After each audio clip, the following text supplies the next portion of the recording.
There we go.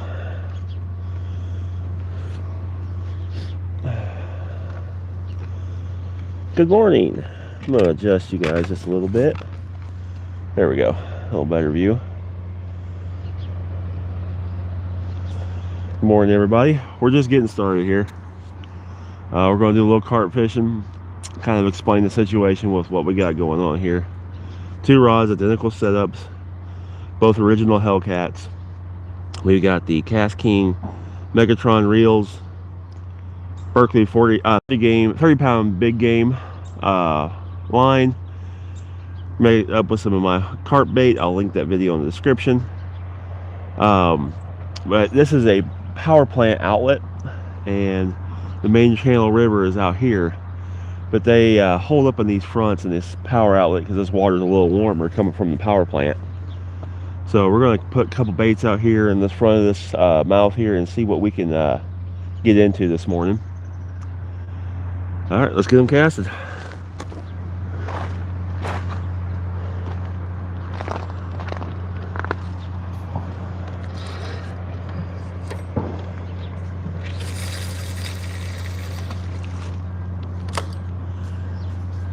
Make sure our drag is set. Yep. We're in some pretty decent current.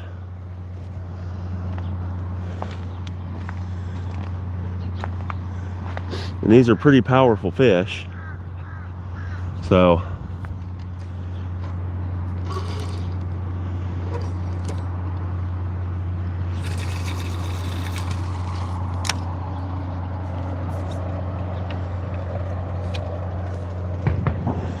check the drag again on this one. Yeah, there we go. All right, we are fishing.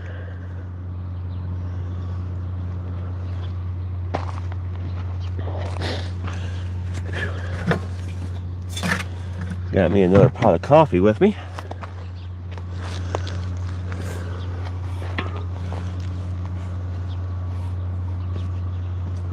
Okay. I am doing well. Hope everybody else is. I do like to hunt, yes.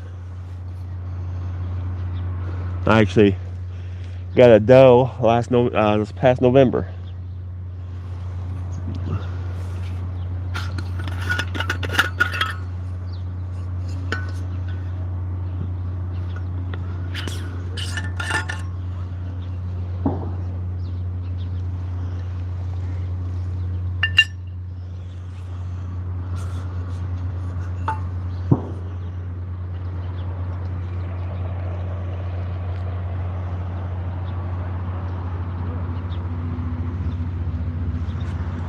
See if I can do this without spilling it all over myself.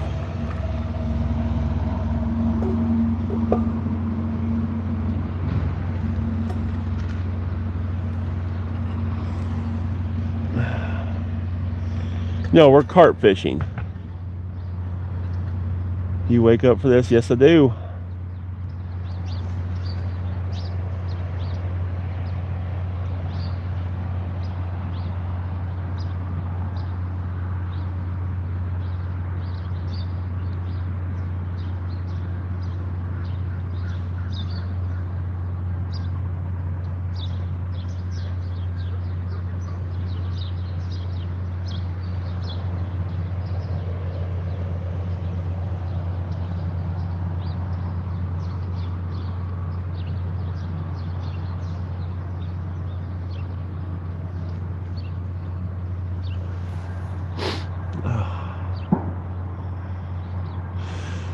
Let's see if they're up and active this morning, or if they're going to be a little sluggish this morning. So I make a homemade carp bait. I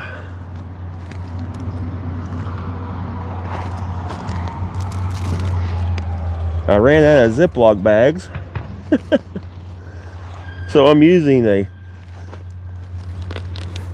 tortilla bag, as that's all the bag I had at the house. But it's a carp bait I make. I'll link it in the description.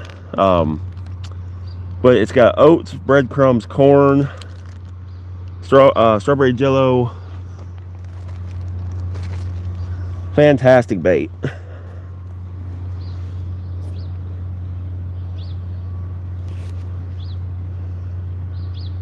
AJ, I don't know what you got going on this morning, but you can go ahead and knock that off.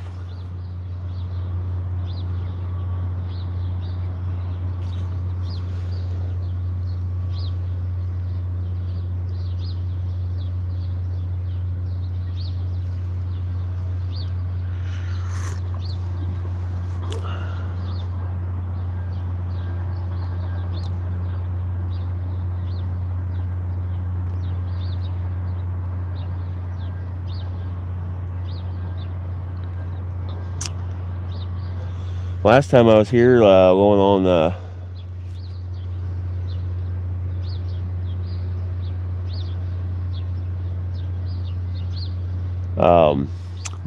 words are hard. I am not thinking straight this morning. I can't type on my phone. I was tired last night. But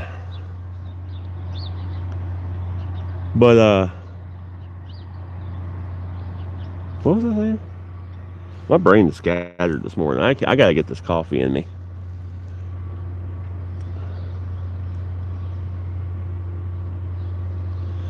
Yeah, Anthony, I got you.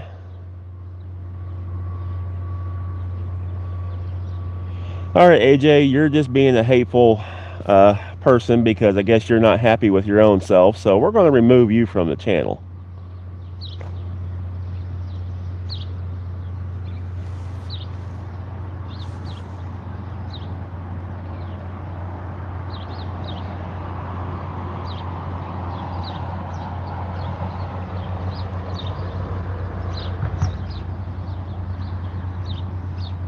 I feel sorry for people like that like to get on here and be ugly.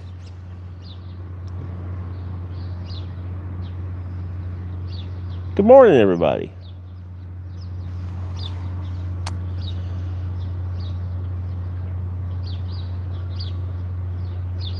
Riley, good morning. With the gift. Thank you, Anthony. Appreciate you. Excuse me.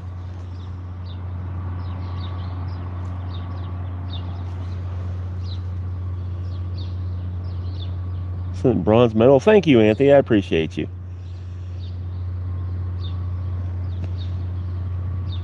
Angie's. Sorry, my glasses are so dark because I'm facing the sun. It's hard for me to read the screen. Good luck. Thank you. Thank you. Hopefully you do too. Last time I was here, I caught 7 carp. We're fishing for carp this morning. It's a little cool. That wind doesn't pick up, we'll be just fine. It's 30 degrees this morning and pretty sunshine.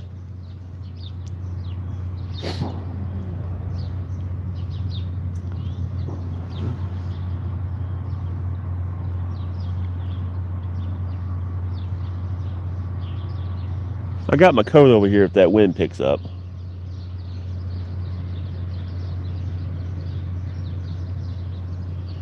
Hey, carp is a hard fighting fish. Yes, they are slimy, but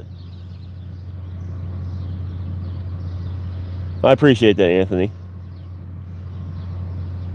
It is good catfish bait. Yes, it is. Dallas, okay, welcome back in, John. I think I seen you yesterday. Well, there were several Johns. I don't know if it was you or there are other Johns, but we have snow on the ground. Otherwise, we still have some snow in places over here. There's little spots over here that still got a little snow around the trees and stuff. We have. No, I'm sorry. You got nothing to be sorry for. You're good. Target species today is carp.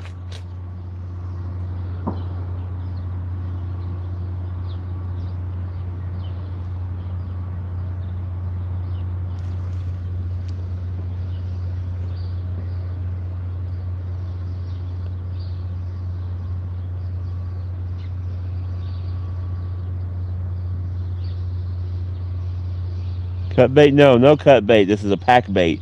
So the pack bait I use is oats, corn, breadcrumbs, strawberry jello, grits. I put grits in mine.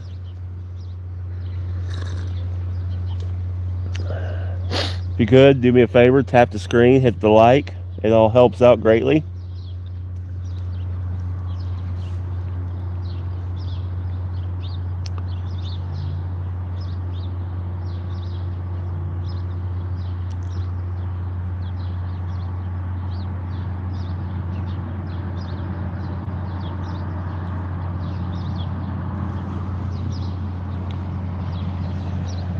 Bowfish for carp, yeah, that'd be fun.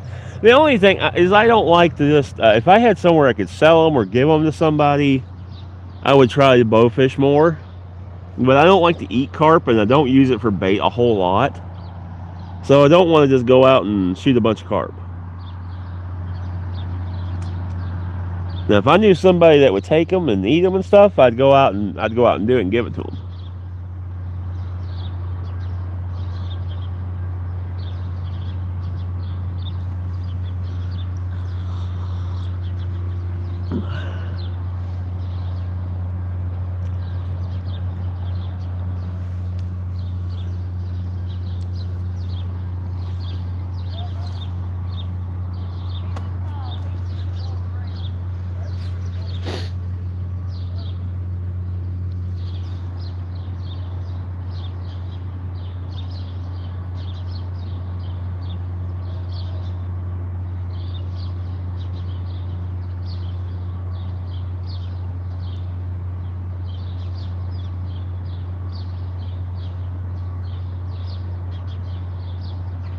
Here, fishy, fishy, fishies.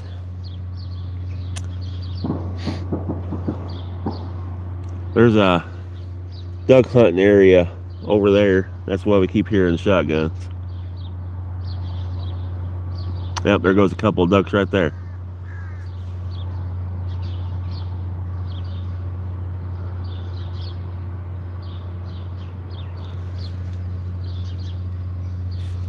Ooh. Isaiah, thank you. Saturday morning, yep. Yeah, I'm hoping the last time I was here, we put 7 nice ones on the bank.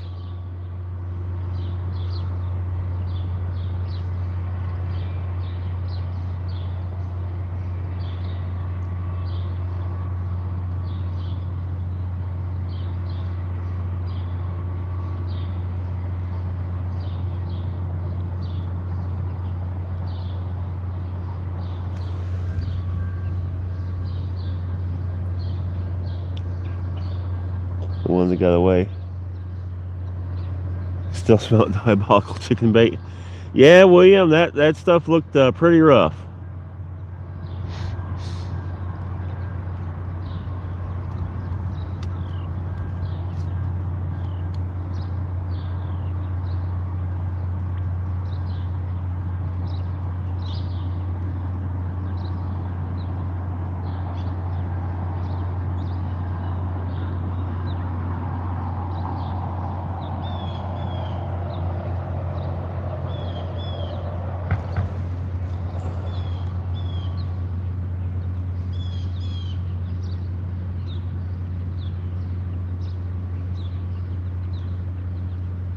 How about a panoramic?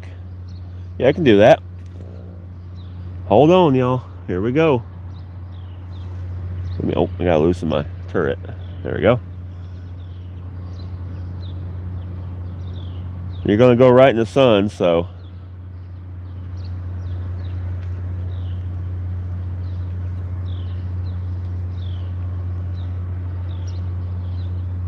Goes back over there. Last time we were fishing down there just past the bridge.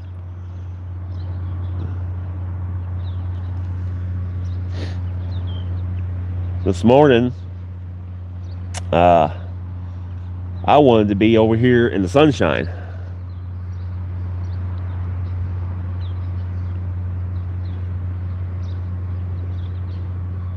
This thing didn't freeze. Grandma once told me you gotta put egg in every bait. Fish love it. Never heard of that. Oh, it's a pretty day. I'm just hoping the wind stays down like this.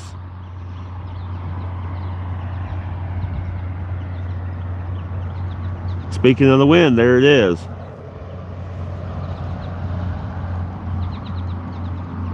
Oh, haven't caught any yet. We've only been fishing for 15 minutes.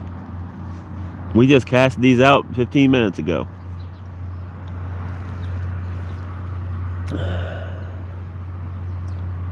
Right under the...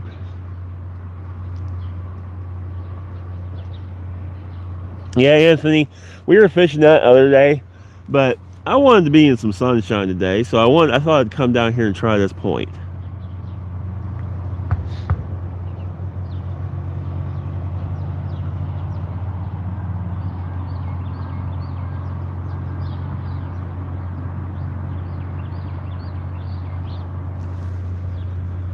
Go away, Cloud. Go away. Give my sunshine back.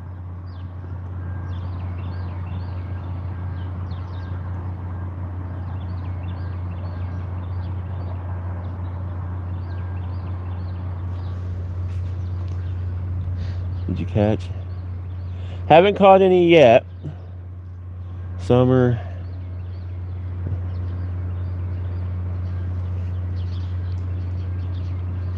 I saw on one summer, a guy had a pet bass fed crackers.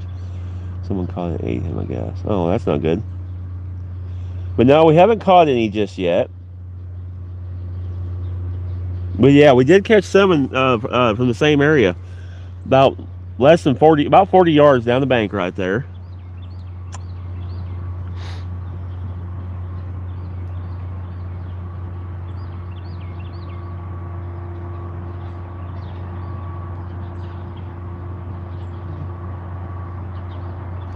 But it's 30 degrees out here, and I wanted to be in the sun.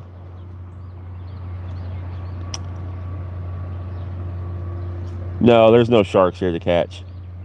No, we did not catch yesterday. We beat banks for 7 hours yesterday,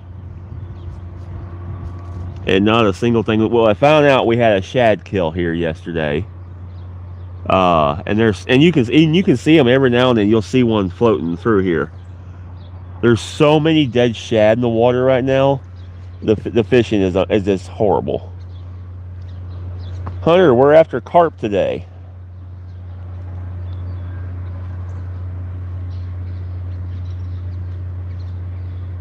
No, we're after carp. No catfish today.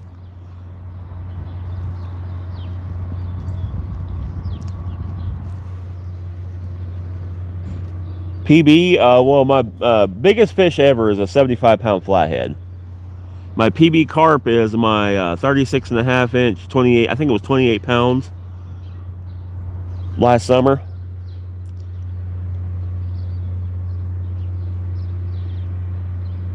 With the sun on me, that's the reason why I came to this spot. With the sun on me and the wind down, it's not bad.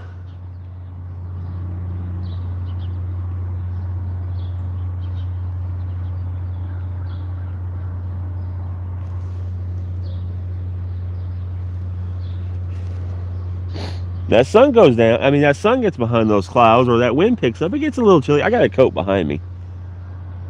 I got hot walking, carrying everything over here and setting up, so I took my coat off.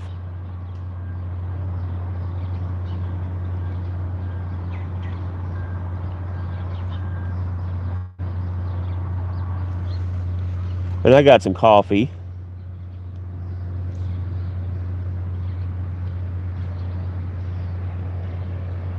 Anthony, a 41 is not a bad fish. That's a great fish.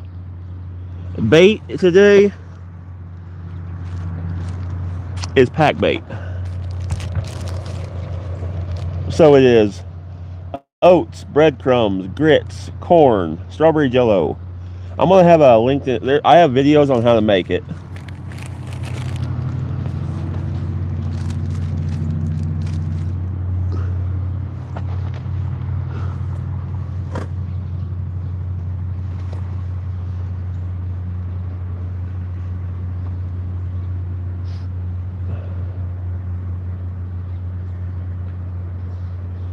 Come on, y'all, there's 50 of you. Let's tap that screen. Hit that like for me, please.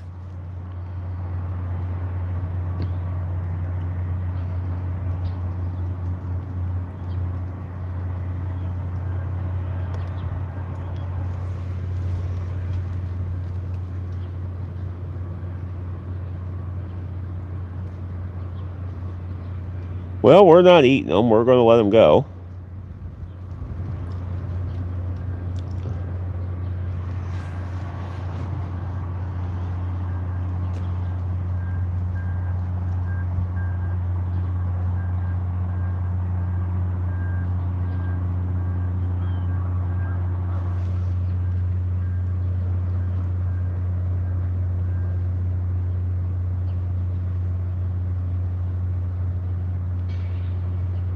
Thank you, Andrew. Appreciate it. Hopefully we do.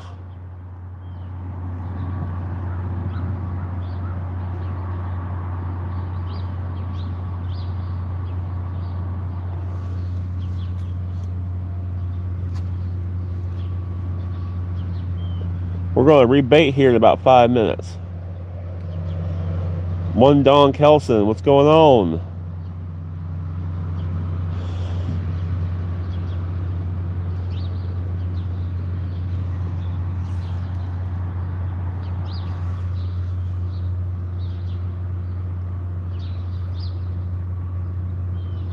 Nice. I bet the Caribbeans is nice. 3 kilogram carp. Okay, that's a good fish. Nothing wrong with that at all.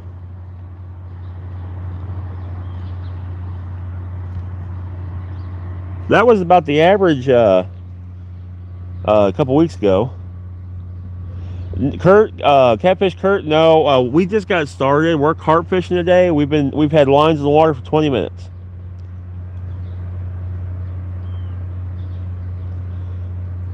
No, I don't use frosted mini wheats. Sports World and more, good luck to you. Hopefully you'll catch some giants.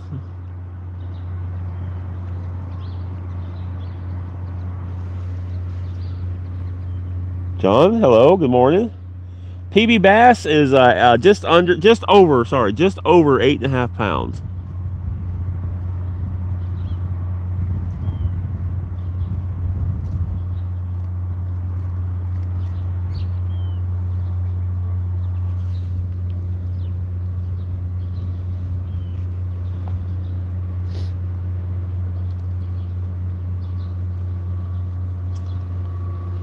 Nothing wrong with a 2-pound bass. That's a good little fish, little football.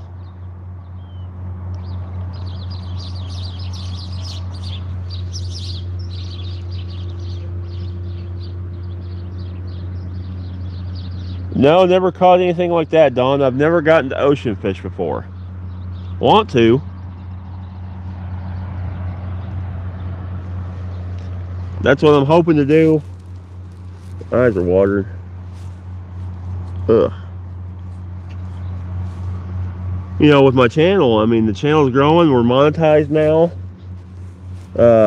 I'm hoping to, with that monetization stuff going, that I can, 1, buy a boat, and then 2, do some travel fishing.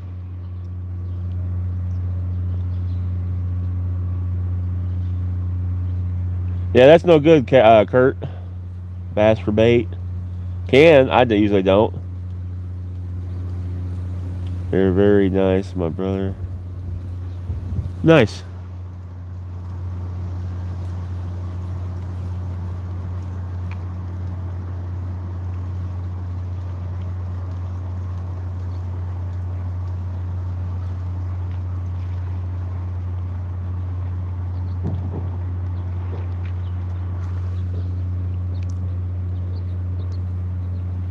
Anthony, it's a good bass, 5.5.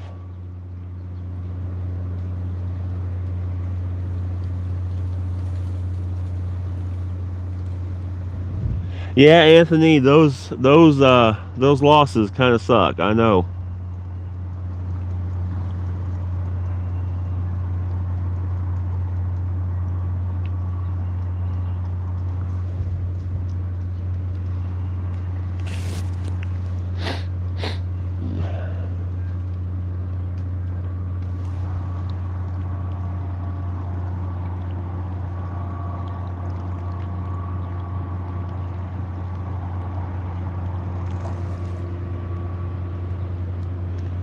My go-to lures for bass are spinner baits, rooster tails, and swim baits, whopper plopper.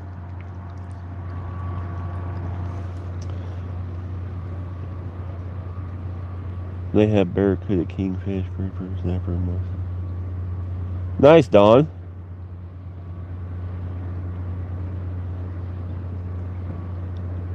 Catfish Kurt, yeah, I remember.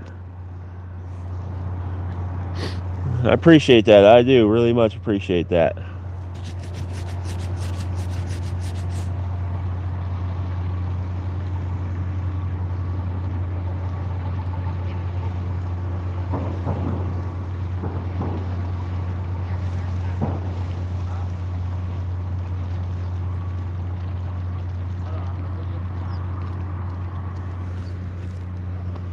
Couple cat fishermen out here trying to catch him some bait.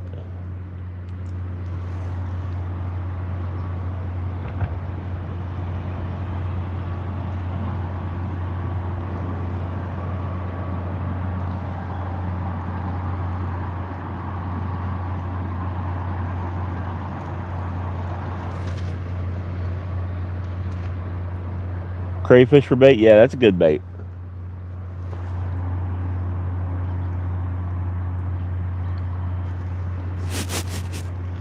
Used to use crawdads for bass.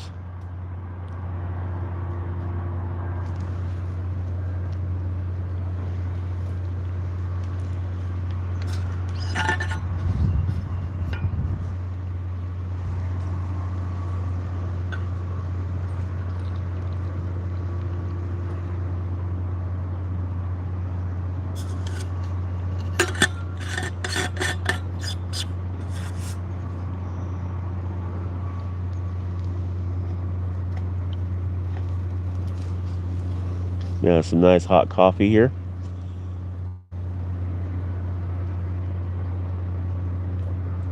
Normad, thank you for joining us. Welcome in from Tennessee.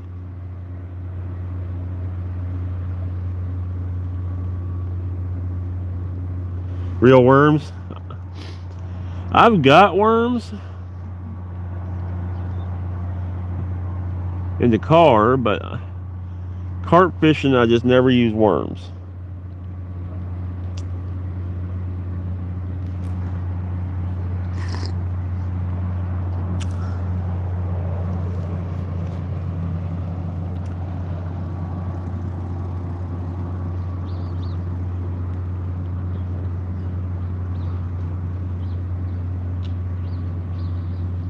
Y'all could do me a favor, tap the screen, hit the like button. All that helps with the channel and the algorithm to share it out more.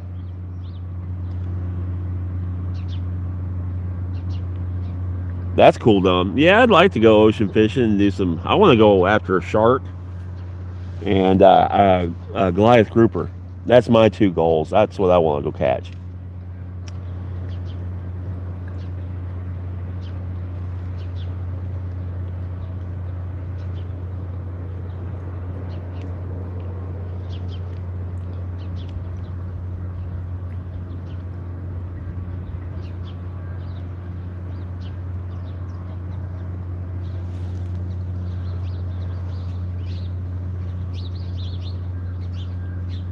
Fried shark, gotcha.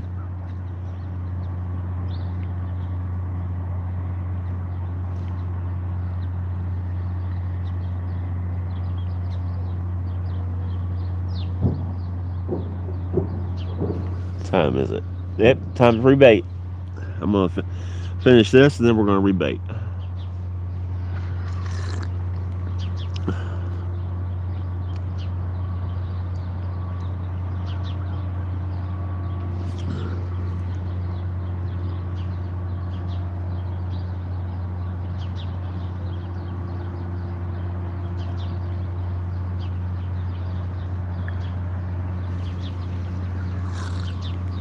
That wind needs to knock it off.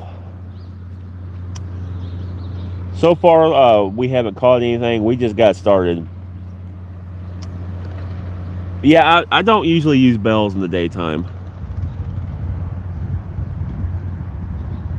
Especially when it's got the wind like this, they just constantly jingle.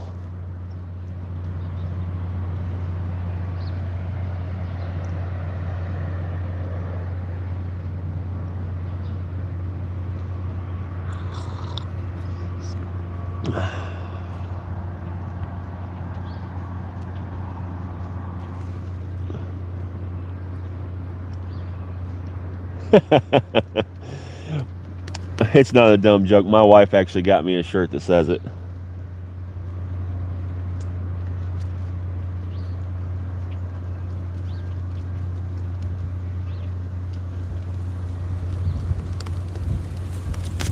Oh, there just went my old umbrella.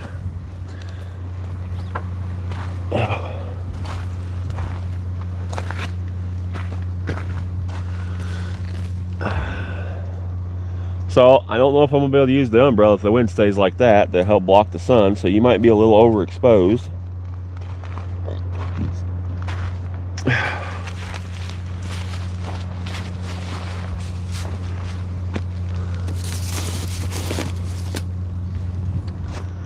We're gonna finish this coffee right quick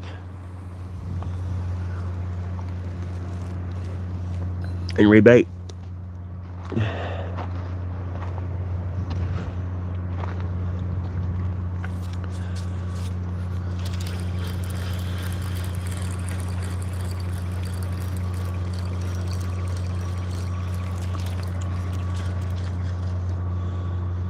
Yep,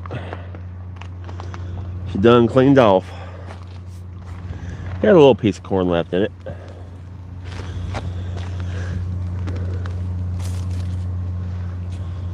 So my hands don't get stained red from the Jello.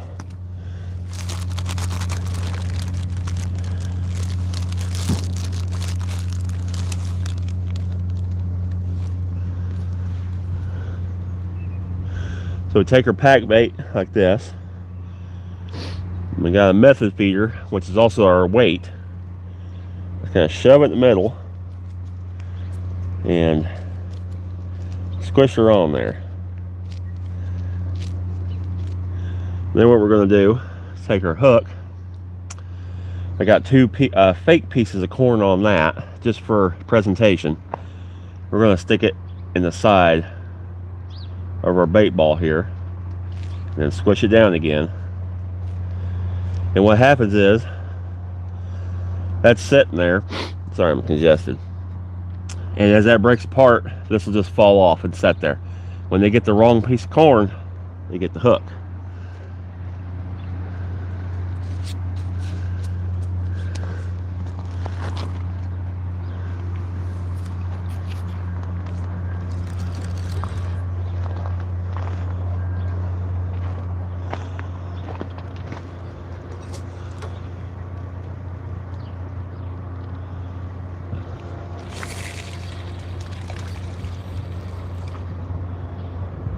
Ah, shoot.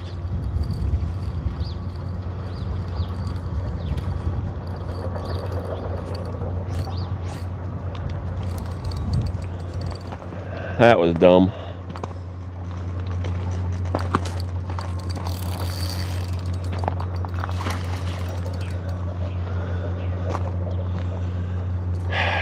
Well, we'll fix that in a second.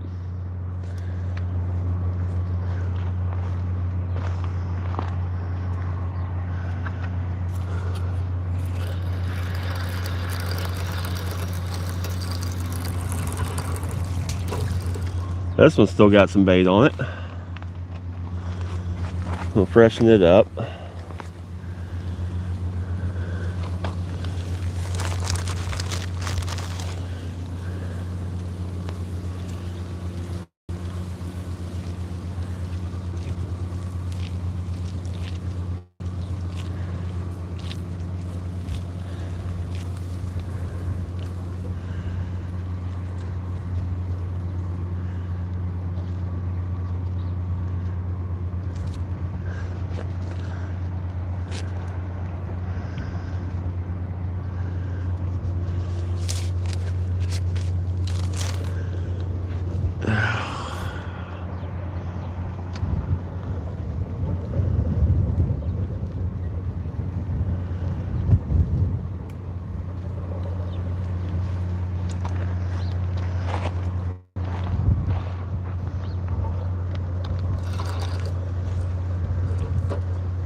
Okay, we got one freshman. I'm gonna break this line. There's no way I'm getting it back.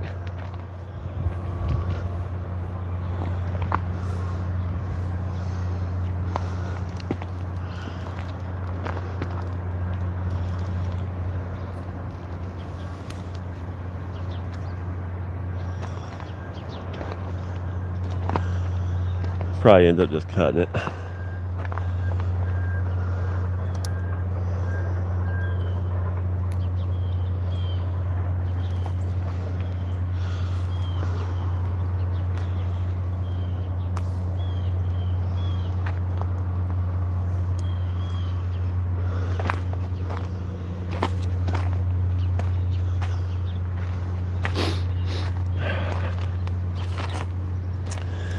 Well,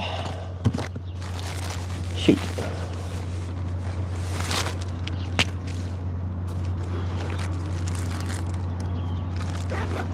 That's why you bring extras.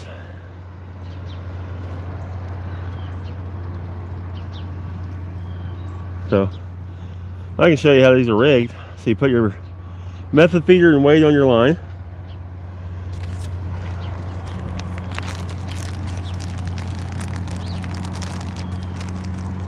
And I pre-tie my own hair rigs.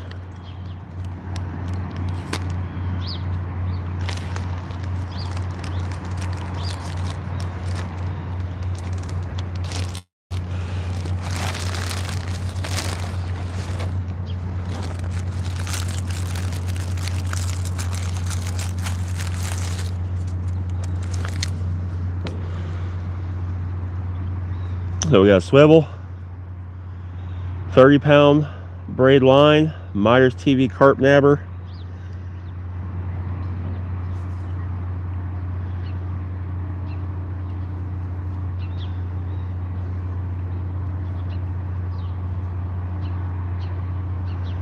Can do a simple polymer knot.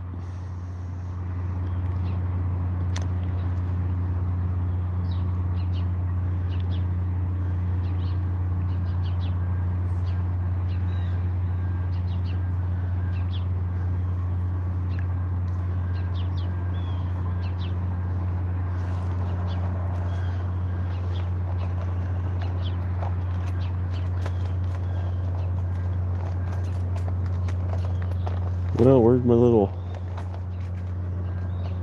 knife? There it goes.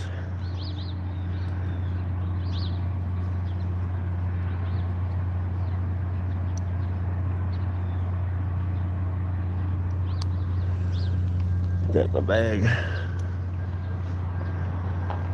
Alright, we're going to take 2 pieces of corn, fake corn.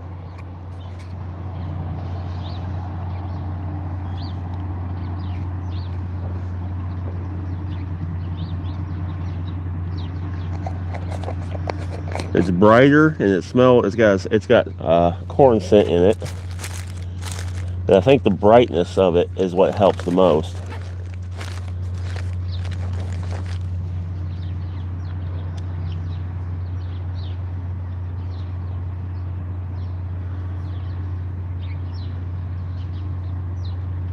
But just like that. Like I said, I think the brightness is what really helps attract them, because it's much brighter than the regular corn.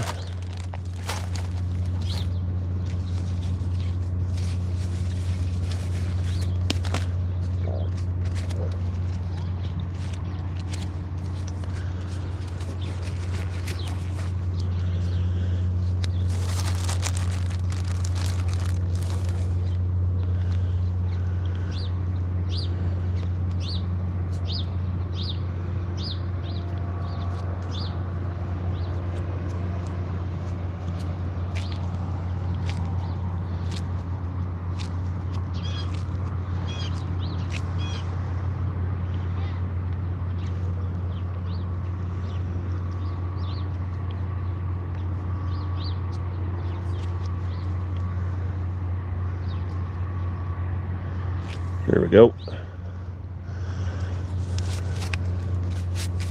Back in business.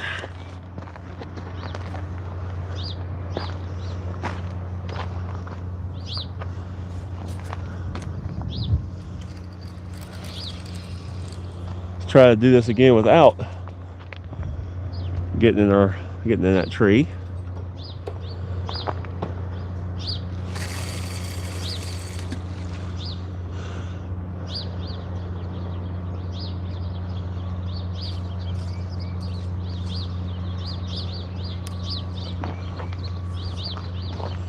I might actually, yeah, we'll just do it that way. There we go.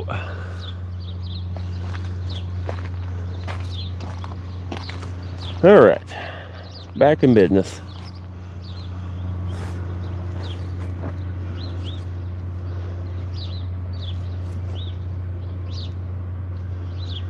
April.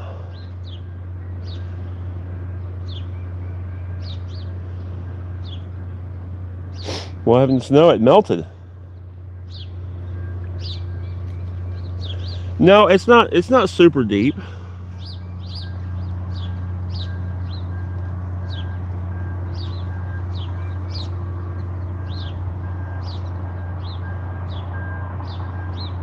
The last time I was catching them close to the bank over here where it wasn't super deep.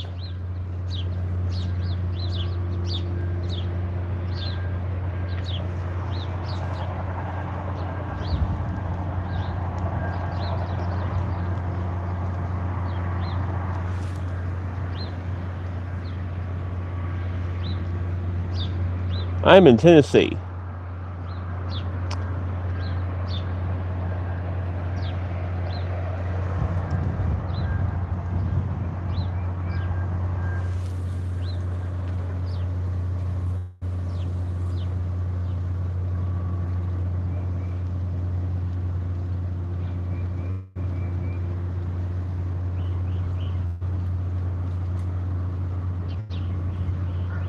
Those are Hellcats. Those are medium action Hellcats. Hello. Oh, yeah, fight corn. Shane, good morning.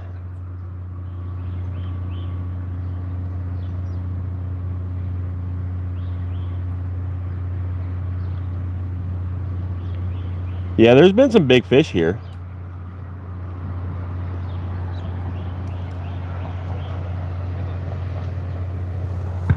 Yeah, some places are better than that. Like, so the other side has more snow than this side because the temperature's in the 30s.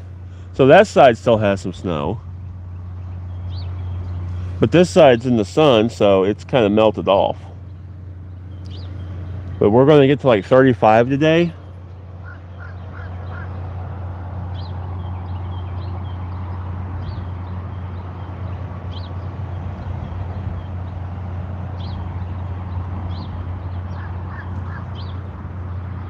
Mr. Crow's sitting over there on that light pole hollering at us.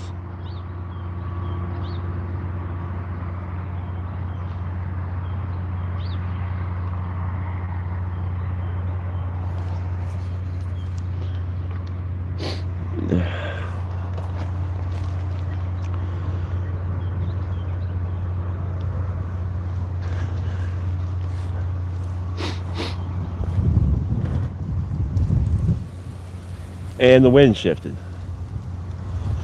Dadgummit. Wind's coming right in on me now. You can go ahead and quit that now.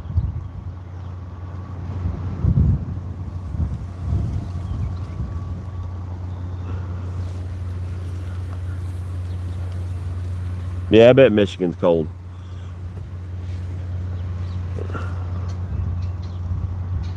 We're in the 30s here.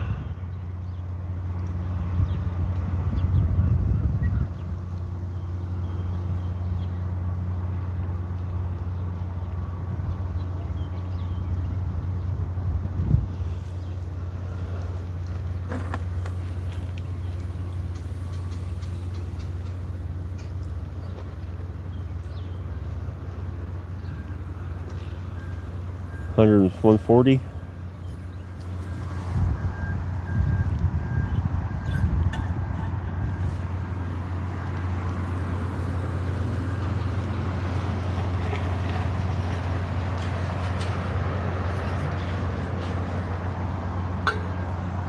Come on, y'all, hit that like button for me.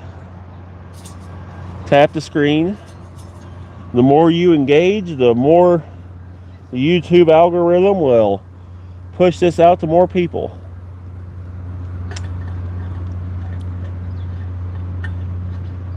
Gotcha, Andrew. Yeah, I've got multiple tackle boxes. I use a bag and I just swap out the individual tackle box I want to use for the day, or the actual little flat boxes.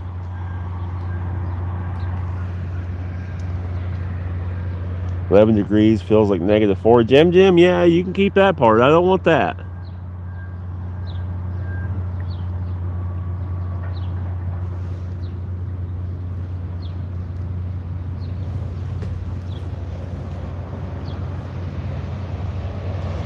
My biggest and best live was 750 likes. Let's see if we can beat it today.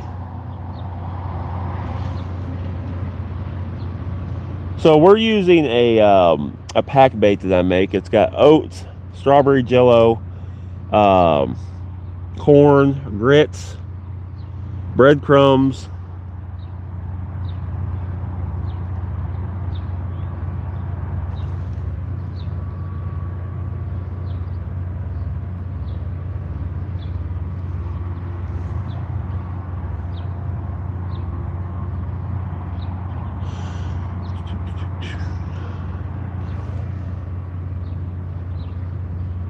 what's on the hook? 2 pieces of fake corn.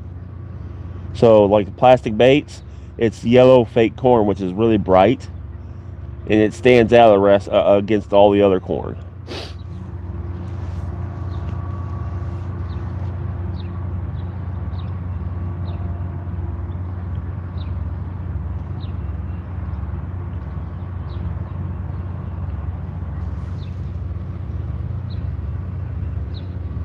Byron, good morning. Seeing why it's very cold today and Sunday. Yeah, it's gonna. Well, here Tennessee's weird. So it's gonna be cold today, warm the next 2 days, and then rain for 3. Jim, I am fishing on the Cumberland River here in Tennessee.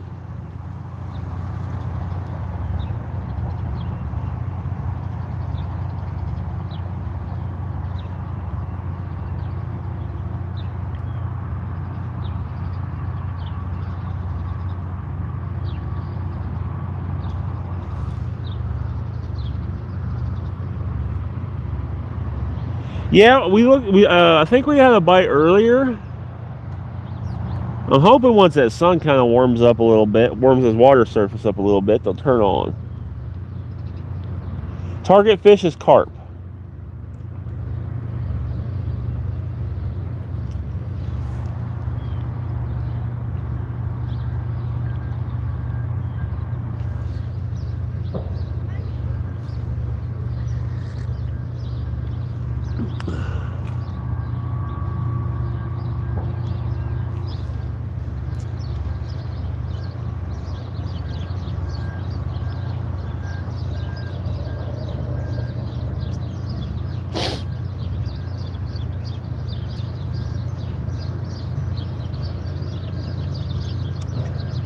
Come on, y'all, just tap that screen for me, please. Send those hearts, those likes. It really, really helps. What it does is the algorithm shows engagement and then shares it to everybody else, so it gets more people to come in and join us.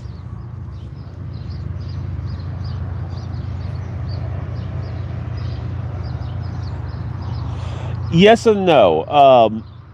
The time of day, I mean, it kind of varies. So in the winter, it's everything kind of slows down. The fish are going to eat when they're ready to eat. Time of day does affect stuff. So in the summer, a lot of times late night works the best, because these fish kind of lay out in the deep and then come out and feed in the night when it's cooler.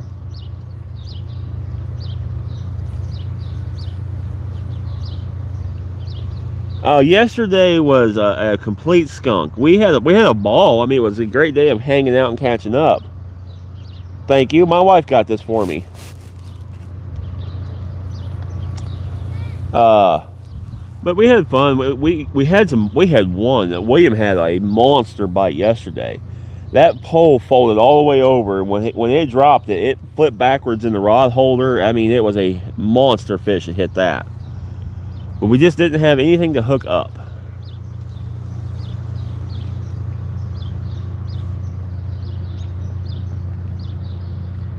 Hello to everybody joining in.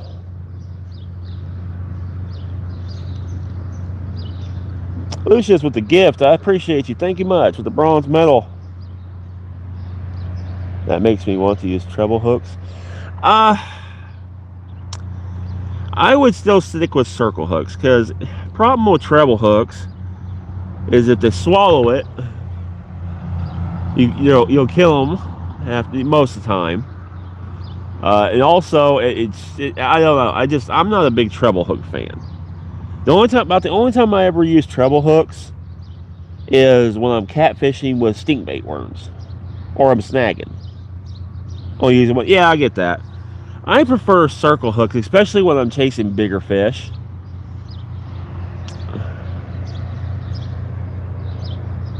Because sometimes what will happen with the treble hook is it'll hook them, but it'll only like skin hook them on the lip or something. Because there's so many, it doesn't get down in their mouth to hook them well on these bigger fish. So I just like my circle hooks.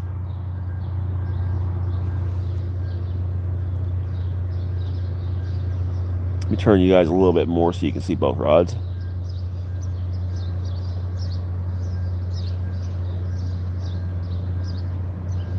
No, it's not too small. It depends on what you're fishing for and the size of fish you're fishing for. So I use everything from a 6/0 to a 12/0.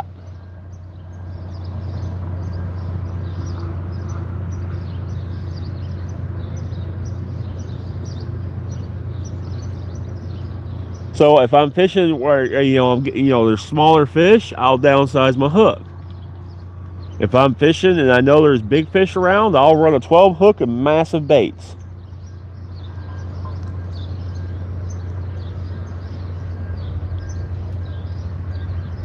I see them hearts popping up now. Thank y'all.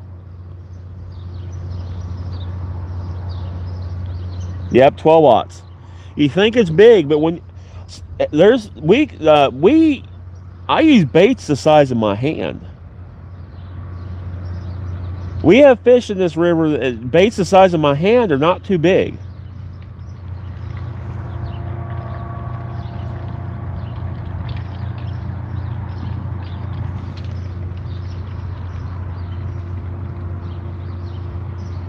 So a 12/0, so you don't want to use a small hook on a big bait. You want to use the appropriate size hook on your bait size.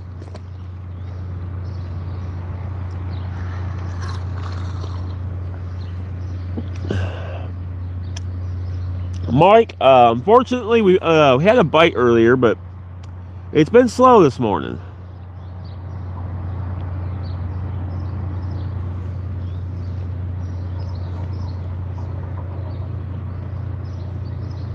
That's what I prefer, is shad and gizzard shad. That's my two favorites. Gizzard shad's my favorite.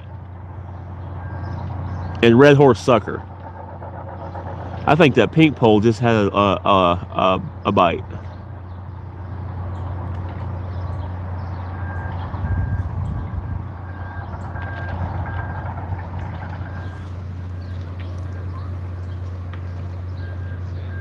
Vince from Wisconsin.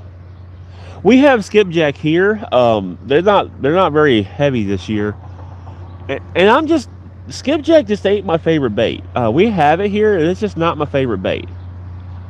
I much prefer shad over skipjack. What are we fishing for? We're fishing for catfish. It is very oily. It is a very oily fish. Very oily, very bloody.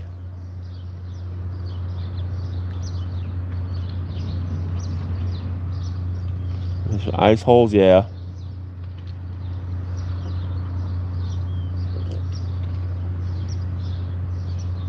The fish stinks. We're looking to get on some carp today.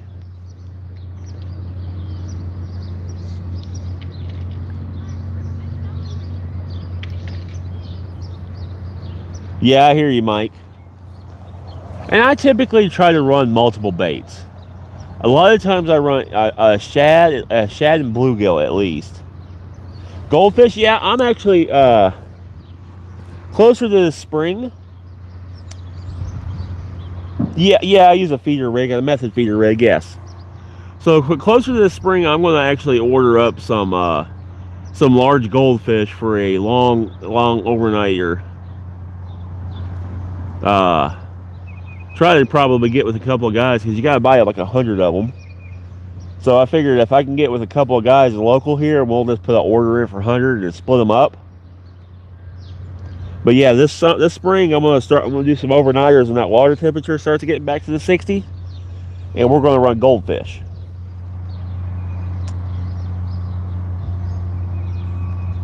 Goldfish, shad, and probably bluegill. I'm in Tennessee.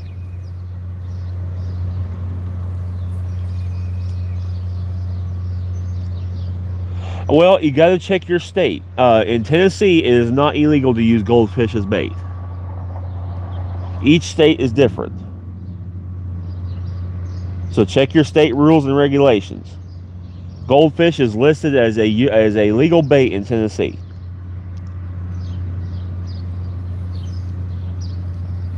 Is there a boat over there? There's a barge. That's a barge just tied up over there.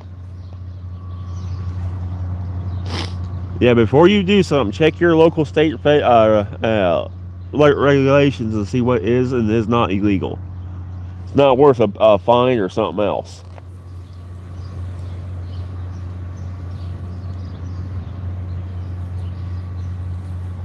Yeah, there's some big drum. I caught one trophy last year and the couple that was close to being trophies last year out of this river.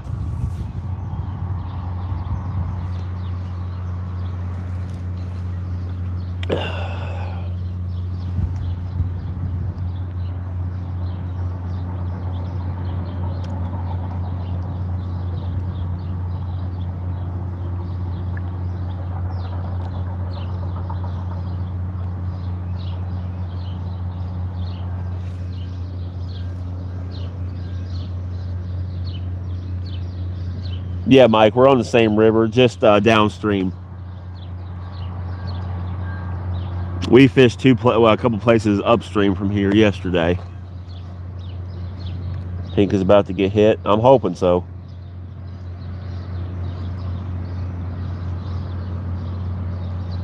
It's legal in your state too. Nice. Muskie, I used to live up in Illinois. I've caught a few muskie. I haven't caught any pike or muskie since I moved to Tennessee a long time ago. Gonna try it now. Do you use minions? Are you meaning minnows by chance? Where am I right now? I am on the Cumberland River here in Tennessee.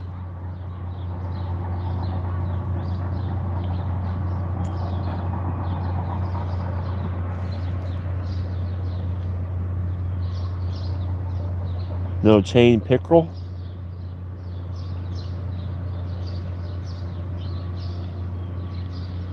Chain pickerel, I don't know what that is.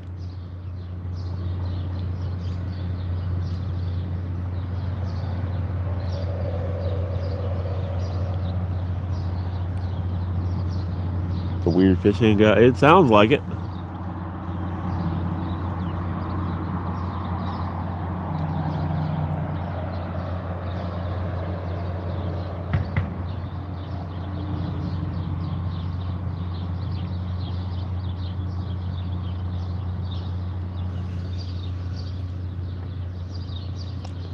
Yeah, we have corn in our bait. Jeff, we've had some nibbles. DJS, thank you for coming back. There we go. We got 106 people in here. Around the south. Gotcha.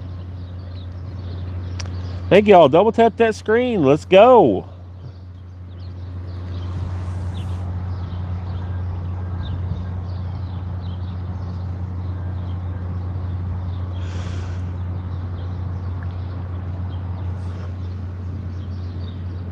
What's the highest fish you ever caught? I'm assuming you mean like weight wise. It's 75 pounds. It's a 75-pound flathead's my biggest fish. Patrick, I'm doing well. Hope you are too. I'll try to get a 10. Nice. Thank you, Mike. I appreciate you. This is the Cumberland River. Try to get a 10-pound. Yeah, I'm gonna hopefully. We had a couple 10-pounders here a few weeks ago.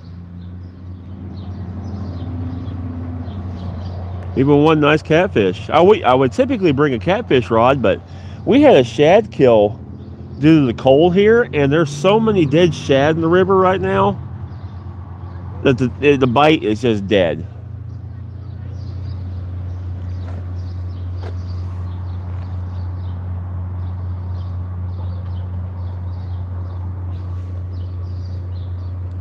Jeff, thank you.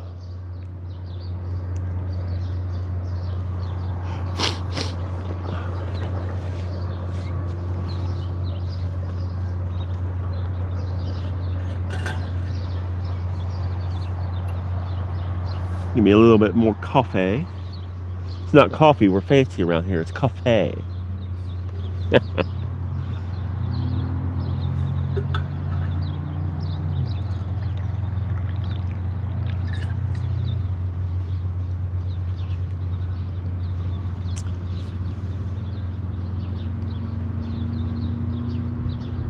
Danny, yes I can. Shout out to Danny. Thank you for joining in.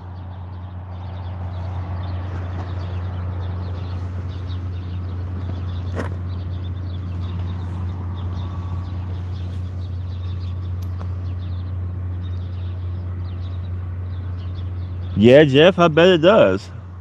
Doesn't feel like summer.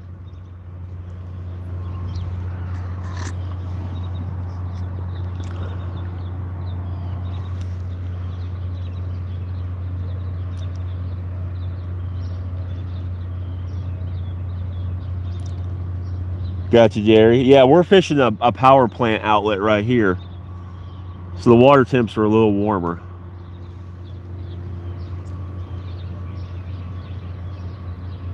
Eric, nice. Frozen still up there, Jeff. Yeah. We're finally, 2 weeks, we had about anywhere from 4 to 8 inches of ice and snow. We're finally melting out.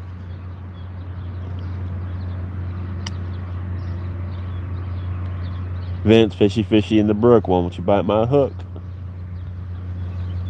Vincent in Tennessee. Yep, in Tennessee. We're from Sterling, Virginia. Welcome in. We're using a pack bait I made. So far, no catches. We've had a couple bites, but no catches so far.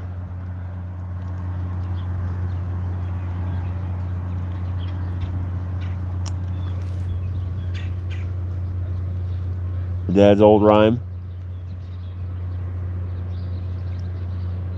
Yeah, well, there's crappie around here. They're kind of spread out. You gotta do a lot of searching for them.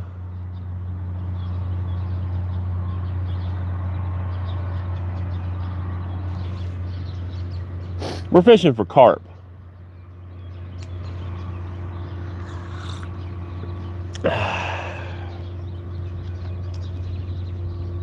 VR Shadow, I appreciate your subscription. I very much greatly appreciate it.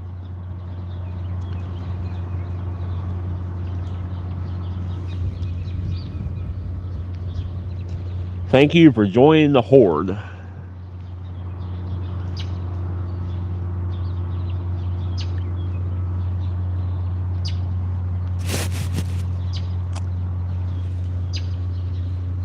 Derek, good morning.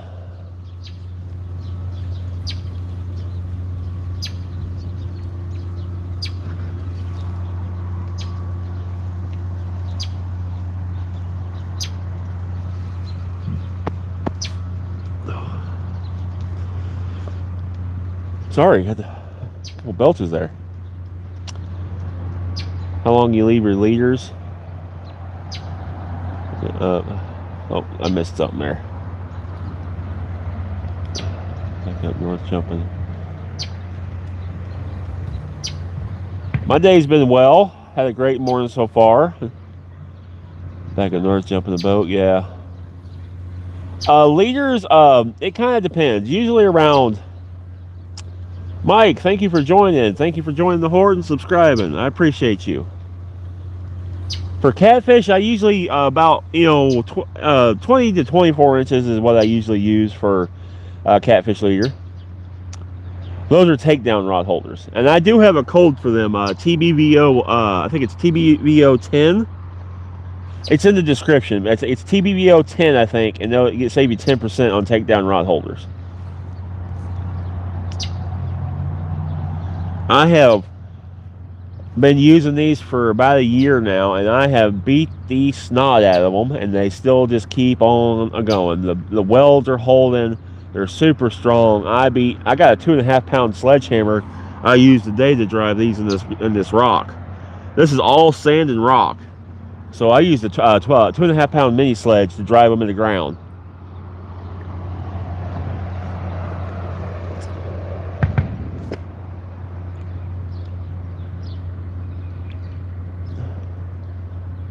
I appreciate you following on both Facebook and here. Thank you very much for your support.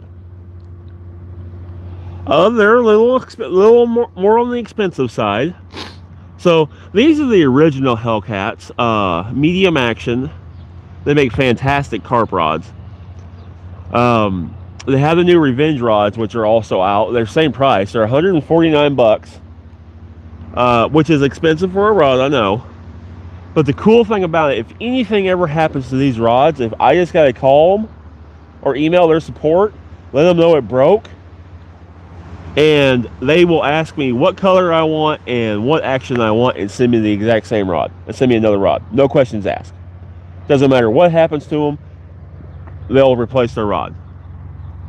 I know guys that fell on them and broke them in the garage, and they still shipped them a new rod. Maybe the cast. I do use bait casters. I use both bait casters and spinning rods. So for carp, because they're such a hard fighting fish that make long runs, I like the spinning reels because I think they have a more sensitive drag to them.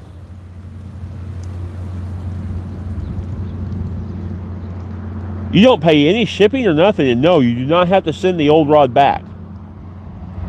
You just show them a picture of what broke on it, and they just ship you a rod. Like I put an order in back in November. Yeah, it was end of November. I put an order in. I got 3 Ravixes and a one of the Catch the Fever big Zach Royce rods. One of the Ravixes came in with the eye broken off. I guess probably got thrown around in shipping. I emailed them on a Sunday morning, sent them a picture that it was broke. They emailed me back Sunday night, and Tuesday I had a new rod. See, that's the thing, Derek. How many, same here, I have went through tons and tons of rods over the years, and with me having a channel and needing reliable equipment, if something breaks, and it puts me down on making content, that's a problem. But with this, if something breaks, it's an investment. I just call them and they ship me a new rod in 3 days.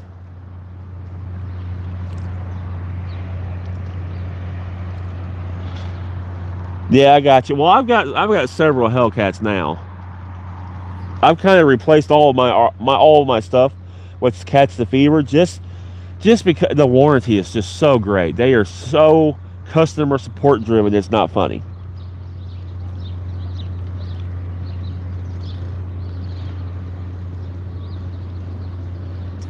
Talking about their just add your face. Thank you, Doug. Thank you. I'm in Tennessee. Tailgate has claimed a few rods.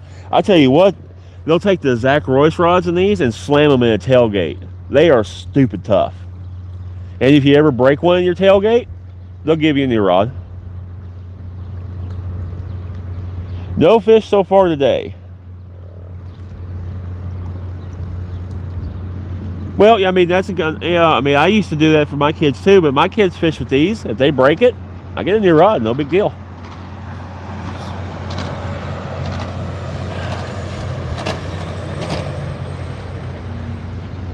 Fishing Albertson for billfish. Nice.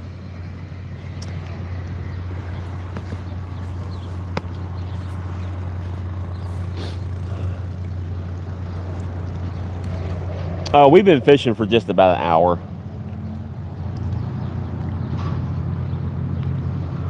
Fishing for carp. Nice. Yeah, we're doing some carp fishing. I'm hoping they pick up here. What we might do is, if here in another little bit, there just jumped a carp out of the water. It was a silver carp.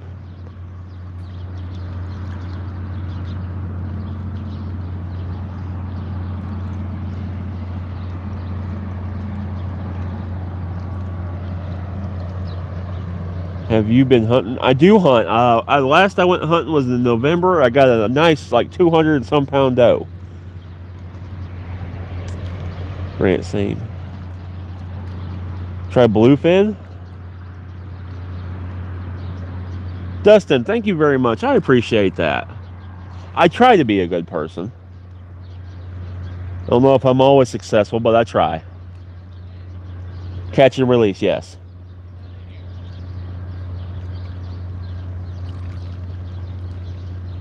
Which one of your rods to this? Yeah, we're 200 pound. Yeah, you go up to Illinois, there's huge does. Go check out my video.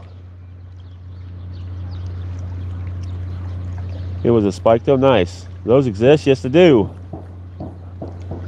Grant, thank you so much. Yeah, in Tennessee, the smaller body deer. I was fishing up in Illinois with my brother. They got some bigger deer up there. I'd love to do a Goliath grouper, yes.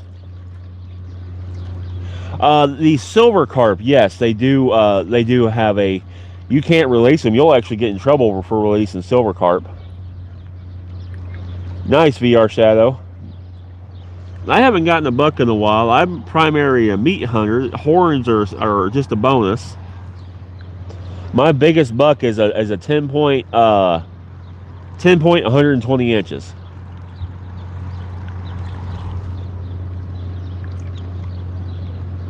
But the silver carps, they do have a program here trying to get their numbers down. You can't release them. You have to dispatch them. And you can, I think there is a bounty on them as well.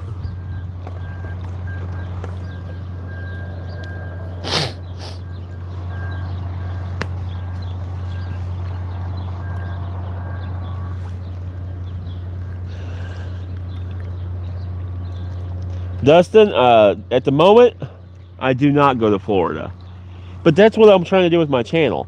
So everything, the monetization, the gifts, everything that comes in monetary-wise is going back into my channel. So, like, the first thing I'm planning on doing is trying to get a boat eventually. And then try to do some travel fishing. So yeah, everything monetary wise is going to go back into my channel to do bigger and better things. So hopefully soon I can start making some trips and doing some fishing. William, it's going pretty day. Wind's picking back up.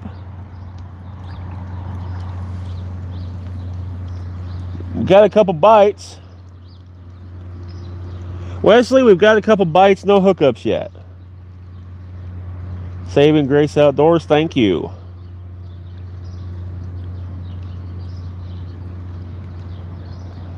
Donnie, I'm doing great. So far, 0 catches yet. But we're out here giving it a try. We had a shad kill here. And it has just kind of killed the bite. That's why I'm carp fishing, to see if we can't get on some carp.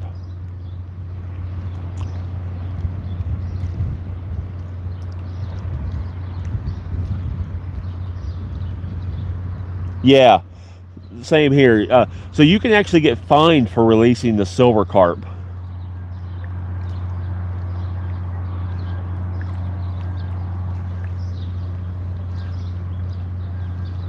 I might actually take that pink rod. Might actually take that pink rod and see if I can throw it up here and get it to stick. Current flows this way, so I don't know how well it'll work. It may even get hung up. Yeah, it looks like the sudden cold freeze is what killed the shad.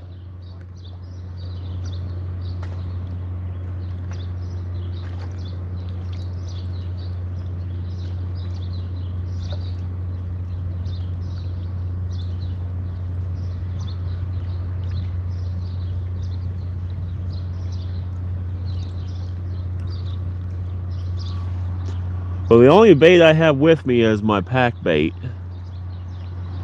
But I am thinking about reeling that pink one in, rebaiting and tossing it out this way. And see if we can get it to stick somewhere.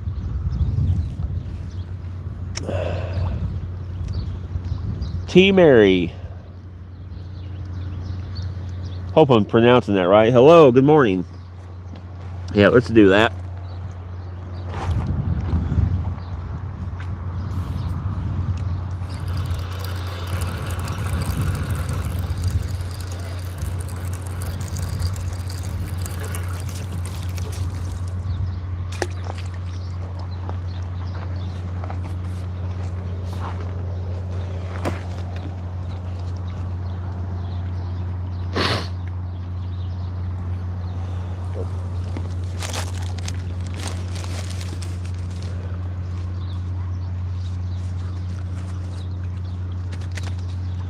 This has got strawberry jello in it, so I'm trying not to get my hands all stained up.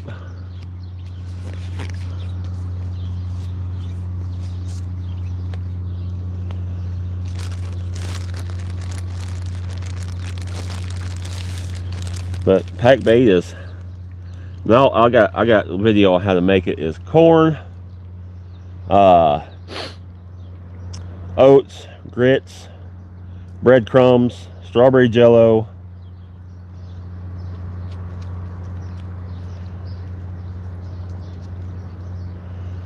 gonna push that method feeder down in there, kind of squeeze her on.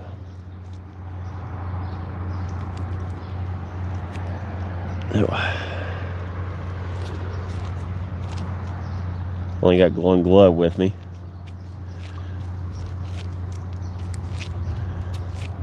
Make us a ball.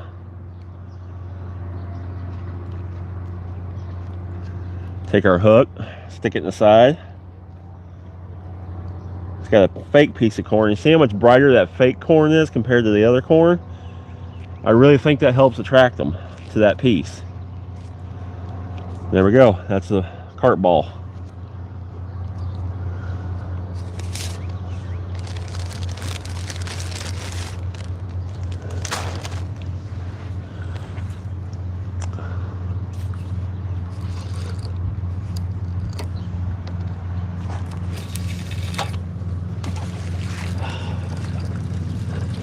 Well, that sucked. But I still got some bait on it.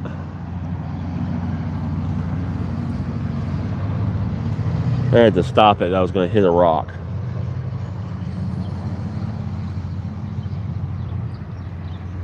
You know what? I'm not going to be greedy. I'm going to rebait it. I didn't want to hit that rock, so I stopped it. Heck with it. We get stained hands, we get stained hands.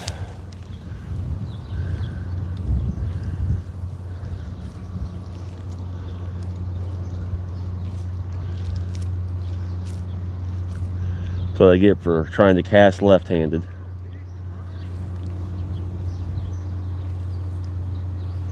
What do I get for trying to cast left-handed?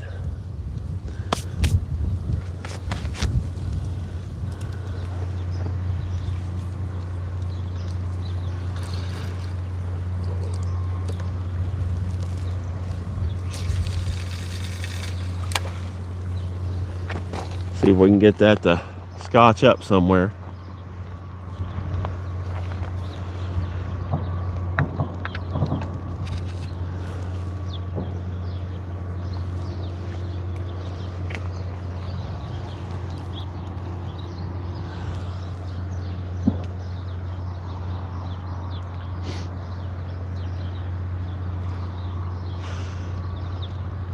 we might also do, so I might just rebait this one as while I'm at it.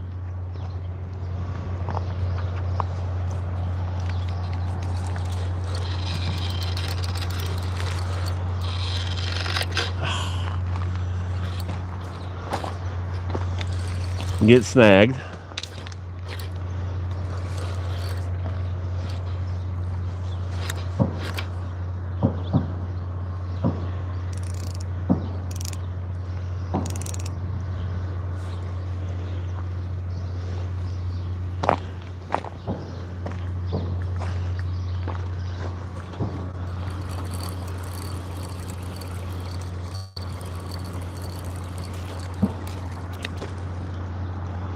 Well, I got my finger back at least. That's the important part.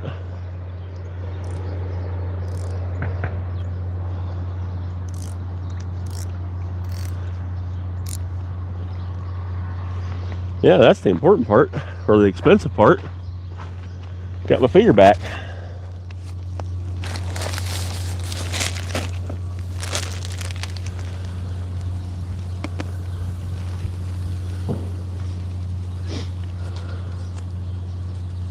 Yeah, carp is okay to eat. I just don't fool with them because they're full of bones. They are just so stinking bony.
Had a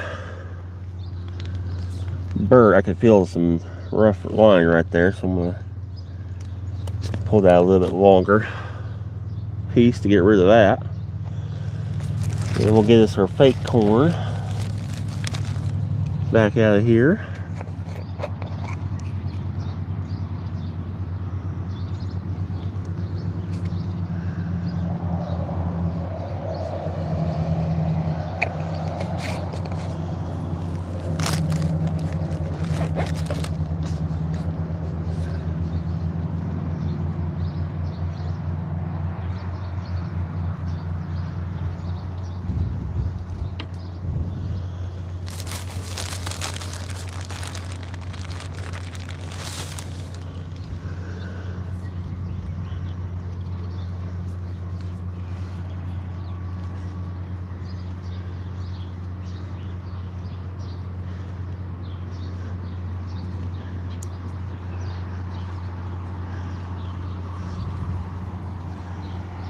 We're going to try to put this out a little bit further out in the depth.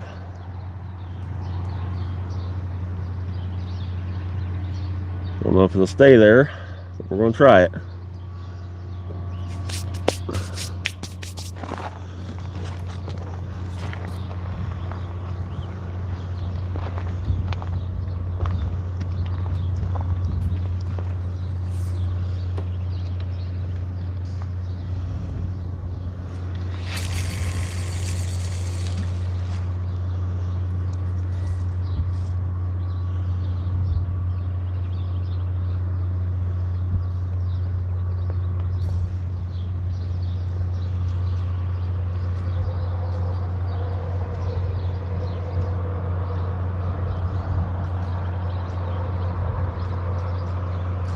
It's rolling on the bottom.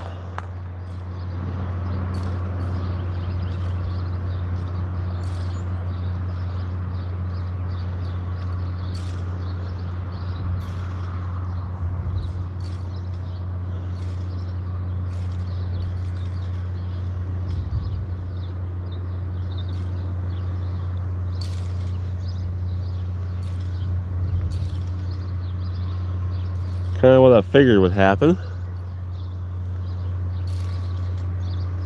All right, let's stop it there. Get out in some deeper water.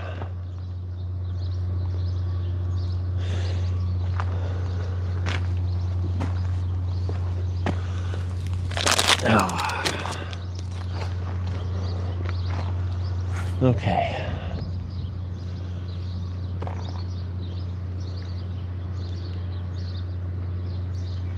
I do not live in Port, Texas. I live up here in Tennessee.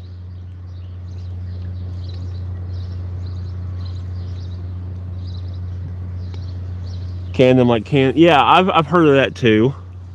That would probably be okay. I've never canned anything. I have no idea how to do it. I'm gonna eat me a couple pieces of jerky this morning.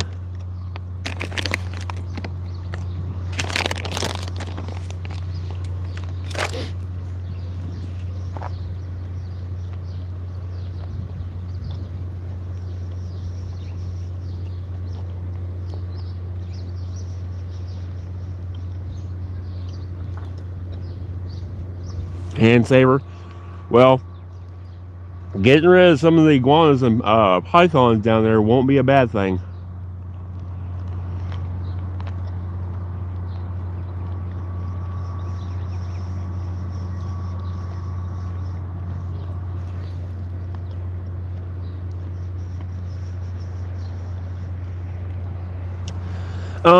It's actually not warmer than yesterday. The wind's just not as bad.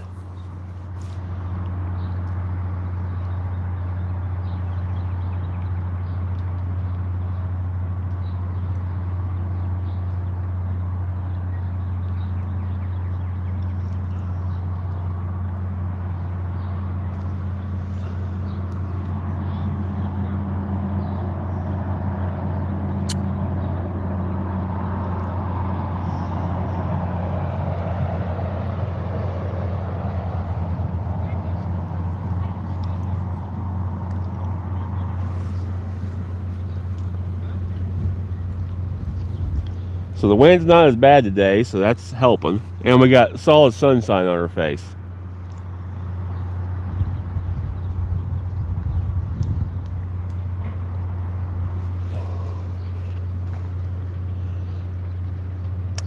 Ryan, hello. -4 here. Minus about 20 with the windshield. Yeah, that wind is what makes it miserable. Ooh, pink rod just got hit.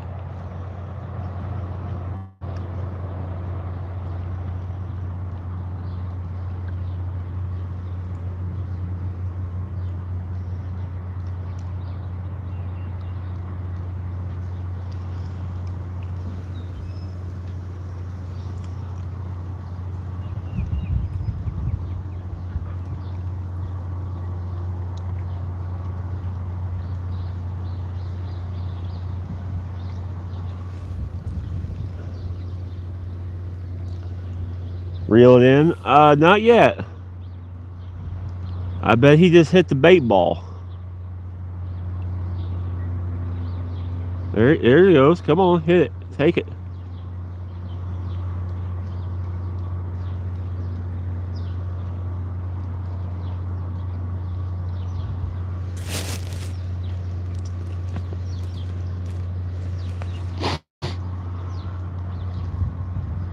Come on, there you go. Let's go.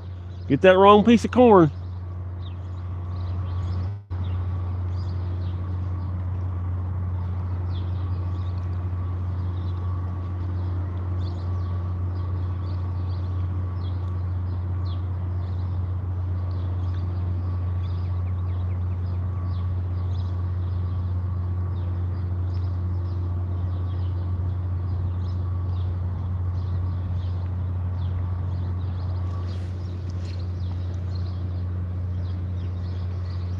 That makes for a lot of hard water. Yeah. Check it.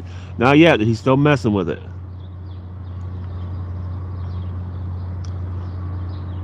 Yep. There he was again. He's still messing with it. We'll know he's on there.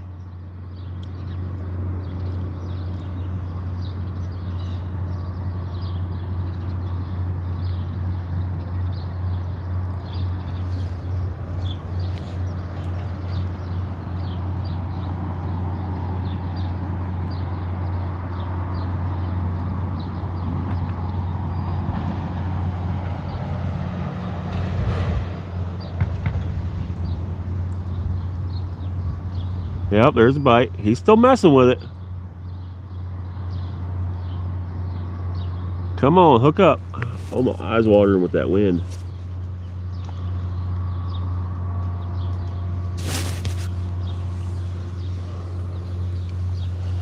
You know what we might do?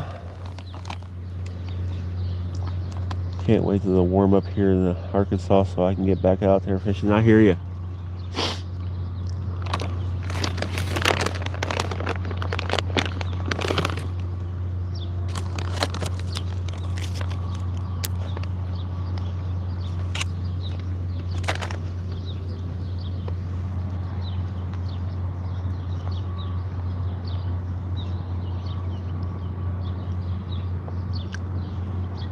What we might do here in a minute. Well, I thought they left.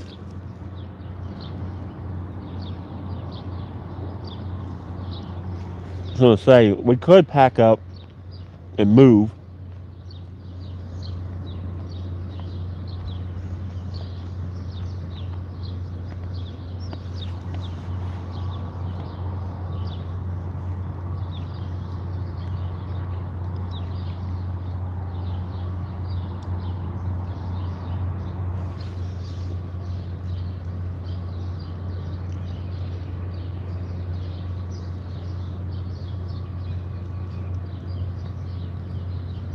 Yeah, it's not safe. That's a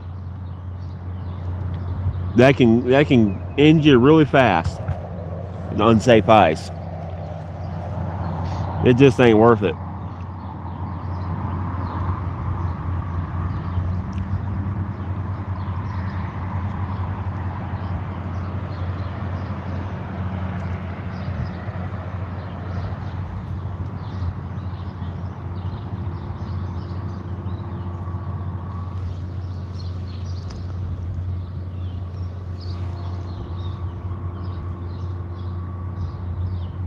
But this pole has gotten more action than we cast it up that way.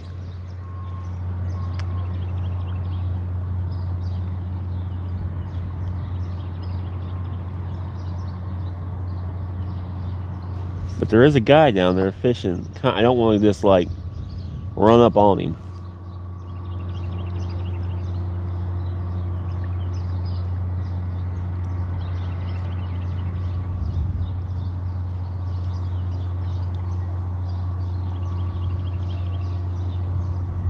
Still messing with it.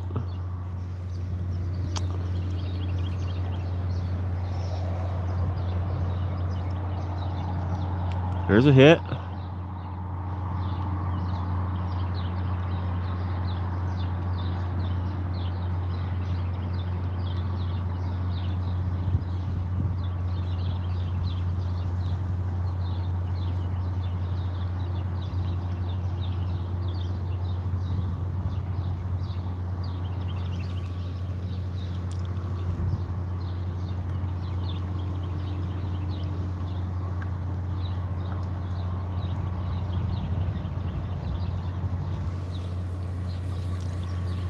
Go by the 20 minutes.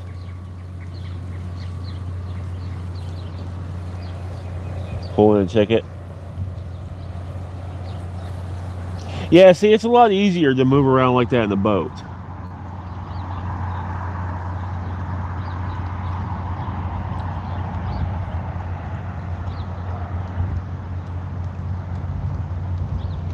That's one of the reasons why I want the channel to keep growing.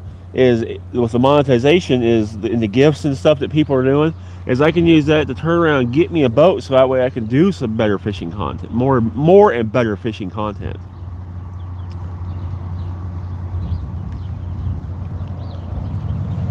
It's hard when you're set up like this to just pack everything up and move.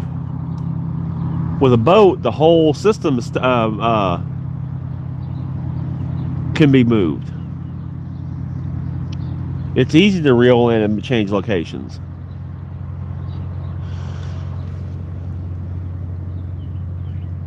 Wind's a little rough. It's picked up. It was nice and calm. Catch count is 0. But we're starting to get some action. I'm thinking about moving on down the bank.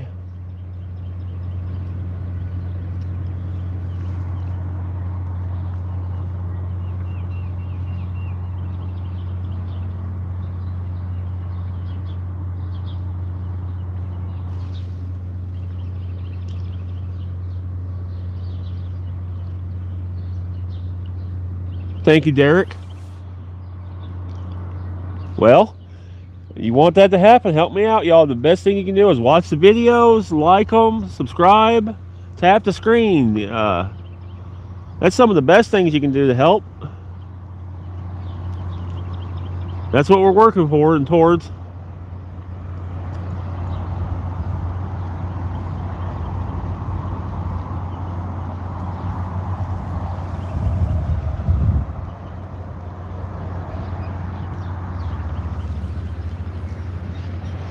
Or switch bait. Thank you. I can't really read. Nate, thank you for watching. I appreciate you. Derek, well, I don't have any different colors because we're carp fishing.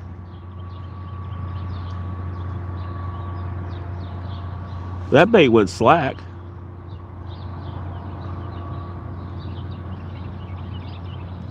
That line went super slack.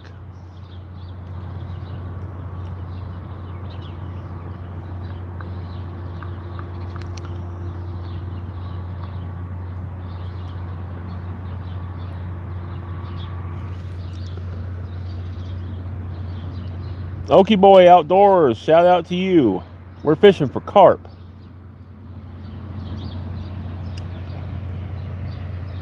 I'm really getting crab. Fish on. Potentially, we're going to give it a second, see what happens. He could have hit it and just moved it. I don't want to take it out of the zone if he's still there.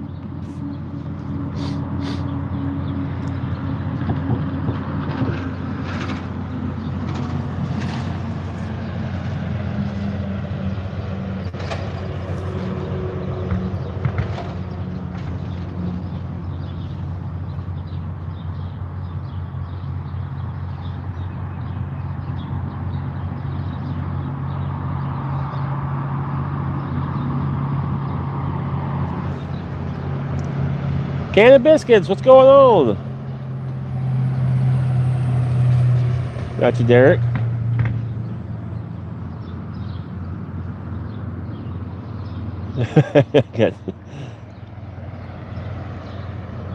Yeah, Jimmy, that's exactly right, typically.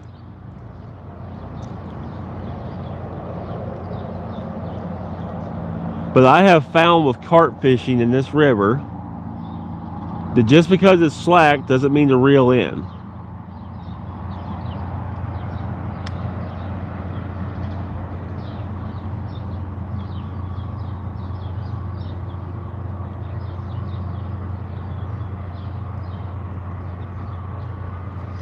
I have had them hit and like move the whole method feeder, but not actually mess with the hook.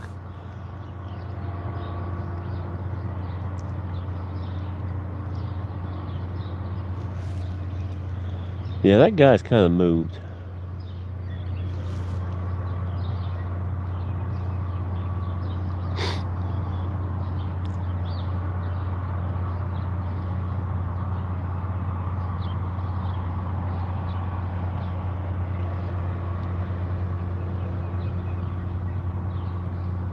You know, I think I'm gonna pack everything up. Memphis Cubby, I love fishing too. Derek, yes, they put up a crazy fight. Christopher, I have corn. I'm going to kind of pack up my bag, and we might go on a little walk together. Go right down there. There's a bite. All the bites have come from this side, and down there is where I got the most action last time.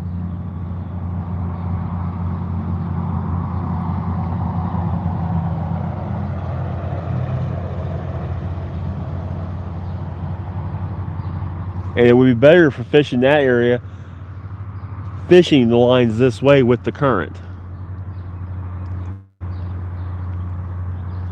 That one tightened itself back out. Real in Texas, thank you. I'm doing well. Hope you are too. Yeah, I'd like to get on some giant stripers. For sure.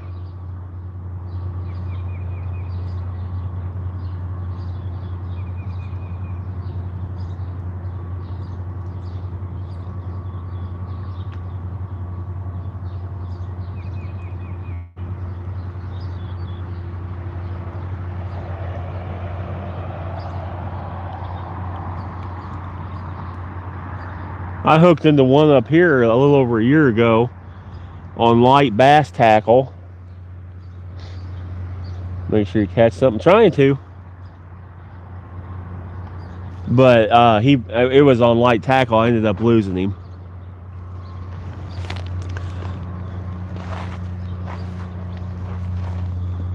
So yeah, I'm gonna pack this up so we can walk down there together.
I was afraid of that. That's why we didn't catch one.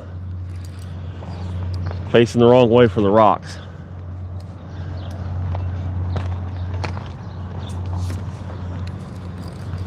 That's why he hit, but we didn't catch.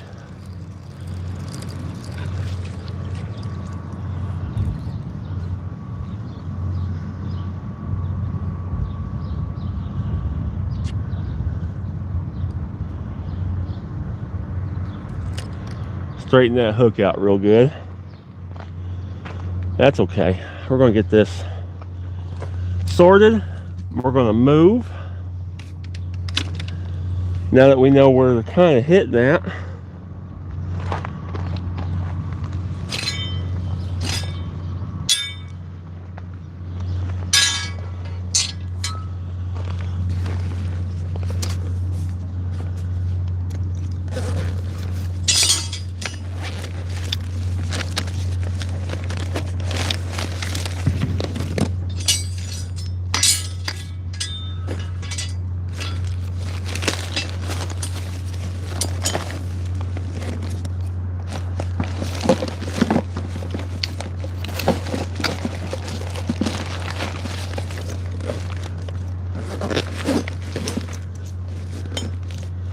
Y'all about ready to go on a little hike?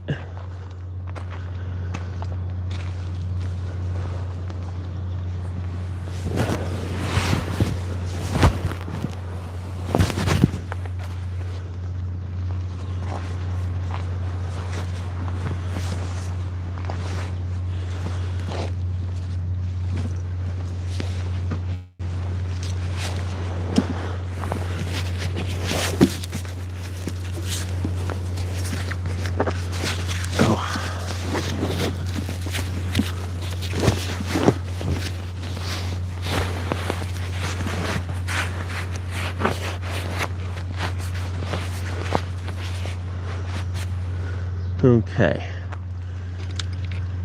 We have 2 rods in this hand, along with the bucket.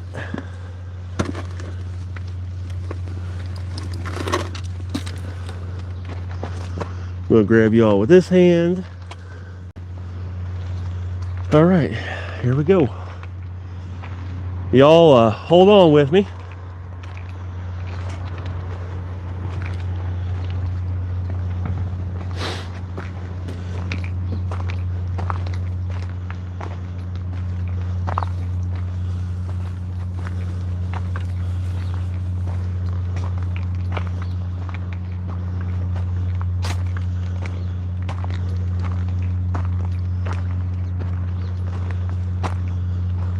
Whew. This cold kills my asthma.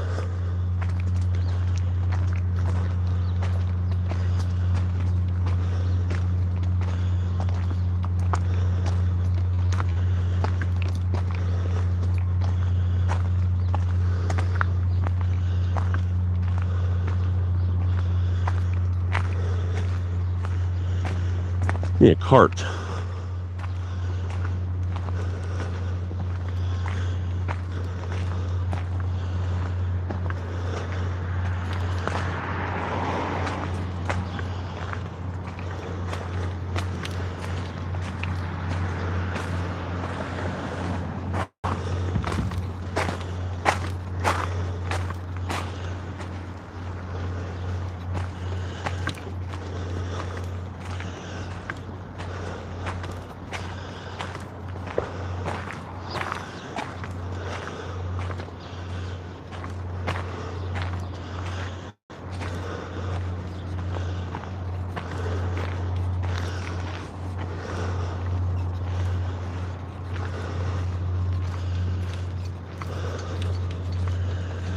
All right.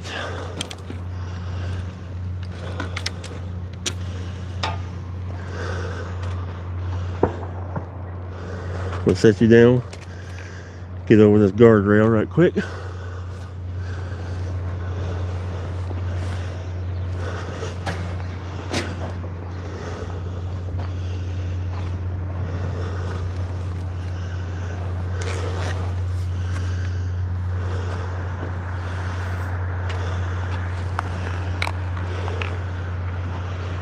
There we go.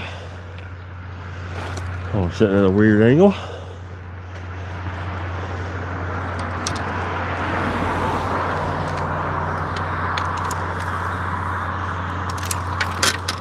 Whoops.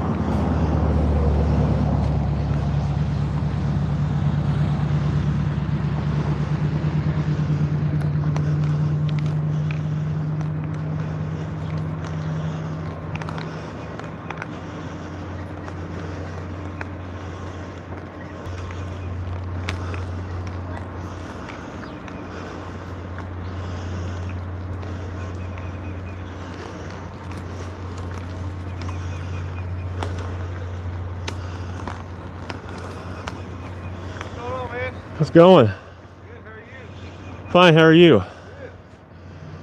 Where's the skipjack at, bro? We had a shad kill. You ain't going to catch skipjack. Oh, yeah? Yep. Am I late or early? Neither. Catfish, skipjack, all that. Pretty much, you're not going to get anything. Really? We had a big shad kill. Water's loaded with dead shad. I fished for 7 hours yesterday for catfish, not a single fish.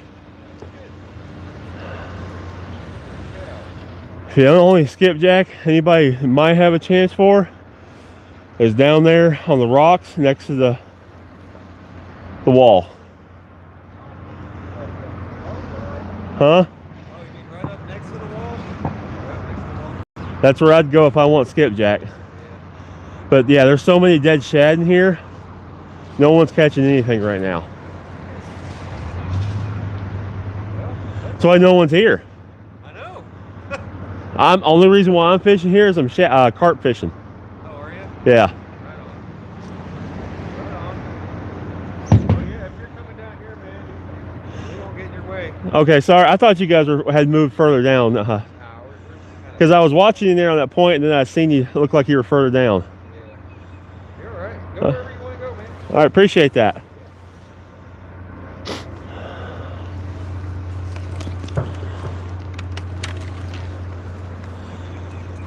All right, y'all. I'm gonna try to get down here without busting my butt. It might be easier said than done.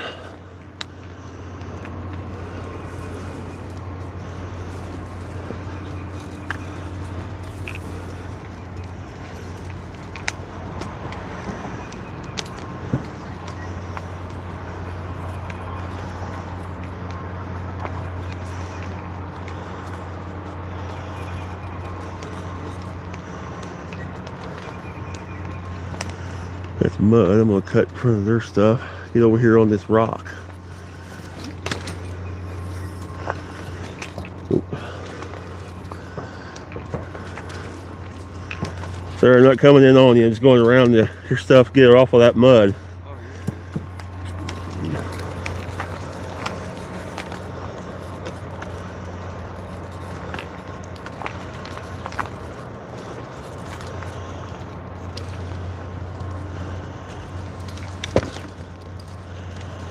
All right, y'all, we made it. Bear with me. Whoop. Just about lost y'all.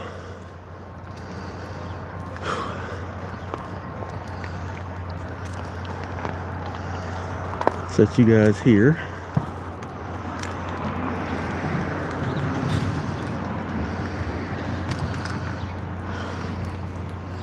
We made it.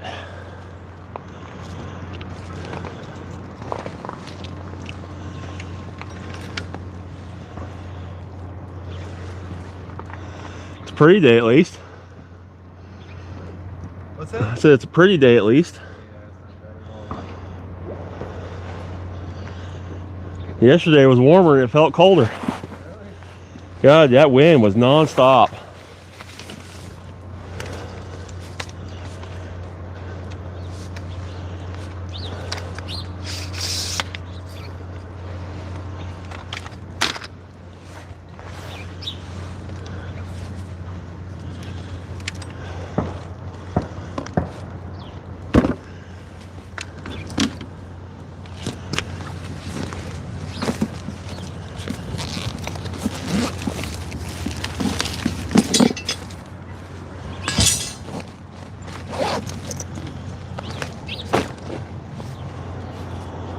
All right, y'all, give me a second. We're gonna get set back up here.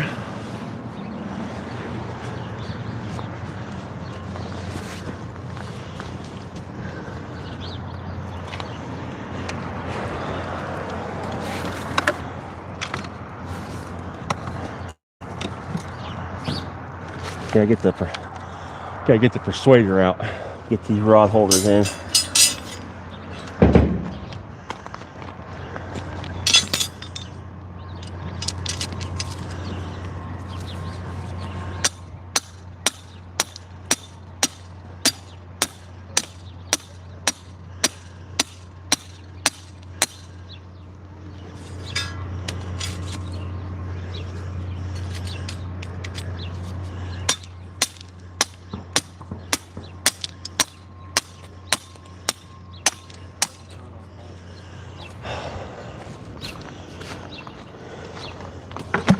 They've been persuaded.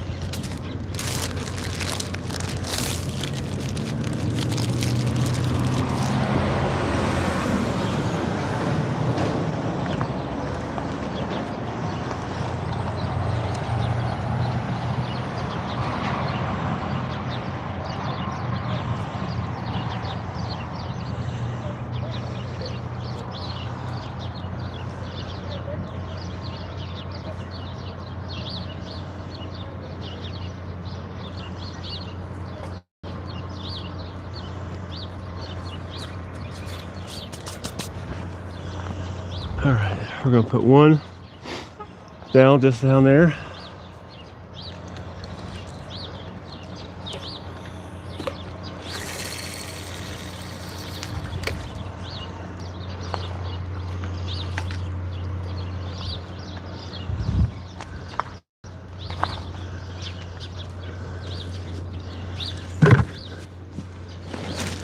Oh no, just spilled my bait, which I don't have a huge amount of.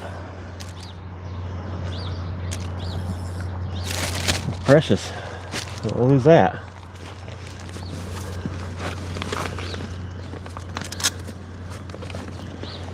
I bent my hook down there.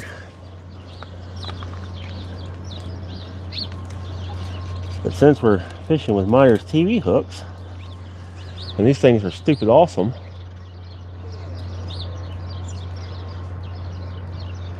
hard to access by foot, I can just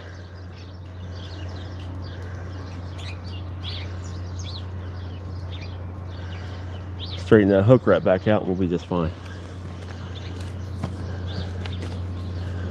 Toughest hooks in the game, y'all. Meyers TV.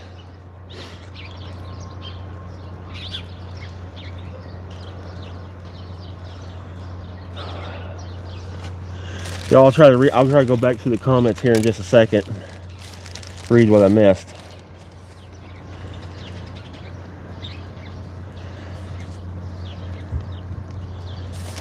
I seen something about not a bad idea from my wife there. She's my moderator.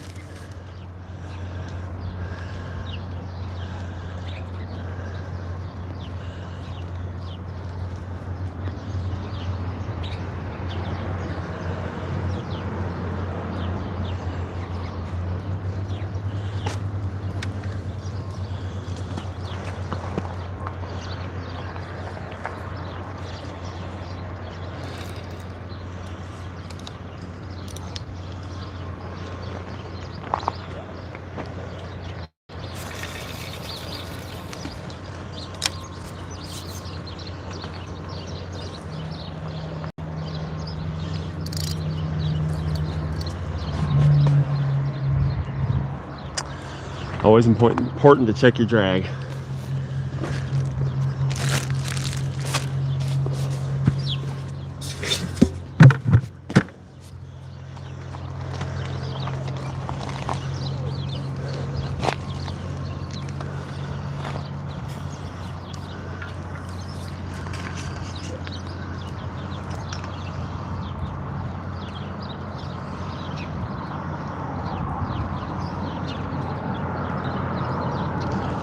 Yeah, the electric bikes are pretty neat.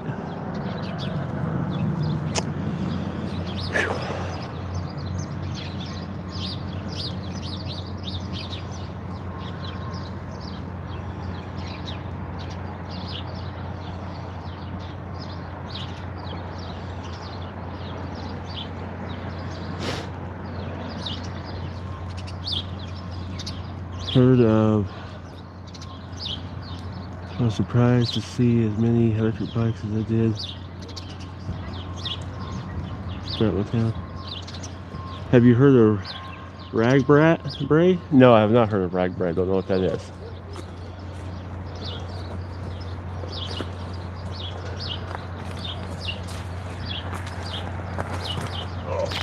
Yeah, that mud's rough.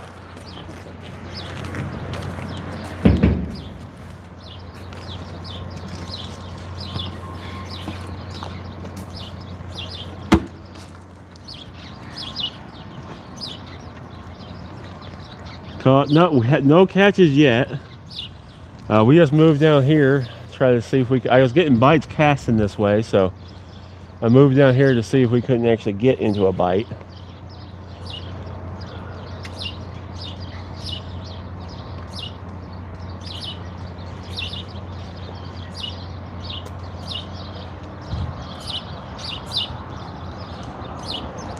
No keepers. Mud from Italy. Appreciate that, by the way, too. If you could hit that like, tap the screen. Bait, we're using a pack bait I made. It's got oats, corn, strawberry jello,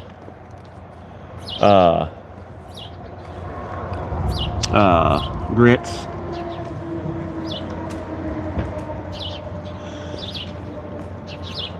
I got a video of how to make it there on my channel.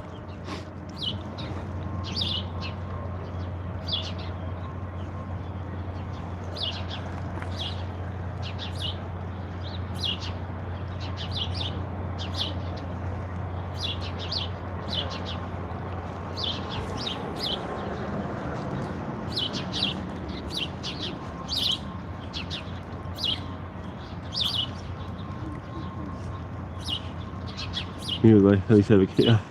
It's a neat idea.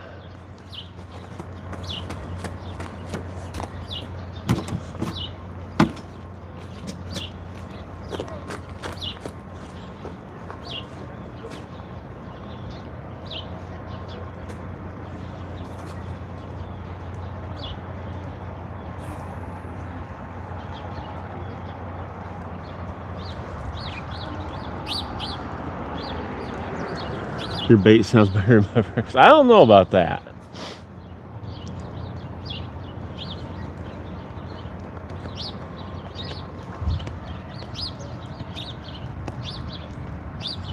Yeah, can of biscuits. It's windy here too. Not as bad as yesterday, but we got some wind.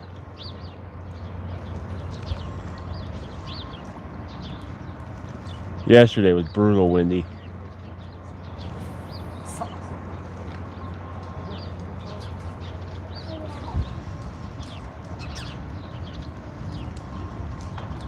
Here's my daughter's volleyball tournament. Good luck. Derek, well, thank you for being with us this morning. Good. Hope your daughter does well in her volleyball tournament. Hope they win.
Snokamo, I'm probably butchering that username. Snokamo, thank you. I appreciate that. I'm about to rip a couple.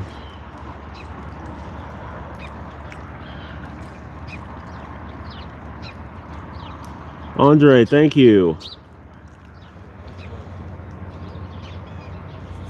Hope you enjoy your day.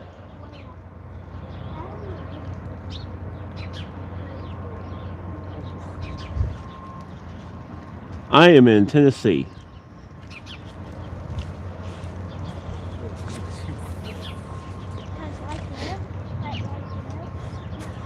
Do me a favor, y'all. Tap that screen, hit that like button, subscribe if you're not subscribed.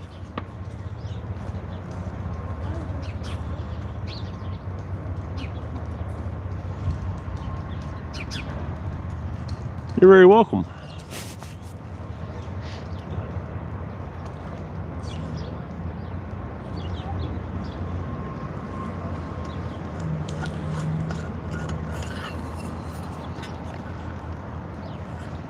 We're targeting carp.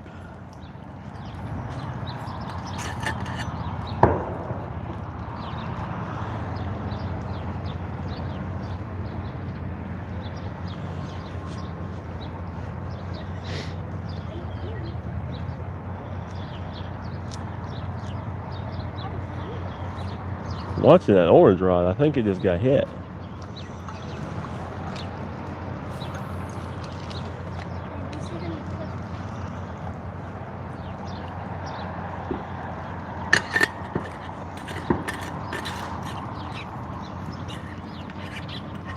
Oh yeah, nothing like being on the riverbank outside and hot coffee.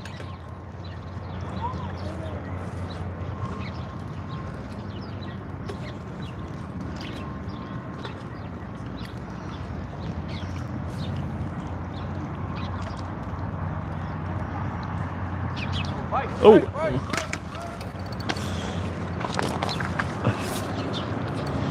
trying to drink my coffee and wasn't paying attention.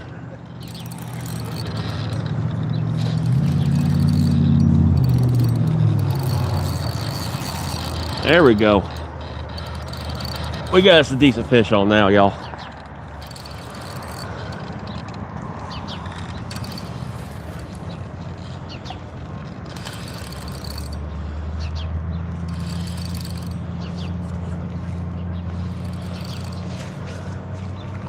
So much for trying to drink coffee this morning.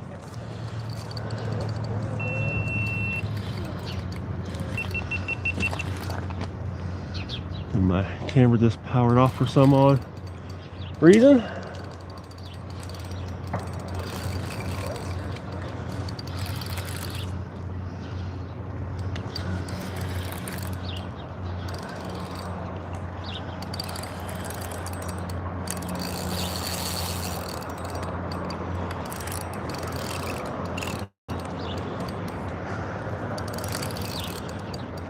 Of course, my camera power's off right as I catch fish. That's lovely.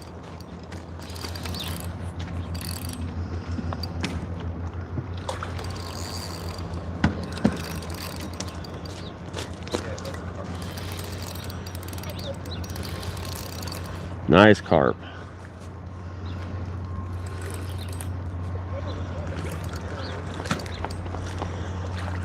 Try to get down here, turn you so you guys can see.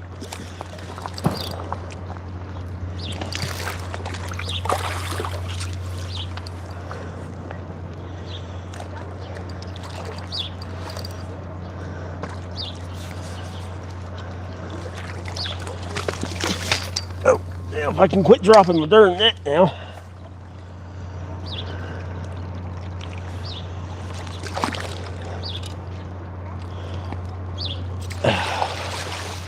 He's in the net.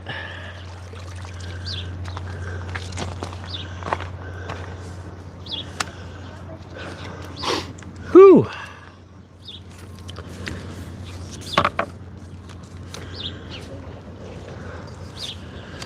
And y'all, that's why I carp fish. It's a solid 15-pound fish here.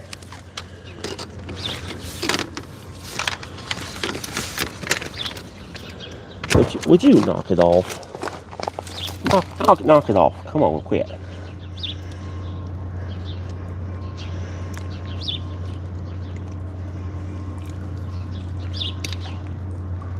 Get that hook out the way.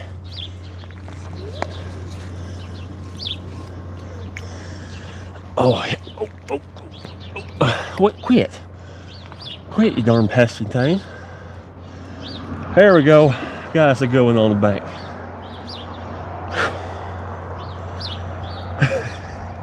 Well, it was worth the trip back over here. Solid 15 pound. He's trying to fight again, so I'm gonna go ahead and let him go.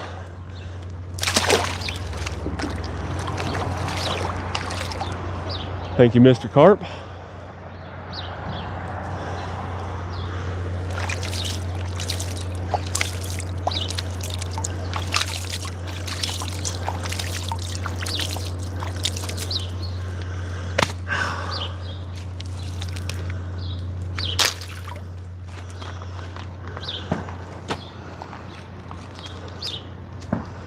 Nice one, man. Thank you. Thank you for yelling at me. I was focused on getting a drink of coffee. And That rod was going.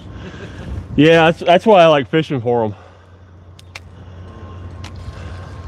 Those are Hellcat rods you got there? Yes. I like the way those Tell you what, I'm an affiliate, but before I was ever an affiliate, I switched from Mad Cats and everything to Hellcat, Yeah. or Catch the Fever. Yeah. They are phenomenal. Yeah. See, I've got some Mad Cat rods. I've got one Hellcat rod. I used to be all Mad Cats, had the whole setup of Mad Cats. Yeah. Everybody kept asking me what I like better, and I was like, I can't answer that because I don't have Hellcat. Right. I bought one, Yeah. sold every one of my Mad Cats.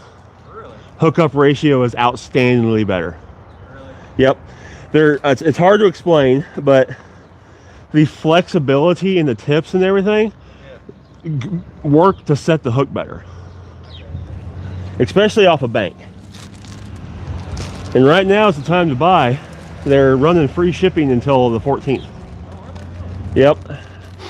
And I have a code, TBVO will save you 10%.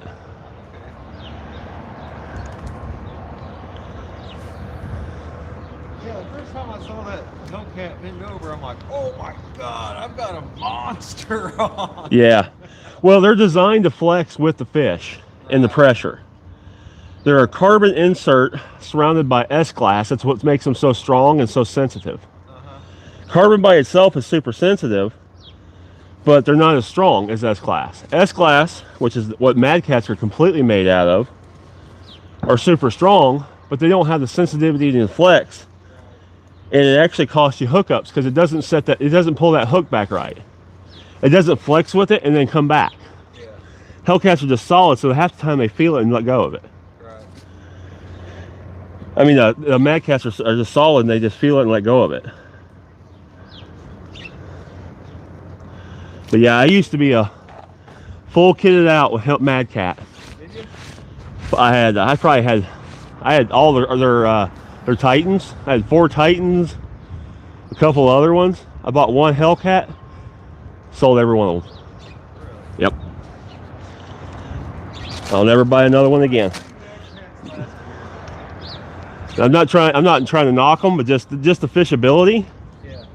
I sold every one of them. Last year, and I'd say by far, I like watching the takedown on the Hellcats way better. They cast better too. Yeah. I got a buddy that's fishing with me yesterday. I was trying to explain to him, and I had a spare one. He actually got it off me, but he was running 4 Mad Cats. It was doubling his distance cast wise with the Hellcat because of the flex. It whips. Yeah.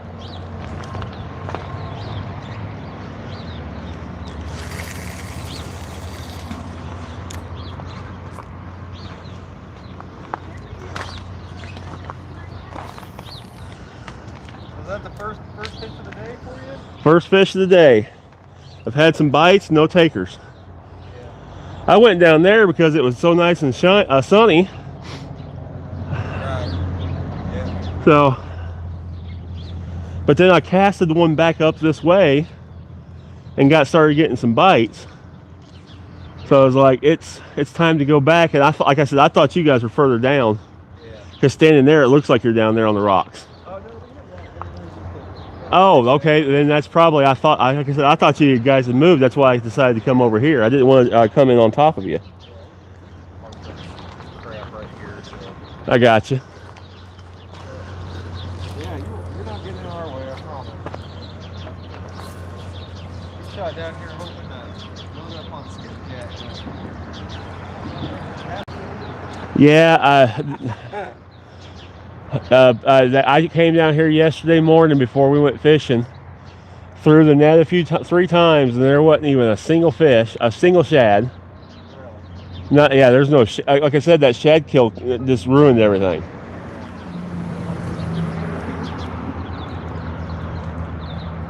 Action on the other rod? Yeah, hopefully.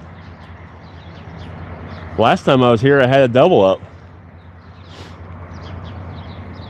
Had a 10-pound cat and a 10-pound carp hit at the same time.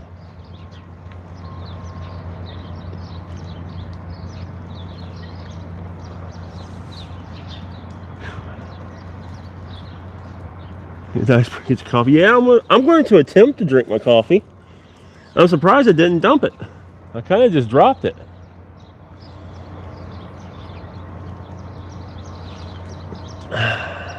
I spilled some of it though. I only had one drink left in there. It's going well. Thank you for asking. Oh, that battery pack is dead. That's when my camera turned off.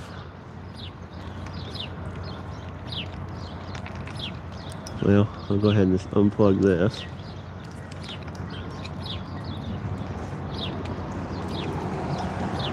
I guess the solar charge on it wasn't enough to keep up, but that's okay.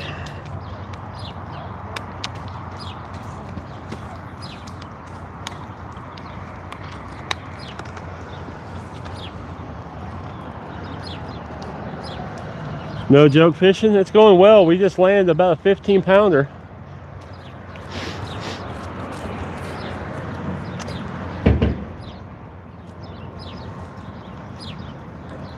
We are Shadow, welcome back.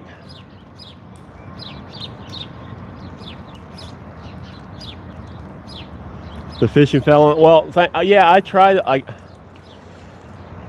am an affiliate, but I don't want to sound like I'm just, you know, dogging the other companies. I'm really not.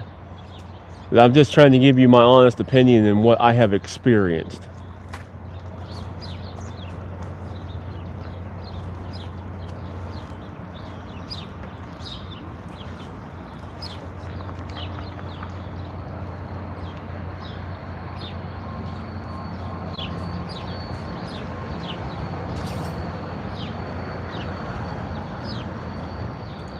But I'm glad I used takedown rod holders. If I hadn't had that rod holder in the ground, that rod would have been gone.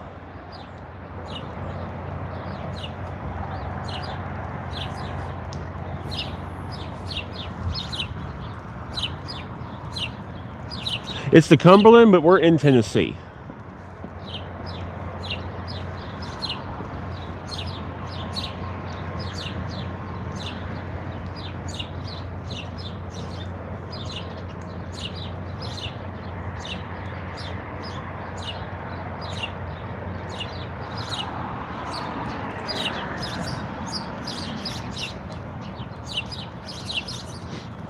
But welcome in, James. I know I missed some comments and stuff in there. I apologize, y'all.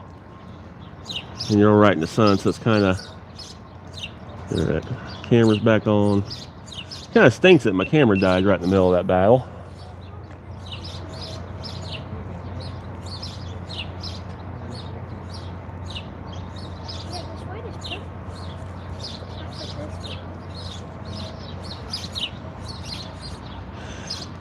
Well, we got a little bit of snow left. It's melting quick.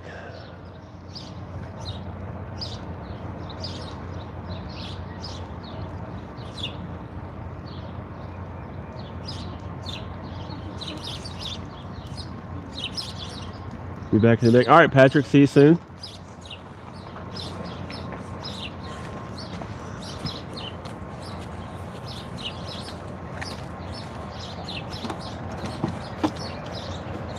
They all got the skunk off the bank with a good one.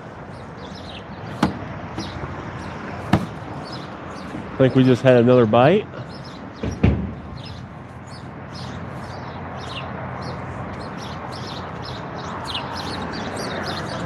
$15 degrees in Ohio. James, you can keep your 15 degrees. I don't want no part of that.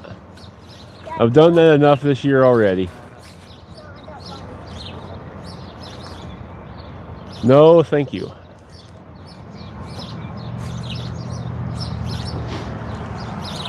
My biggest fish ever caught's a 75-pound flathead. Weight-wise, length-wise is my 57.5-inch sturgeon.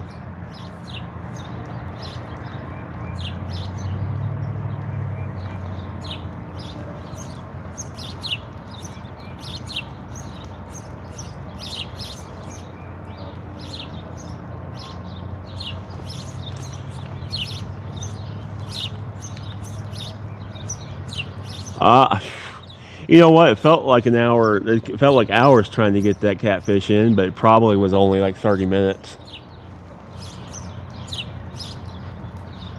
So on these rods, I am using the Cast King Megatron. They're actually a saltwater reel. Has 36 pounds of drag. All aluminum frame, all aluminum and brass innards. So they'll stand up to a lot of abuse. They're 6,000 style, 6,000 size, I should say. We do have stripers biting here. I've only seen a herd of one caught recently.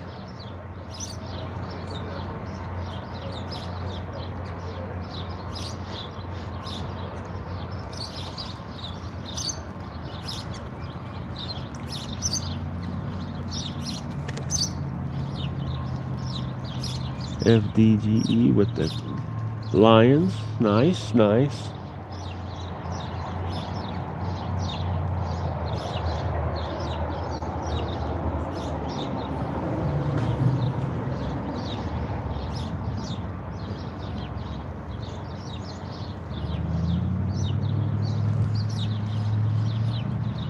Trevor, good morning. Hello to you. I see them hearts coming in, y'all. Double tap that screen, hit that like.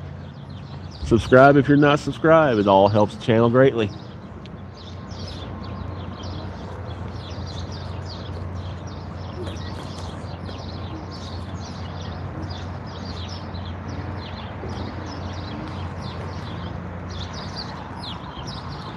You're fishing nice, AVR Shadow. You're using Savage Gear rods. No, I'm using Hellcat rods. These are the originals. The original Hellcats. They don't make these anymore, but they changed them out. They're a little better, actually.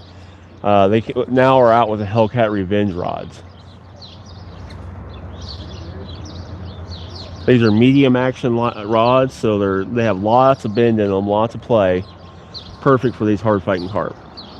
Got a bite, nice. Rainbow Creek at Wolf Creek is awesome, nice. Rainbow Trout at Wolf Creek is awesome. Still frozen in Kentucky. Yeah, further north you go. I live up towards Clarksville. We got more snow and ice up there than down here.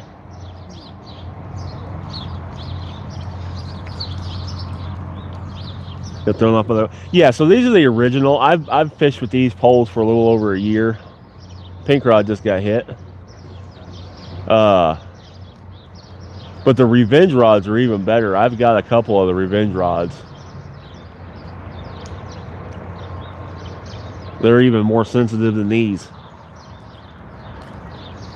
I'm not far from Nashville. I'm just north of Nashville.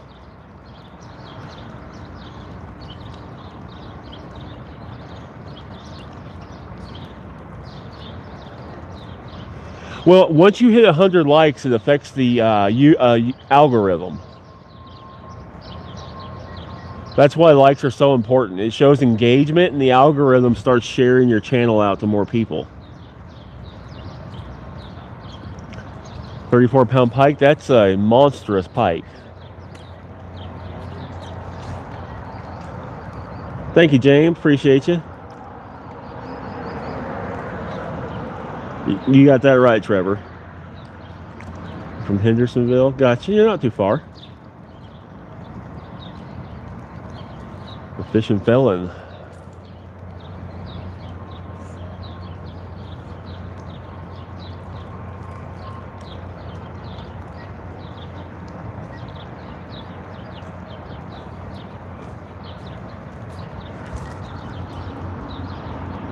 What is about 2 foot gar? Yeah, we get lots of gar here in the summer. Right now, we don't have to worry about gar too much.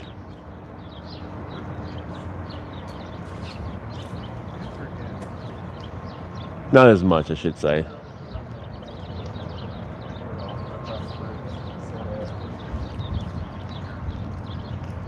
I am on the Cumberland River here in Tennessee. We're here in Cumberland City.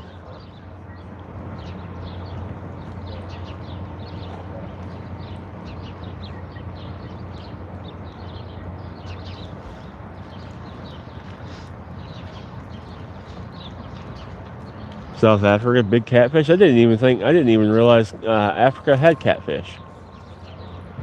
Shouldn't, I mean, catfish are everywhere. Some species of one or some other kind of species.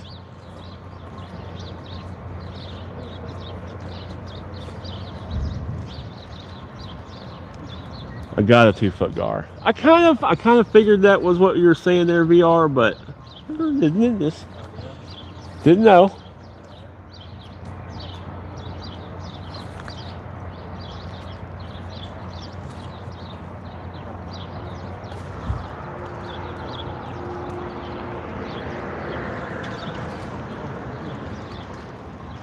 We were bad snow. We've had it finally got melted.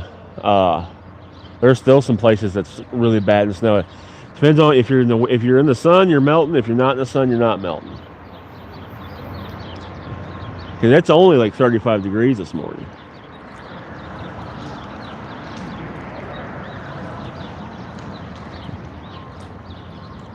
People in South Africa catfish. Can of biscuits? Okay, that's cool. I didn't know that either. Randall, thank you for joining us. So far, it was a slow morning. We made a move, and we've got one 15-pounder on the bank. 15-ish. I'm pretty good at guessing their weight. He's 15-ish.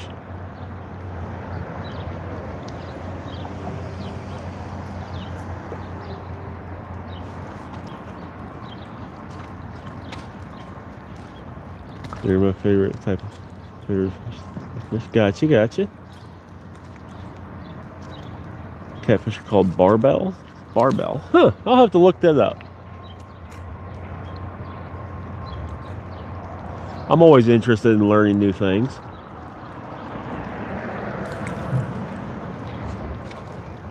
Well, yeah, compared to Chicago, we got a heat wave going.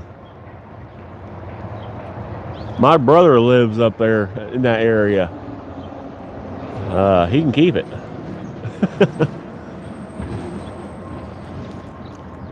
Not at all, Glenn. I am on the Cumberland River. Well, the river is actually out there. This is the outflow from the steam plant there in the background. They pull water in out of the river, heat it for steam to make power, and then this is the outflow.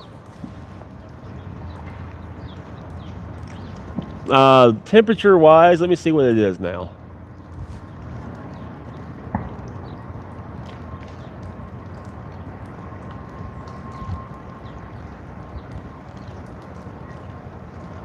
We're at 38 degrees.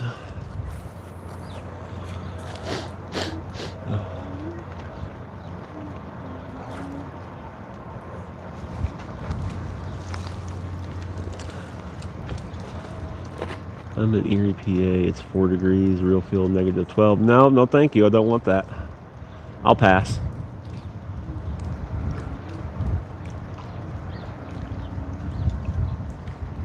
Oh, Glenn, right now they're using coal. They're in the process of changing over.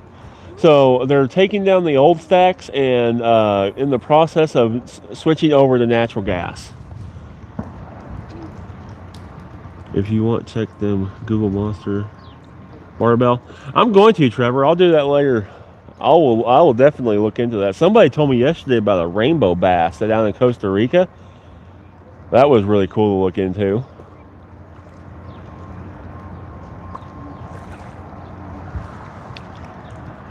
$19 there, BCR. Sorry that you are in the teens. What's your next fishing trip? It'll be next weekend. It's going to be next Friday night unless the weather changes. I got a buddy from work that's going to join me. We're going to go back to my place where actually, if you just watched my video that came out yesterday morning where I caught 6 cats, we're going to go back there and see if we can't get on some cats. Peacock bass. We don't have any peacock bass here. And if you're talking about the rainbow bass, no, they are not peacock bass. They're actually a whole different species. It was neat to look up because I was kind of thinking peacock bass too.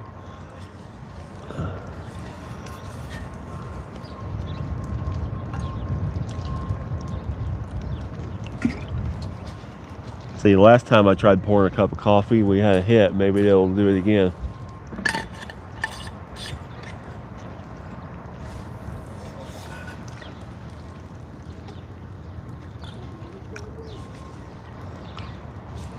Which plant is that? This is the TVA plant here in Cumberland City.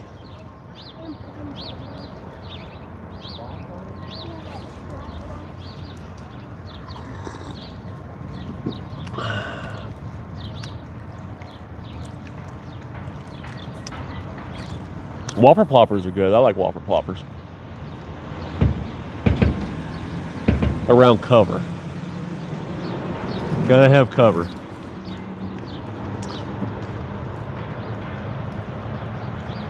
Gray from SoCal, good morning. Good morning, Gary.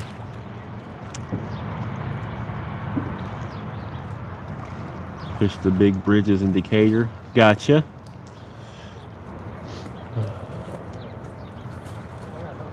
Yeah, there's not really many good places to get to bridges around here.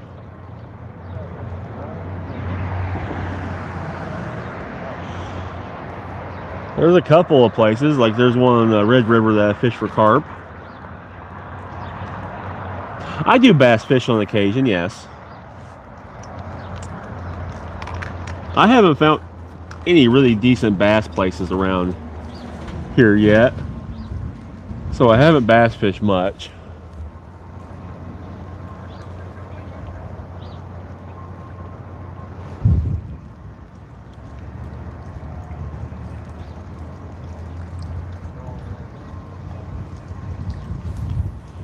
Glenn, see, that's part of my thing is the monetization. So everything that you guys are watching that I get monetized, the gifts that I get, everything is going back into the channel.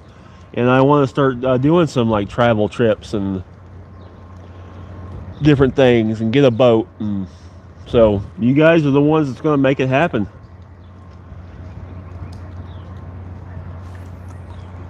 Trevor, thank you for subscribing. Thank you for joining the horde. Oh, pink rod just got hit. Decent hit too.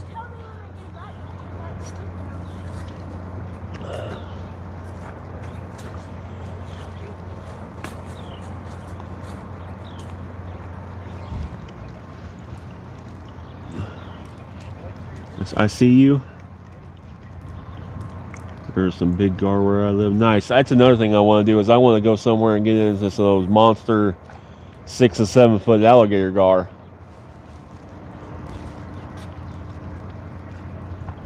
It's above water. I seen you pop up there.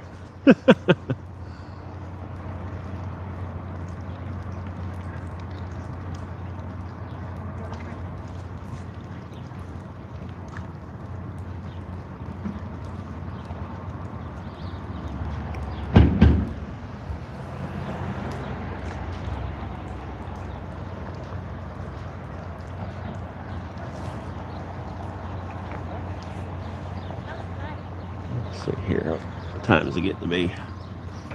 Skips doing anything? No. There ain't no skips here. If skips ain't here, you ain't gonna catch much for catfish. I'm carp fishing.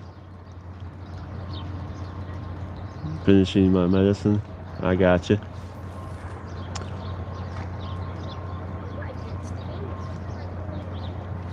No, we had a shad kill, and there's so many dead shad in the water that there's no. I spent 7 hours on the bank yesterday with shad and skipjack. We got some nibbles and one big bite, and that was it for 7 hours.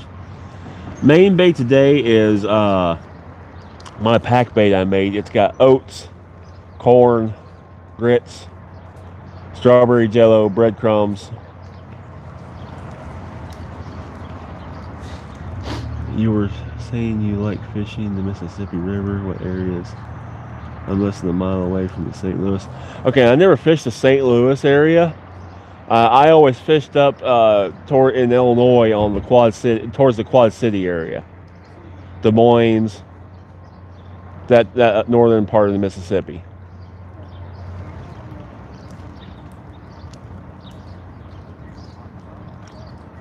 The biggest bass ever caught was probably VR shell. That's a decent bass.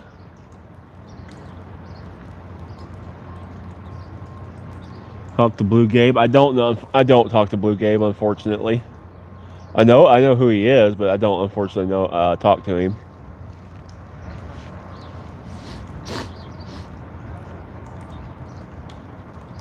I have fished the Ohio River, but it has been a long time ago.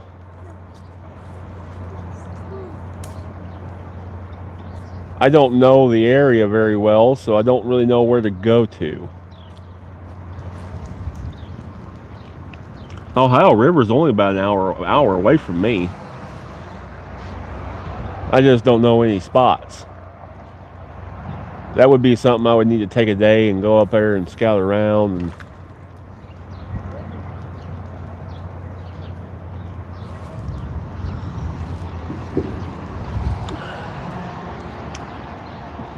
The plant behind me is just the TVA steam plant here in Cumberland City. Watch. There's gar fishing trip. I'd like to do a gar fishing trip. If you want to help out with that, tap that screen, hit the like, watch my videos. If you're feeling froggy, you can always send gifts. All that's going to go back to the channel.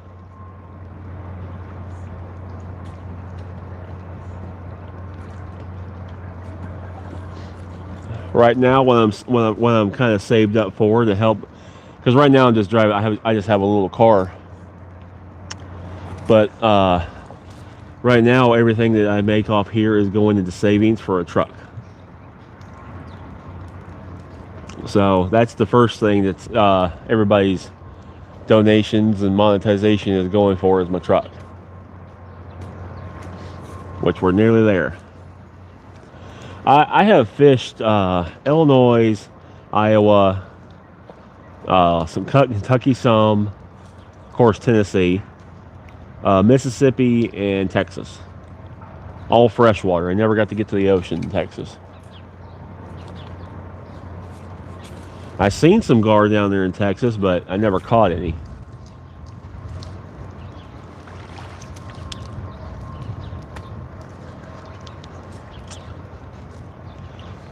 I do hunt. I got actually a 200-pound field dress doe this winter, back in November. Monster doe.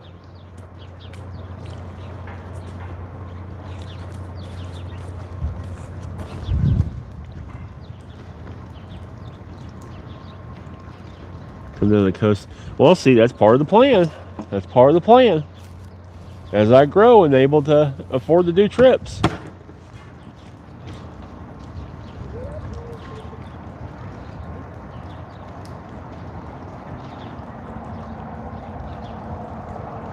Presley, you love fishing. What's the biggest fish you...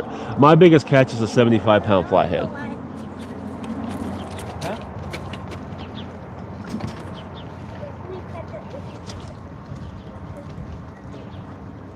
What about moose, elk, and bison? I would love to hunt elk. That's another thing I'd like to do, is go to Colorado, do some elk hunting.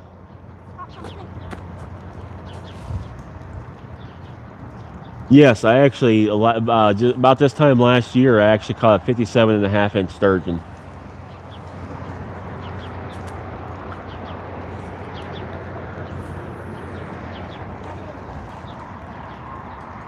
I like bird hunting and small game. Yes, I do too. Squirrel and dove is my favorite small game. Small to hunt. Rabbit as well.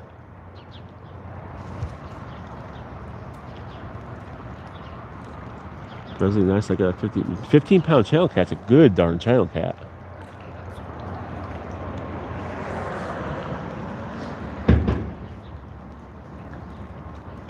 Yeah, 12 dove and some squirrel. That's actually pretty darn good.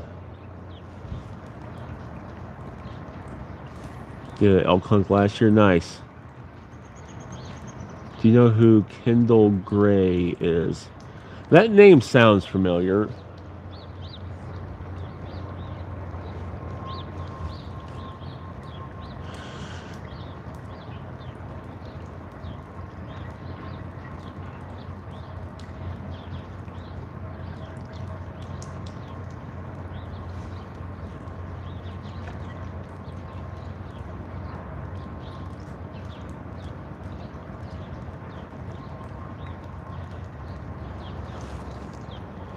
Thinking about rebaiting the pink rod. It's been out there for a bit. So we're going to rebait that pink rod, and I'm actually going to set it down so it's a little further, and I'm going to put it right here in front of this pylon this time. That one I put on the outside edge. You hunt moose in Alaska, it's better than elk. Glenn, I've never gotten to go to Alaska. I always wanted to, but never have. The biggest I've caught on the Kuza was a 3-foot short nose gar. I got you. Yeah, we have short nose and long nose here. I want to get into those 150, 200 pound alligator gar.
Give it another 5 or 10 minutes, and then we're going to rebait orange.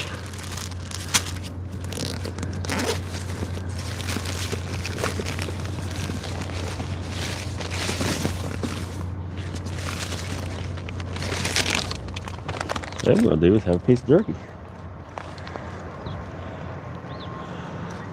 Oh.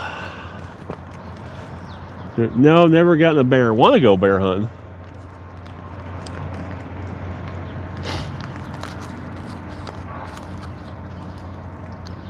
So Alan, what we've caught today is so far is one. It was about a 15-pound common carp.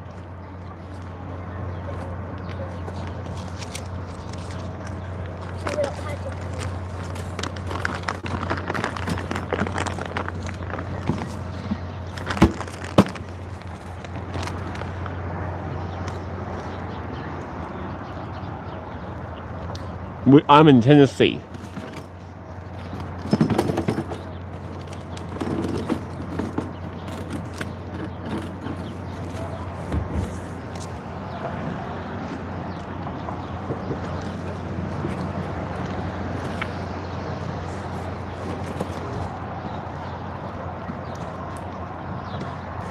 Yeah, Glenn, I wouldn't say so much lucky. I'd say it's more blessed.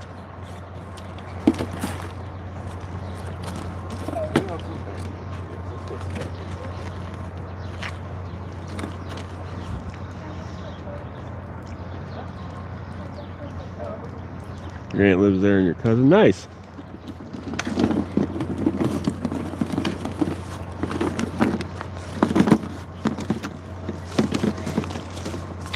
Here, fishy, fishy, fishy, fishy.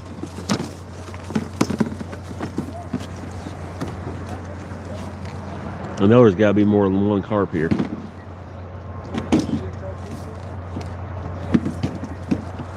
Pink rod's getting messed with.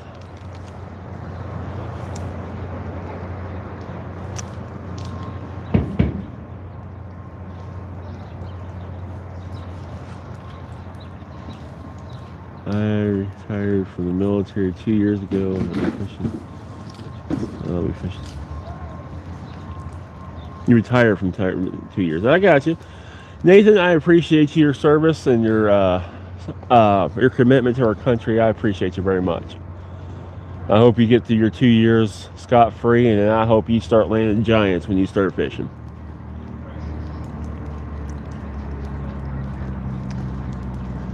That too, any way you can look at it. What do you mean that any way I can look at what? In the middle of the hills of Kentucky right now. Nice, we are. We're neighbors.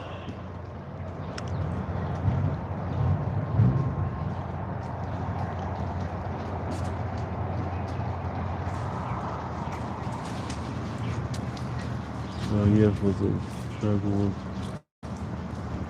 Plus, you have company. Living the dream. Yeah, it's nice to have some company. Warms up a little bit. Hopefully, my wife will join me more. She don't like the fishing in the cold.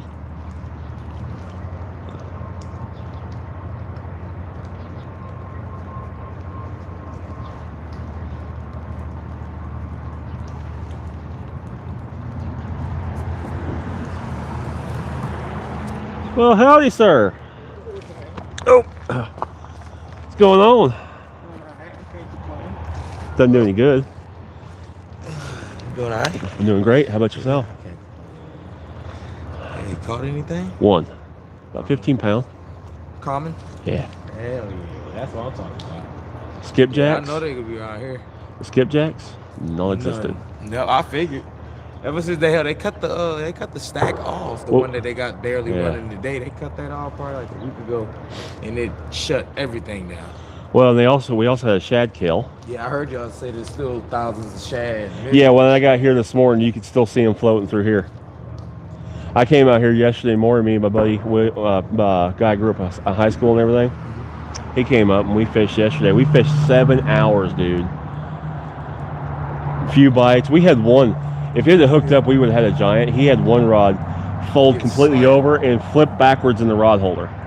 Oh yeah, so he short bit it, but he bit it hard. Whatever it was big. Bit it hard. But that was the most action we had, 7 hours. I came here yesterday morning thinking I could at least get some shad. Yeah. I threw the net a few times along through here, three or four times, and not even a single baby. There's no shad, there's no skipjacks. Yeah, I figured maybe they would have showed up a little while early this morning. No, there's a few guys out here. Nobody caught a skipjack. That's wild. So that means my prediction was actually right. And I said, man, I'm gonna come and throw a little bit, see if a white bass or maybe a sauger or something. Without a skip being around, that means ain't nothing. Probably just a little dead. It's nothing but buffalo and carp out here right now. Typically, what I do is last time I come here, and I was going to do it again today, was bring a cat rod and because I caught a couple cats. I caught a nice 10-pounder right here last time I was here. Oh yeah. And I think I caught like 11-pound flathead right there beside the pillar. I caught 11 I caught 11 3 weeks ago here. Oh yeah. They'll be right here. A lot of sometimes it just be how you approach it and how you angle everything. But I didn't even bother bringing a cat rod today. I don't blame you. I was gonna come look for some white bass and maybe get lucky. Hope the skips was around. Yeah, I was gonna go look for me a buffalo. Yeah, I haven't found any. Shad on Riverside. But I just seen one of my rods move out of the corner of my eye. All my shad on Riverside. That's where the last one I went. I was gonna go there yesterday morning, but I remember the last time I was there Tuesday or Wednesday night. I drove down in it, and it was bad slick. Oh yeah, it was horrible. But it was still. I took a little bit of. I did the shuttle. I had my shovel with me and cleared a little 2 to 3 foot path around. Well, I figured the shad were still far, few and far in between. I got lucky and landed on a school about 20. Yeah, they still was only 3-4 inches. I got like 5 or 6 dozen, about 3 to 5 inches. Yeah. And they'll bet something better than nothing, to be honest. Yeah, and I'm glad I knew I was going to go back out Friday. I usually just go ahead and toss them. Yeah. So, but I kept them just around to keep them because it's cold outside. Just leave them in the bucket. Yep. Hell, I caught 2 crappie, caught a largemouth, caught about 5 or 6 red ear sunfish, bluegills, I mess around and kept them for bait instead of, you know, usually I eat the crappie. Yeah. And I said, man, I'm gonna keep them for bait just because I Yeah. find a shad to save my life. I have a hard time using crappie for bait because Oh man, they make a good sandwich. That's the only thing I've been getting bites on. Yeah, I got a bite on last night. Oh, that's getting hit.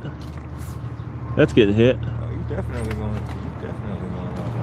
That's getting chewed on right now. When that stack cut off, there's two things I know around here: probably some white bass and the carp and buffalo in it.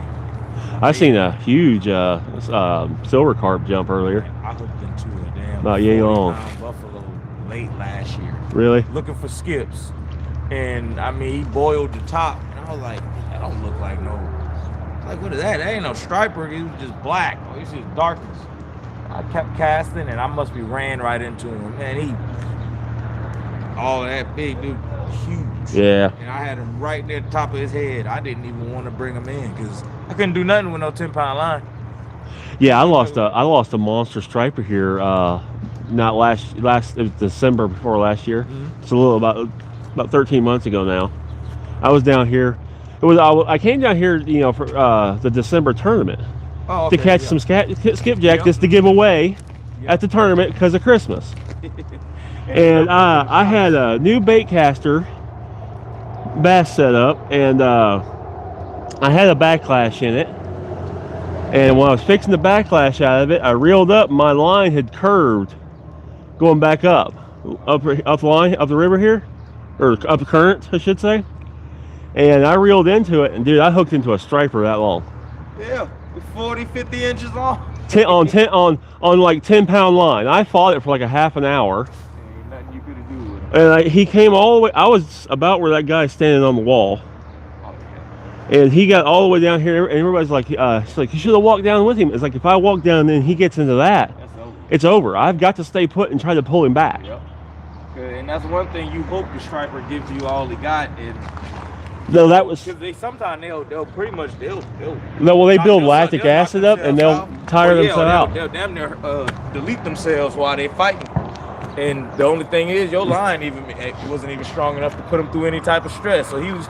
So yeah. He walking the dog. That's exactly what. So I fought him, and I actually got him back up to about where that red bucket is. And he done one more flip, and I actually got him about 5 foot off the bank, out of the main current, and I was dragging him slowly back up. And he done one more flip, and popped him off. Orange rod's still getting hit. Yeah, y'all, this is Sinclair. He's above water fishing. Another tuber out here with me. Y'all say hi to Sinclair. Yeah, you live on the Tube Tacular.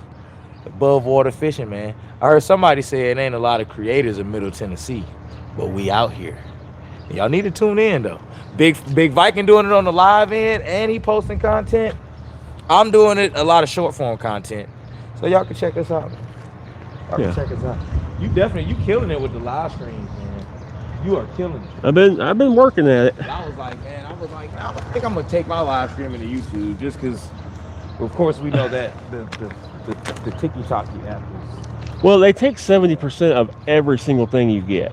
It ain't even that. It's gone. It's what I call the QVC app now.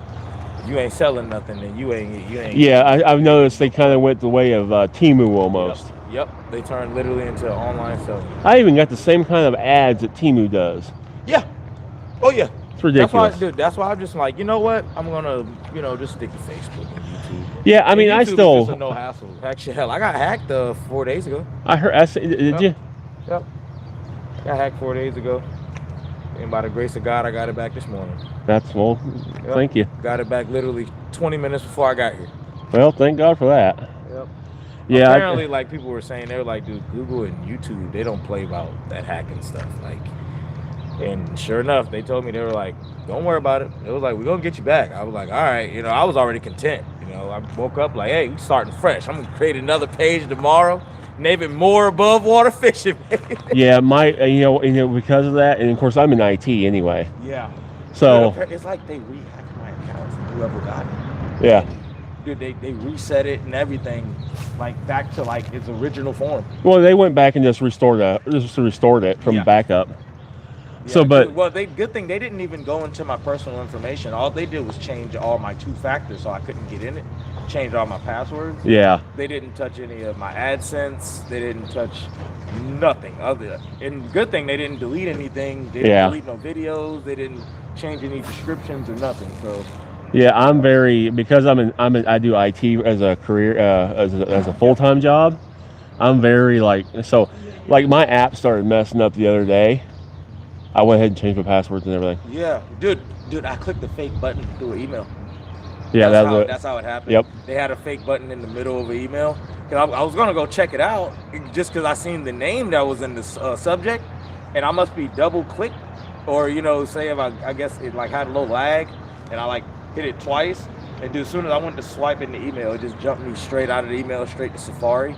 Yep. And it went to Safari, and then the whole thing started acting like old school dial-up.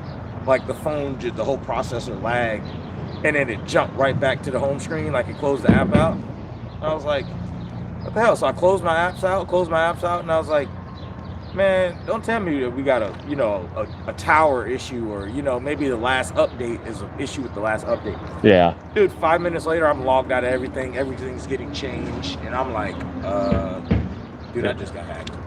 I knew it right then and there. Went to the recovery thing and just started spamming it. And I was able to disable the account. So like, if y'all gonna take it, then you ain't gonna get to do nothing if I can't get it back. Yeah, and that's when I reached out to YouTube through Twitter, and they walked me through it step by step. Yep. It's a thing. That was a headache. Yeah, if I see anything weird, I change it. Yeah. Oh, today I went crazy with the authentication and all the two-factor. Oh, I got every single check mark in the authentication. Do you use a VPN? I don't, but now I am. I use ExpressVPN. It's $12 a month, and I think it does 5 devices. Okay, I might need to look into that. I got a free one for now, but what I did was I linked all my pass keys. I linked all my two-factor between both of my phones. Yeah. I linked them between both of my phones. Even though one phone, I rarely even use it. I just edit my content, film B-roll and pictures or whatever. Yeah. Man, I linked both of them together. I got 10 backup codes now. I just went crazy. I got the Authenticator app through Google, so it the last time what I did was I kept signing out and signing in, and the phones were talking to each other. Yeah. Like as I was driving up here, I was like, okay, so I think I got it right. Yeah, so yeah, I'm super cautious. But like I said, I have an IT background. Yeah, your mindset is already knowing what's in for cybersecurity type stuff. People were doing anything, dude. They were linked. Their VPN had them in New Jersey, but they were really in Russia. Yeah, I've been using ExpressVPN for 4 years, and I'm very happy with it. It has good encryption on it. That's crazy. Buddy was like, dude, you're gonna get it back, but it was like, dude, I promise you hit a fake button in the email. I was like, well, yeah, I seen the name of the subject, and I was like, let me go see if it's like fake or not. I didn't even get to see anything because they had the button like right there in the middle of the freaking email. So if I don't recognize it at all, I auto delete. Yeah. I don't even open the email. Dude, it was supposedly from Monster Energy, quote unquote, and I didn't get to read it. But now that I get to read it now, that I got everything back, and I went through and I screenshotted it. These dummies, when they got my account, they sent all their information back to my email. So I got their email, their information, all that they changed. So I'll tell you a little secret from the cybersecurity side of things. Don't do any emails on your channel through your phone. And here's why. Your phone does not show you all the metadata. Yeah. So if you bring it up on a computer, you can hover over the email address, and even though it says it's from Monster or anything, you can see what's behind it. Yeah, your phone, you really can't do that because the app's simplified. Well, it looked legit. They did a good job until you get halfway through it. Oh, these scammers are at the bottom where they have a $5,000 offer, and then they messed up their ChatGPT part of it, and it has the typo and the hyphen that ChatGPT always uses. And I was like, dude, if they didn't have a fake button right there where I was at, I would have just instantly, I would deleted it. I would have blocked I would have blocked everything. Nope, they get very creative. Oh yeah. That's how they got Lojo. They got Lojo fake button. Fishing Magician hit me up. They got him with a fake button in the email, but he actually like clicked their link so he can like look into it. Yeah. And it like literally 404 not found. And after that is like, oh, we got everything. Yeah. So I almost I do a lot with new view hunting. Yeah. So I almost lost that. Jacket not too long ago. So I almost lost that, you know, connection because I didn't think it was legit. Yeah. And didn't. They reached out through TikTok. That's what And they sent me they followed it up with a message in TikTok through the collaborator thing. That's how you knew it was legit. Then. So but other than that, I almost missed that. Yeah. I mean, hell, I almost missed Bearskin. Bearskin hoodie. Yeah. Yep, I almost missed them. They reached out in August, and I missed it or something. I don't know. I probably looked at it and was like, nah, that ain't the real one. And they went through Instagram business, and they put the money right in front of my face. And I was like, whoa, well, that's legit. And then something tell me go. They were like, dude, you need to check your email. We hit you up in like September or August of last year. And sure enough, I went back to it, and I was like, dude, I looked at this and didn't think it was real. And sure enough, it was a real deal. Yeah, you got that's you know it's the crappy thing is you got to be so daggum careful. You can lose deals. Yeah. Yeah, the internet is a good thing, but it also is a double-edged sword for sure. What kind of kills me is like these people are scamming people, but do you realize how much money you can make if you actually just done a job as a programmer? I gotta rebait this orange rod. Little cousins and stuff we're doing now. They're all into cybersecurity. It's a good field to get in. Like that. It's a great field to get into. Tell them to get their certificate, Security Plus, and their Network Plus. Man, they know they're way ahead of what they're already there. What you talking about? Yeah. Yeah, they're already there. Do the Security Plus first because Network Plus sucks. They're telling me about stuff like that. I'm like, man, I'm already out of that phase. You know, that's what I got people like you for. That's what I got people like you for. I got good buddies I know that knows how to work that stuff. See, I actually wasn't ever going to be IT. Just kind of. Yeah, well, I got. It kind of found me after my knee injury playing football because I was enlisted for Marines. You was ready to go. I was enlisted in Marines and I was going to go scout sniper. You ended up being IT. And got laid up. I got my knee snapped sideways. My right knee. My foot went completely out. Didn't break anything. Tore everything to pieces. I actually relocated it. Played 3 games on it. Oh damn. But that's why my knee got bad tore up in video games. Because it got laid up. I laid up in bed for just like bed or sitting for 3 years. Oh yeah. I gotta figure out something to do. So video games was my thing, and that kind of got me into computers. And otherwise, I'd have been military somewhere. Yeah, he said I would have just recovered and went pursue the goal you already had set. I was already enlisted and everything.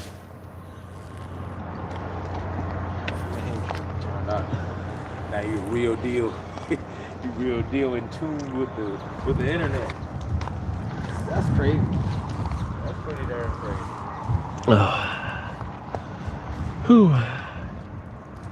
Yes, I've caught one thing. I've caught one 15-pound common, 15-ish. It's a nice one. Now he was a really nice one. It should be a bite window today for real, about 12, 3:30, 12 to 4.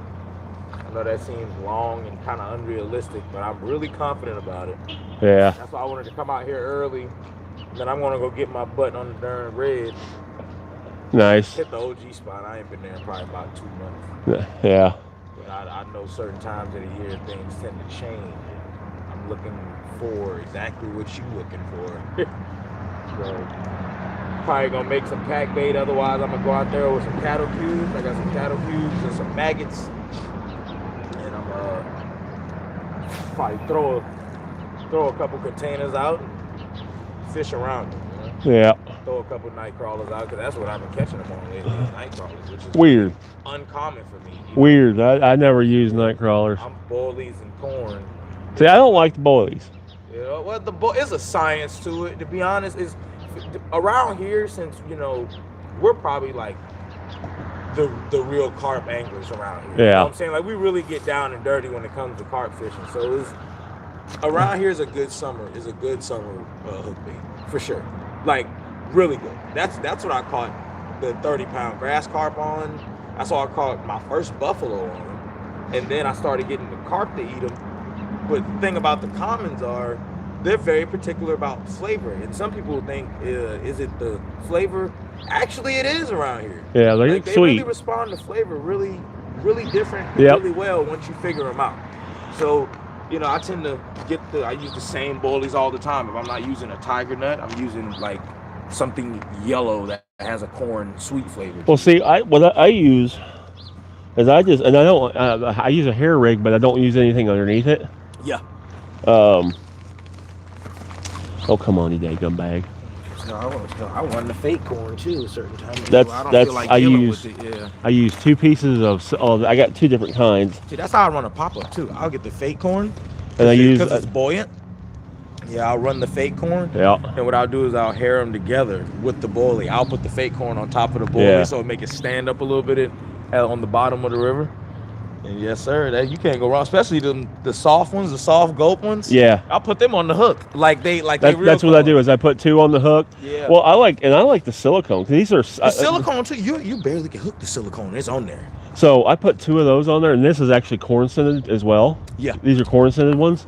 I just put them all in the jar because it's handier to carry. I do the same thing. But I like putting those on there because they just last and they're bright. Yeah. They stands out away from everything. You're right. So you get all that other corn, but that other one is sitting there. That elasticity too. Oh, that's a good part. The elasticity. Which one? I was looking down. Orange. That's the one that got hooked up earlier. The elasticity of the fake What's going on, Jay? I love it. I love the elasticity of the fake corn. Yeah. Because then sometimes I don't, like you said, we'll put it on the hook too, and I'll barely hook it. Like, literally barely hook it. See, I put it right to the middle of them. Yeah. Come on. This channel right here is perfect. I went up. Especially when they don't have the stacks running, or they got a stack barely running like that. They're trying to crank that up a little bit, but this is perfect. Yeah. Perfect. I went down there this morning because the sun was on it. Yeah. I wanted to sit in the sun today. Yeah, of course. So I went down there, and I got a couple nibbles, and I threw one up this way and got a bite, and I was like, you know what, it's time to move. Yeah. Of course, the sun was finally out, so they could actually be in the sun down here. I like that. I mean, I've gotten good bites on the far point over there, but then again, it's timely for some reason over there. Of course, that's it also is overfished. Yeah, definitely. I very rarely fish it. Yep. When I typically everyone goes to fish. Typically, when I fish it, is I needed to do. I didn't have a lot of time. Yeah. I wanted to go somewhere quick. Yep, and just pull up. And I can just go right across, right over to it. Easy peasy. But yeah, other than that, I don't fish it. You on a rock, dang it. Yeah, them skips ain't here. Nah, they're not. When the skips are here, they show themselves. There ain't nothing jumping. Not nothing. Well, they ain't got to feed. There's so much dead. Perfect carp, buffalo, bottom rig, night crawler for the catfish. You know what I'm saying? It's definitely. But honestly, I don't think the catfish really up in here. They're not. Well, I mean, what are here? I mean, there's so much shad in the water. The cleanup crew ain't really giving a damn about. Yeah, I mean, the cleanup crew is occupied. We were fishing behind the bee yesterday, and it was this line. Just shad. Shad everywhere. And see, that's what I thought when I passed by this morning. I was like, man, maybe I should stop behind it. You can get down there now. Oh, to be honest, I was probably one of the few people that was out here when you couldn't get down here. Like when it was still everything was solid. Dude, I should have had my camera going yesterday. Catwalk myself. Me and my wife came down here. She went to the corner right there. I said, "You go ahead and fish." I cleared probably about 40 freaking feet from like a little bit after the trash can, all the way to where that dude's standing at. Yeah. And I mean, I was just like, well, I'm just gonna do it. It was just us and a few older folks out here, so they weren't gonna go on the wall anyway. So I went up there, cleaned as much as I could. And went down the walkway, cleaned as much as I could. And hell, I mean, the skips, they were on fire, but everyone had the wrong thing. And you know, I didn't even bring my skipjack rod because I was particularly looking for a cold water cap. Yeah. And I mean, if I brought my rod, I'm pretty sure I probably would have caught 50 of them. Yeah. Because they were boiling the water. Just everyone You had saw one? jigs that were so heavy. They were throwing really heavy blues. With factory chemical waste? No, there's no going to be no factory chemical waste here. That's a steam plant. They burn, the only thing that they do chemical wise is burn coal, which is that's getting ready to change to natural gas. Yeah, I wonder how that's going to change how this area is. It's not going to be as warm. Yeah, that's what I was thinking. Maybe the temperature is not going to be as high. Yeah, I think you're going to probably lose 5-10 degrees temperature wise. Heck, who knows? It might burn hotter. I don't know. So yeah, we'll find out. We'll find out. I would figure coal would be. Enough. We put our hands in this water a certain time. I mean, it's pretty wild how it'll be 25, 30 degrees out here. They'll be running double stacks, and you stick your hand in that water, it's lukewarm. Yeah. Like, you know, it's literally 65, 70 degrees. Well, the last time I came here carp fishing, one of the reasons why I decided to come here was because of the warm water. It would be warmer sitting beside it. Yep. Definitely. Definitely. I know and that's what's wild though. I've been catching carp in this cold water. I mean, cold. Back in Clarksville. Huh. Man, tearing them up. Tearing them up. The old lady ain't caught nothing other than a carp this year. That's all she's caught. Yeah, I seen you guys were fishing there at Riverside there and catching them. I haven't tried there at there. No, I wouldn't even I wouldn't have tried it if I didn't have a hard time getting bait that night, and then I mess around and end up catching the damn 60-pounder. I might have to. I was like, well, I've never even thought about fishing there. Yep. May have to give it a shot. That just got hit. Come on, something hook up. It's snaggy, but it's like it's ledges that you can fish there. Like you can cast 20 yards out and then be on a flat, and then you can cast 30 to 40 out, and then you're in the channel. Yeah. So you can always fish the first one, the ledge, or all the way off the ledge into the middle. And I'm pretty much just, especially with the good current we got down there, they was like fishing like 16,000 last night. It was moving. And the only thing they wanted to bite was bass and crappie. I mean, I got one bite on the shad. Really? One bite. They were hitting bass and crappie. Didn't catch anything, but they were destroying the bait. So it's probably a bunch of damn juveniles. Channels. Yep. Yeah, or of course, yeah, because we don't have monster channels, but they tend to show up more so summertime. I'll caught big channels in the summer. Yeah, I caught a 9-pounder last summer. Yeah, I caught my PB last summer, 11.3. Yeah, I caught that nice 9-pounder last summer. I mean, they fight like if Channel Cat's got 50 pounds, that everybody'd be chasing Channel Cat. If we had them. And they do get that big, but rarely, even in the, like you said, rarely. Those places that get those 30, 40, those are just the perfect situation areas. Yeah. Oh, yeah. That's why I want to go to Ohio and catch a 20-pound channel, 25-pound channel. Out there in, is it Sandusky Bay? Yeah. Yeah, they was like, dude, you can go out there and, bro, your smallest will be 13 to 14 pounds. Like, what? It's just because it's perfect. Ridiculous. It's perfect condition for that fishery. And they have no flatheads. Yeah. But the Maumee River itself, I guess if you go way south, you will find eventually flatheads. And, you know, South Ohio has the flatheads. And yeah. But up there in Toledo, they're almost near, Canada? That's pretty up there. Yeah, they have nothing but channels. I watch Alof enough. There's like, I want me a 25-pound channel. Yeah, that would be something cool to add to the list. 30-pound blue at that point, because you just know the attitude of a channel cat is. Well, it's just I don't care how big the blue is. My biggest blue is 50, like just under 55, and it doesn't matter how big they are. They'll fight for a little while, but then eventually they're going to come straight to the surface and then start spinning. Yeah. Yep. That's what they'll do. And then at that point, all you got to do is keep pressure and just slowly move them back. Yeah, pretty much. Every single one. Doesn't matter if it's 2 pounds. Yeah, I've had 30 to 50 pounds fight better than the 60 I caught. I mean, the 60 only fought good when he was at the bottom. Yep. As soon as they come up, they'll gas. He was like, they'll gas. They'll come to the top, and they'll just start spinning. I was like, man. That's why I like flatheads. Oh yeah. Flatheads will give you that second win, second and third win. They'll come to the top and be like, oh, human. Go back down. Yeah. Go back down. Like, and that's why I like carp too, because carp are so intelligent. Well, that's what I keep telling everybody. Is like, I lost a giant carp. I had a guy I was showing how to carp fish. Dude, its tail was wider than I have big hands. Big old burnt orange tail, ain't it? This big old beautiful tail. It was every bit mid to upper 30s. Ooh-wee. Had that sound about right. A monster, and he was the guy. Like I said, I brought him out teaching him how to carp fish. And he got my net. He was going to net it for me. I said, okay, cool, because I had my hands full with that thing. I was actually glad I had somebody to be a net guy.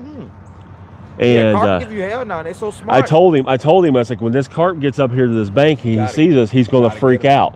He's going to freak out, and he's going to take another run. And I seen him go to move, and I said, wait. And he went to net, hit the fish, and broke the line. I got it on video. You can see that tail swooping up and gone. And I'm like, freaking. And again, like I said, I'm trying to teach the guy how to fish, and I didn't want to be like, dude, come on, you just. Yeah. You definitely, that's one fish you can't rush in the net is a carp, because and I love that about them too, because when they see you, they lose their mind. You can't really guess until you're like, okay, I got them off the bottom, and then you'll get halfway, and then they'll start giving you. I try to net when they go on their side. That perfect. As soon as they show me side, I'm like, okay, I finally got them tired a little bit, because I've had them go on their side, and as soon as I get and a lot of times I put the net under them. In case they flip, they'll swim right into it. You put the net underneath it in case they flip, and then just left. Yeah, they'll swim right in it. But yeah, he done that hole. You see where they jab it under. You thought it was their own catfish. And he hit that thing and popped that line. Damn. Like I said, it would have been a mid to upper 30 pound. That's a big compliment. That's big. Big, beautiful fish. I think I've hooked one close to that before, but the only one I've seen was probably I guarantee 25. For sure. I ain't never hooked one probably that big. Like 30. I caught that. Mid-30. I ain't never hooked one. I caught that trophy one last year. It was 28, I think. 36 and a half inch. Absolutely. I caught two other ones that were 36. Dang. Just shy of 36. Half an inch shy of 36. And that's the 36 is the trophy. Is the trophy 36. Heck, that one day, Steven, split shot and his boys, we came out there. I caught my 36. He caught another one that was 29 and a half.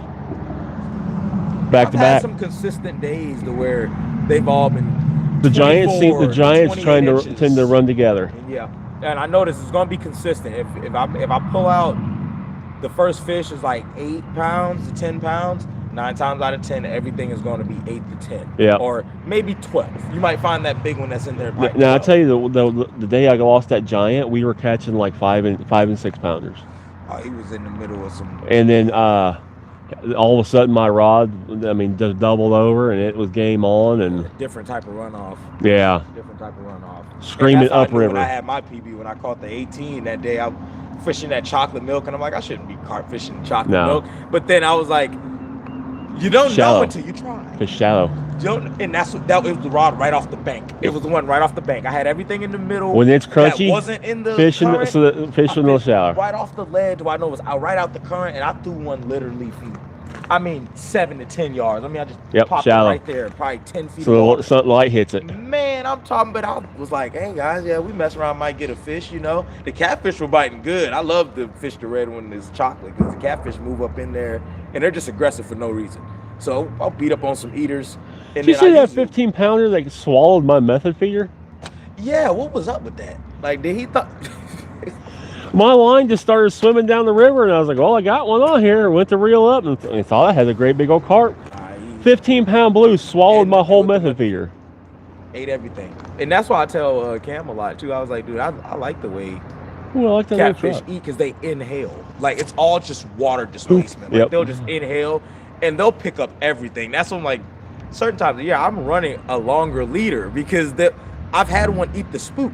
Like, I've had one literally eat my freaking flotation on the Santee rig. Yeah. And I'm like, bro, I would have lost this fish, because, we came up, he had the spook in his mouth, like, sideways. And I was like, how did I even have the fish hooked? Well, he swallowed a circle hook. Yeah. And that's very rare that a fish swallows a circle hook. The only fish I had one blue swallow a circle hook. That's when he ate the freaking float. And I had one like 2-pound flathead. Yeah. Swallow an 8-aught. And I was like, how did you even, I went to check my baits and I was like, oh, I got a stick. 2-pound flathead. Yeah. Whole rig all the way down to the sinker, like down to the swivel. They're little greedy suckers. Yeah, they'll eat and sit there too. They're pretty weird Yep. when they want to be. Now that 40 is 39. So I just call it 40. That 40 I caught Close last. enough. Yeah, that's why I said I might as well call it 40. That 40 I caught last summer. Yeah, he didn't. When he hit it, it was on. And I had one, I missed it, and I wish to God I'd have got that one. He took my extra heavy Hellcat and put the tip to the water, just about. And I was running the bluegill the size of my hand. Yeah, you had an Alex moment when he had his first boat, and he was like, we need to get some bluegills. I was like, all right, you want bluegills that bad? I went to Cross Creek, got some 8-9-inch bluegills. I'm talking about fat. And yes, sir. That's what all the way to your wrist. And that's what that hit. He was like, we're going to catch a monster tonight. I said, you better loosen your drag. That's all I'm going to tell you. Because yeah. whatever eats that is going to be what you've been, like, literally waiting all your life to catch. Yep. And sure enough, he runs heavies. He runs heavies. Mad Cat heavies are actually stiffer than I don't like Mad Cats. And yeah, they're a little bit, like, very stiff. I don't like them. I used to run Mad Cats until I got my first Hellcat and then sold them all. Put the heavy on the motor. Put the heavy all the way on the motor. Like, touch the motor. I was like, and I just literally, I just doubled up. So it was, like, very weird. Like, yeah. I was like, oh, I caught a channel. And then I got another. I was like, oh, I got a blue. And I'm putting my blue down. And all I hear was, oh. And I look, rod's literally past the motor. I'm like, oh my God. And I guess Alex panicked at the time. And he forgot. Like, he runs his drags locked. Yeah, see, I don't do when that. you trust the line, you run your 40-pound main. See, I'm like that, but I still give it a little bit. Not with a pin squall. Them things, you got them locked. They're locked. Yeah, I don't like pin squalls. Man, and he runs them locked, dude. And I don't like them. That fish must be took off with so much force, it melted the leader halfway through. Like, he brought back, and he had to be a 30-inch leader, he run a long leader, so bluegill could do whatever. Dude, he brought back 10 inches of line. And I was like, bro, you didn't even break your knot. I was like, that fish has so much force underneath the water, that line got hot. He melted monofilament in 40 feet of water. It's like, he was like, well, maybe it was fried. I was like, maybe nothing. I was like, I don't care what nobody said. That fish melted the line because it wasn't even like crunchy. Yeah. It was like a clean, like you hit it with a lighter and it like melt the tip and it gets stringy. Yeah, melted it. Yeah, that one I got, he hit so hard, hit that bluegill so hard, its eyes blew out of its head. Both sides, eyes were blown out of its head. And the tooth patch was right behind the hook, and it had no bend to it. It was a straight tooth patch. Oh, man. Okay. The only way to have a straight tooth patch like that, his mouth had to be at least that wide. It's damn 60, 70 pounder. Big fish. That would have been a contender for my PB. My PB is a 75.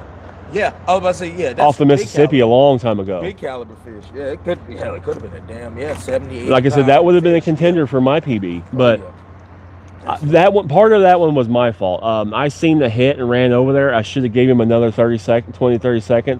Probably let that and let him slide a little bit more. I think that was the initial hit, and he didn't turn it. But I picked up and started reeling on him because it folded it to the water. Because the bite line was right behind the hook, so he hadn't turned it yet. Yeah, he probably crunched that joker and then he crunched it, took off, and hadn't turned it. 1 second later, he probably would have just opened and inhale. And another 15 seconds, he would have. But some of that was my fault. I got a little over anxious. But when you see a rod touch the water, it's hard not to grab it and start reeling down on it. I always ask for a bite that makes me nervous, and I'm hope that I'm ready for it. Yeah. Usually when I get a bite that makes me nervous, I'm antsy. I'm so antsy. I see it and it's like now. Like I'm not about to wait on that one. And then most of the days where I'm like, yeah, fish, you got to bite it. I ain't moving for no rod. It ain't the 40 to 50 to 60. You know what's funny is that giant sturgeon I caught last year. Yeah. I was catching blue cats that long, all night long. a sturgeon showed up. And I was reeling in all my rods. I had reeled up like the second to the last rod, and I seen the tip, and I reached over and grabbed the handle. I was like, oh, we got another one of these blues on here, and reeled down on it, and the pole stayed over, so I set the other rod down, picked it up, and then just took off. Sturgeon be peel and drag. 57 and a halfer. Oh God, yeah, it's 4 inches bigger than my PB. Hell, I caught my Dude, first that was only like, I think I was only like 6 inches off the record state. Yeah, I was about to say, bro, that's like big, like that's big, bro. That's like a 42 pounder. Yeah, no, Like, based my on PB based at on 40. its measurements was 45 to 50 pounds. Yeah, because I know Cameron caught his PB that was 56 inches, and his weighed 35 on the money. Like literally 35 on the money. Based on like mine with the 33. measurements, it says 45 to 50 pounds. Yeah, about 40, 50 easy. 40, 50 easy. Then I lost one right at the bank Oh, you did? last summer. Yeah, I lost it like. Well, they get hooked funny. I mean, the first one I caught 3 in one night. And that was like 2-3 weeks ago now. And like I caught my first sturgeon, and it was 3 that same night. So the first one popped up. Like, okay, I'm gonna catch one of these special fish, and I talk my trash. You know, I put the confident energy in the air, and I was like, I'm going all the way over here to cast my rods. I don't want to be next y'all rods. I went set up my 2 rods like near me and Cameron had probably like 5 or 6 spread. Yeah. And I was like, I'm gonna take this rod, make it special, and put it over here.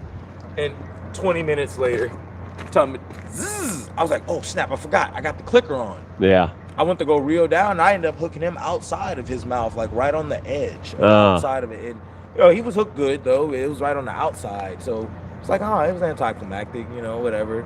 The exact next fish was the PB, the 53. I was like, what? And I mean, I hooked him, and he just was like, okay, you can bring me in.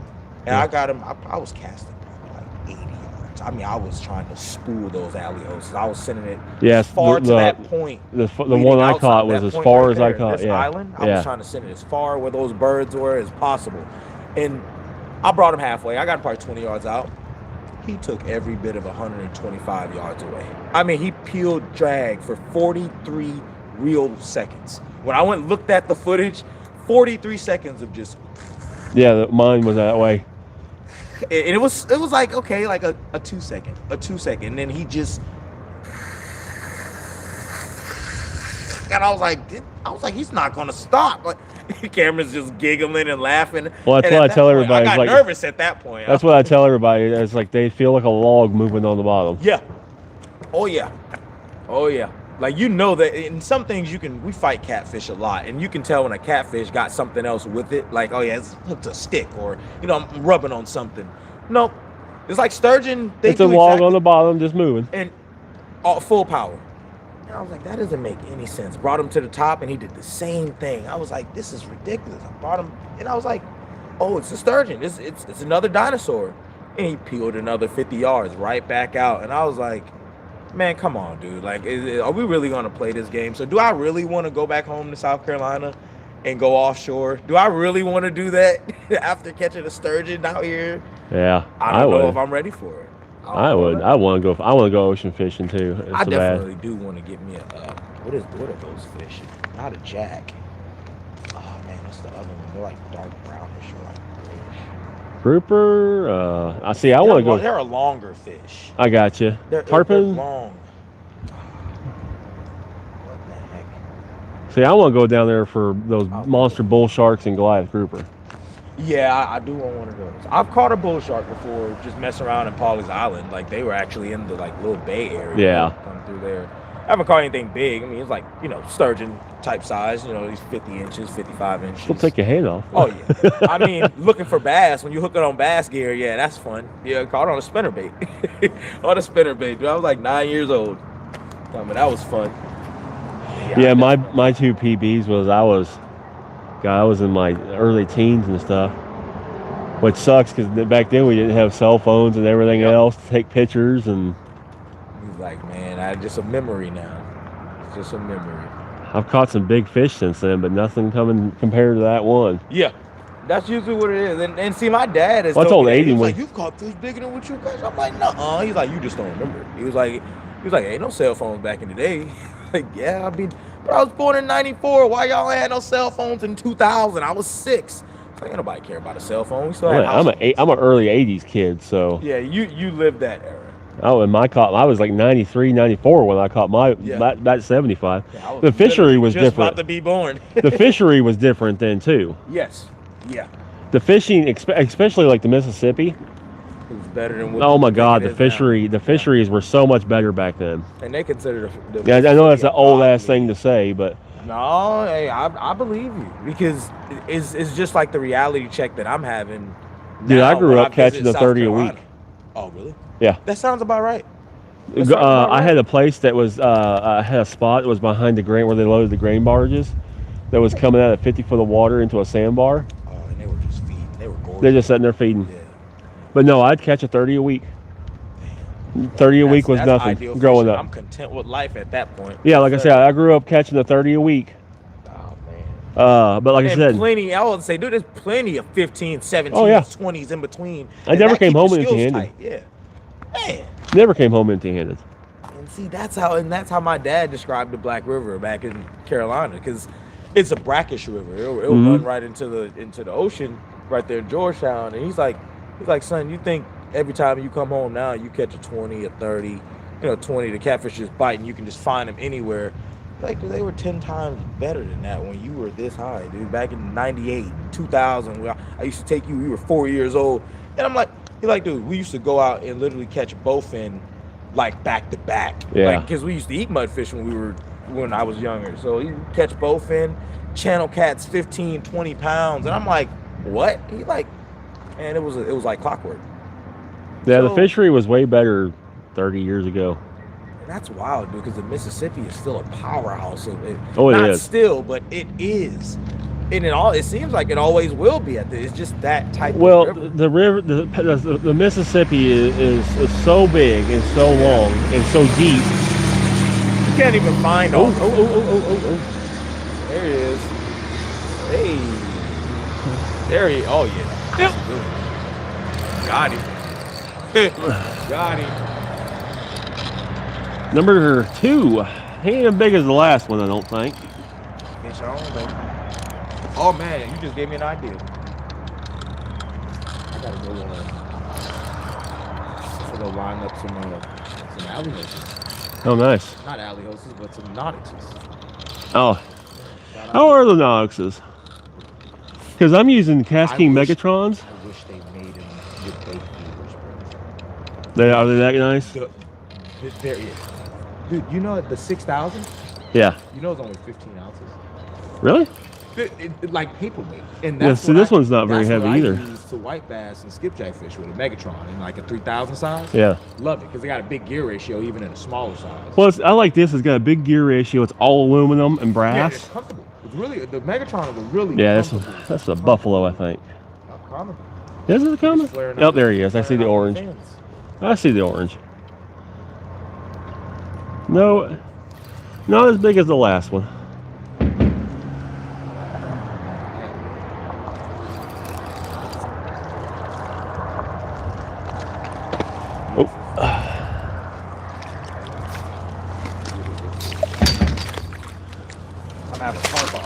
Carp off. I'm gonna sit on one side. Oh, he's actually a little bigger than I thought he was. He just didn't fight. He's bigger than I thought he was. He's not as big. He's not as big as the other one, but. That's a good one. Yeah, he's about 10 for sure. Big Viking strikes again, baby. Big Viking strikes again.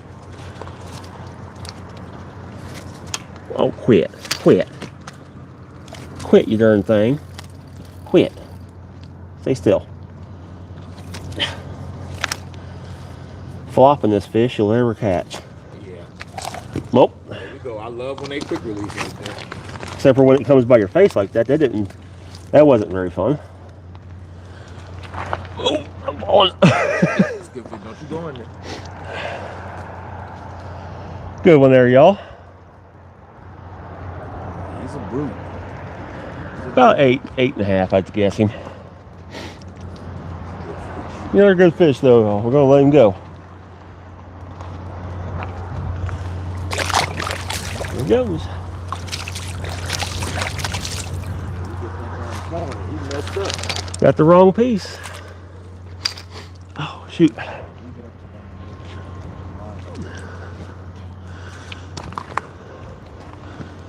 Heck yeah. Nice big bead. Oh. Nose is running. Cold. Yeah, it is definitely cold. That water is cold. That gum. What time is it? About 11, 11:30? Fun to catch. Yes, they are fun fish to catch. They are a blast to catch. Hardest fighting fish, pound per pound, Yes, sir. besides sturgeon in the water. Yes, sir. For a long time, it was the red ear sunfish for me. Pound for pound, the red ear sunfish. And then it became the channel catfish when I caught one above 8 to 9 pounds. And then I started carp fishing.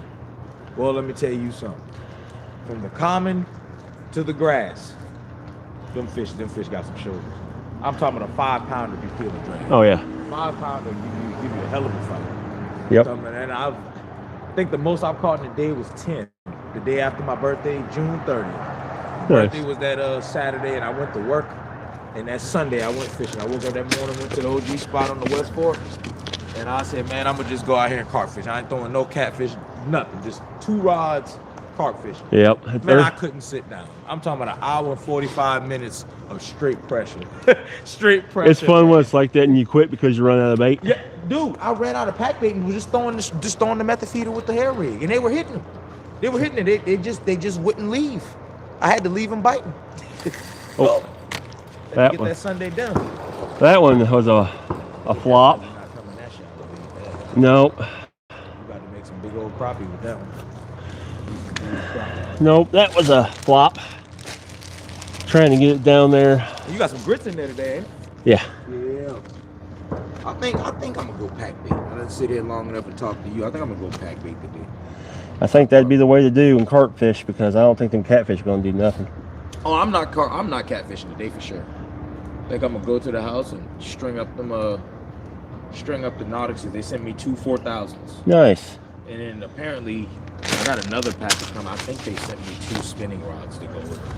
I really think they do, and if they did, Pissy Fun is probably the only like real sponsor that I have, and they've never ever grumbled about anything. Like when I'll send them like, hey, you know, the weather's about to change. I'm about to start chasing white bass. I use your stuff for catfish. Have y'all think about doing some promos for the smaller reels and stuff? Dude was like, what do you want? I was like, what you mean, what do I want? He was like, what do you want? Like, I wasted 24 hours of emails. Yeah. Like, what do you mean, what I want? He was like, dude, what do you want? And I'm like, well, I was thinking the smaller size Nautixes, where I can fill it up, 12, 15-pound line, and, you know, just have at it. He was like, all right. He was like, I'll talk to the processing team, and I'll get back to you. 1 day later, he sends me 4 tracking numbers. And I'm like, okay, so maybe he's, you know, I know he's going to send 2 reels. Why do I have 4 tracking numbers? Well, we're going to find out when I go to the house. I got to go to the house before I Yeah. Yeah, I'm affiliated with them yet, but I haven't gotten sponsored with them. Well, that's the thing. I don't even think they even have me in that tier of the people you always see. Yeah. You know, but it's not an affiliate though. They told me like you're not in the affiliate program. Like you're sponsored, but I'm like, dude, it doesn't feel, you know, it still feels a little surreal. Yeah. You know, as we grow in this journey with content, it feels a little surreal to have a company tell you, well, what do you want? And I'm like, what do you mean, what do you want? Now my kitchen table looks like the videos we see where people are like, all right, I got 5 reels right here. I got some rods. We're getting ready for the next season. Yep, I'm starting to get close with that with Meyers. Heck yeah. Yeah, we talked. He's talked about Hell, maybe this summer going. Good hooks now. He got some badass hooks now. Yeah. Them things good. So yeah, we talked a little bit about potential pro staff. Heck yeah. So you should take full advantage of it. You should take full advantage of it. But hopefully, yeah, I'll be my first pro staff sponsor.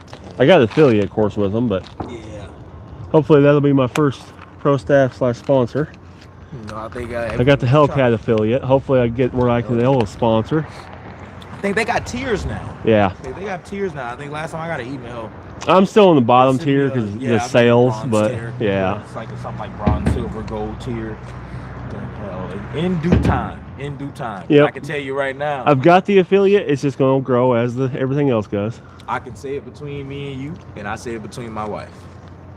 I don't care what nobody say. We're the two biggest fishing creators in Middle Tennessee. Period. Hands down. We are. We are. Let me toot your horn for you right now. I sit around at my kitchen table a lot, and you know who really wants it. That's all I'm gonna say. You know who really wants it. Something like fishing, where the fish ain't never guaranteed. Yep. Boy, I tell you, the work being put in, I love it. I love it. I'm trying. I freaking love it, bro. I'm a trying. I love it. It's kind of my, you know what, really, I grew up, you know, always fish and hunt and everything. And I always wanted to have my own channel. I thought it was always cool. Yep. And my dad wake up cooking freaking deer sausage in the morning. He got the outdoor sports channel on. Yep. Growing up watching all those guys, and you know, my family was kind of always, you know, realistic. That, you know, kind of stuff ain't gonna happen. Yeah.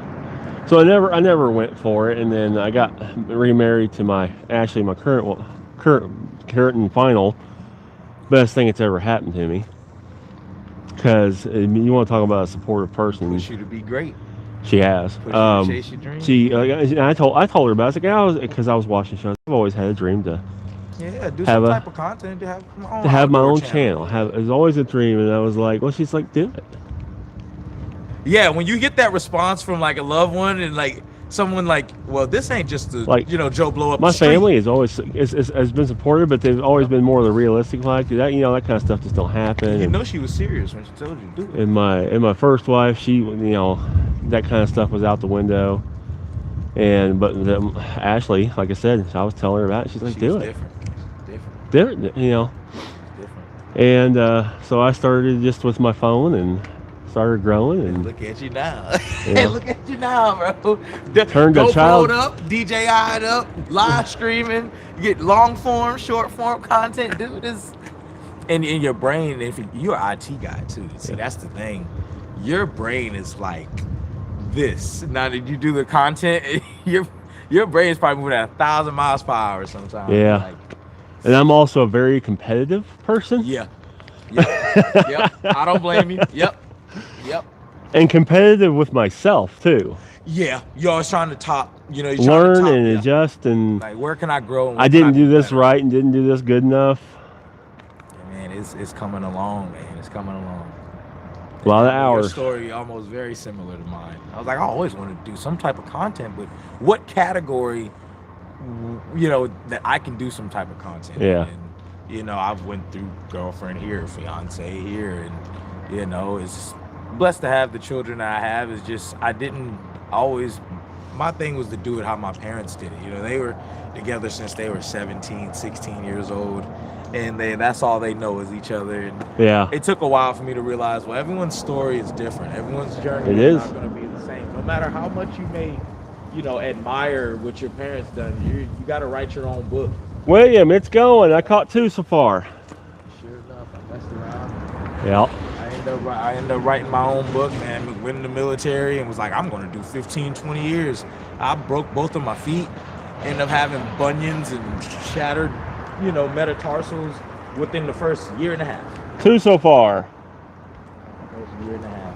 And I was like, well, this is going downhill. Yeah. Foot surgery, can't walk for a year. Another foot surgery, can't walk for a year. And I learned how to dribble a soccer ball, my brother. That was the start of me, like you know what? I want to chase my dreams. Football earned me a cool party trick. Bro, how you double jointed at the ankle like that now? That's not my ankle. That's my knee. I have no meniscus. No meniscus. The last time I was at the doctor, I had 10% of my MCL and 12% of my ACL still connected. And that don't hurt? Oh, it doesn't feel good. My knee hurts every day. Yes, you live at a pain level of 7. Bone on bone. Eventually, I'm going to have the whole joint replaced. Yeah, that's what put me out of my military career. See, That's why I don't want to go back to the doctor, because they want to take the screws out of my feet. I got implants in the middle so I can have an arch. And they want to take them out, and I'm like, well, why go back to not having an arch? I'd rather deal with this pain than go back to the pain that got me here. And it's like, well, I mean, you're complaining. I'm like, dude, I'm probably gonna complain forever, but I mean, we still freaking fish 30 hours a week. Yeah. It's probably more than that, you know. So, I hear you. Mind over matter at that point. It's mind over matter. How much you really want it. Well, sure enough. You know, that's probably why I have such a pain tolerance. But yeah, because you're gonna drive through regardless. You can drive through regardless. And my fiance said, well, if you're gonna do the content, we fish once a week now. Do it. Yeah. It's like, I don't know, man. GoPro was like $300-400. I don't know. She was like, what's the point of even talking about it if you're not gonna do it? She was like, you talk about it enough, and now you want to sit down and have this conversation with me, and I'm telling you to do it. You should do it. And well, that's kind of the way the wife. February 2023. She kept telling me you should do it. You should do it. And we finally moved up. Here's the crap thing. So, moved up here to try to learn a new bottle of water and started it. Yeah. And then the first like 8 months was just garbage because I was trying to learn a dadgum new river. And man, a lot of people are tight-lipped about about the new body of water. Yes. It took me like a year to catch my first 15-pound fish. Like, I was like, what? It's like, what kind of water are we fishing? This is different. I kept trying to fish around Riverside and everything else, but I didn't know where to go and trying to learn places, and no one wants to tell you or talk to you. Or yes. This is a very different environment when it comes to the fishing community. Locally, is very different. Very different. It's almost like you have to get in the click. Yeah, you got to sift through everything in order to find the people that are like, oh man, try there, that's a good spot. Try there, that's a good spot. Try there, that's a good spot. And then you put in, you have that get up and go. You have that drive. Dude, I even had people accusing me at the tournament on the tournament stuff. The only reason why I was doing it is to get spots. What? Yeah. I mean, what, to get more public spots? Right. Yeah. To get more state. And they're like, that's the only reason why you're in that, because you're getting. I was like, dude, I know we're playing like. Who doesn't want to win a few dollars and maybe get a few free rods off of just $20 entry, $40 entries? I might can win. Well, I was one of the 3 people that started it. See, I didn't even know that. Yeah. I did not even know that, bro. So Chris invited me in there. I'm the one that built the page and everything. Yeah. I'm the one that built every bit of it. Ain't that some shit? Wrote the first set of rules with them and everything else. The reason why I quit was because of all of the BS that was going on. Yeah. And the last straw is he moved away, but Dawson.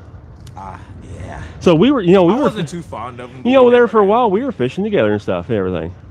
And that last tournament, I was gonna fish it. It was that winter when we had the flood last year. Yes. And everybody, and they canceled it, and they're like, well, you couldn't have canceled it. You should have admitted it and everything else. I was like, dude, I wanted to fish it too. Yeah. Good. And also it got too dangerous. Yeah, I was about to say, when it's unsafe, it's unsafe. And he started going, that's when. Imagine if it was a local broke tournament you ran. And then he was like, and then he started, they got into a big fight in the chat. And canceling a tournament. Yes, and then there was a fight in the chat, and I first just quick kicked him out just to be like, hey, calm down. Yeah. And then of course I ain't gonna say names, but people wanted them completely banned, and I'm like, no. 24-hour ban. This is their first offense. 24 hours. Let things cool down. They can all come back in. Yeah, we men. We grown adults, and and then they came back in to me the next day, and they're like, "Oh, you did this." And no, I was like, "This was a admin," because I can show you the text where I texted all the admins, and it was like a unanimous, and one was even like, "Put them out permanently." Like, no, 24 hours. But I was told, everybody was told that I was the one doing it all, controlling it all, and I was a bad person. I didn't want to try to get on. And then I ran into Dawson on the side of the Red River. And I'm like, dude, what in the heck's going on? And he started going off and everything else. And I'm like, dude, you were acting like a horse ass. Yeah. What do you expect to happen? He's like, it's freedom of speech. I'm like, no, it doesn't matter company or everything else. You have freedom of speech, but you signed rules. I was about to say, it doesn't mean freedom of consequences. Just because you go to work, you can't do whatever you want to because it's freedom of speech, or say whatever you want to because it's freedom of speech. It's the same way with any kind of organization. You signed rules for no violence, and that. Yeah. Exactly. And whether it's verbal violence or insinuating physical violence, that's a form of it. And he started going off, and the thing that, and this was the kind of the last straw, he started trying to talk trash about my wife to my face. Oh, we're not gonna do that. We're not gonna. And I stopped. I said, whoa, whoa, whoa, whoa. I said, the next words that come out of your mouth, if they're about my wife, I'm gonna beep you up. He's like, I'm not talking. I'm like, no, don't say anything that even resembles wife. That's one thing. People get away with it if you don't nip it in. And I said, I'm telling you right now, you better shut your mouth. Yep.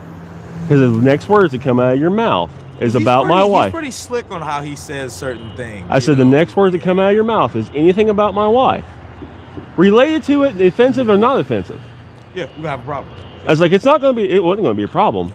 Yeah, it was going to be like Hulk and Loki, and I was going to right then and there. Yeah. I was going to walk down the stairs, spotter, kick him in the face, and then take care of business. But you know, after that, I told him, like, I'm done. I'm done. I'm done. No, you ain't going to come talking about my wife. And after, like I said, after that, I was done. Makes people do that all over fishing. I guess we'll being a kid. I guess we'll be the few out here that make fishing fun again. Yeah. We'll be the few out here that. My wife got me a shirt. This guy holding up fish and make fishing great again. I love that. Really? Shirt. Yeah. Hey.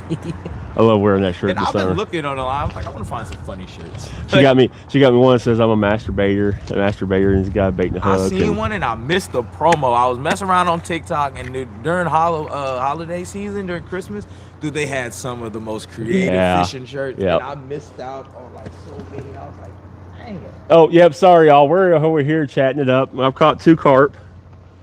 Yeah, I'm about to leave my boy to hopefully try to get a sink on y'all today. Hopefully, I think your bite probably gonna get better. It's about to level out too. Like the weather itself is gonna level out for about 3-4 hours. Well, it's supposed to warm up the next 2 days, and then of course we about to go crazy in the next week. Like over the next week. Of course, Tennessee. Well, you know what happens when it warms up in the winter? It rains for 3 days. Yep. But don't worry, it will be perfectly fine. I don't see anything like 2 inches, 3 inches of rain. Just enough to wet the ground, make it a little bit muddy, how it is now. Yeah, I'm gonna fish Ashland City next Friday. I'm actually gonna, a guy from work is gonna take him out, do some fishing with him. That's gonna be fun. Yeah, I took a guy out. I wanted to try lockbill. That's why I wanted to try lockbill. I took a guy, dude, Darrington.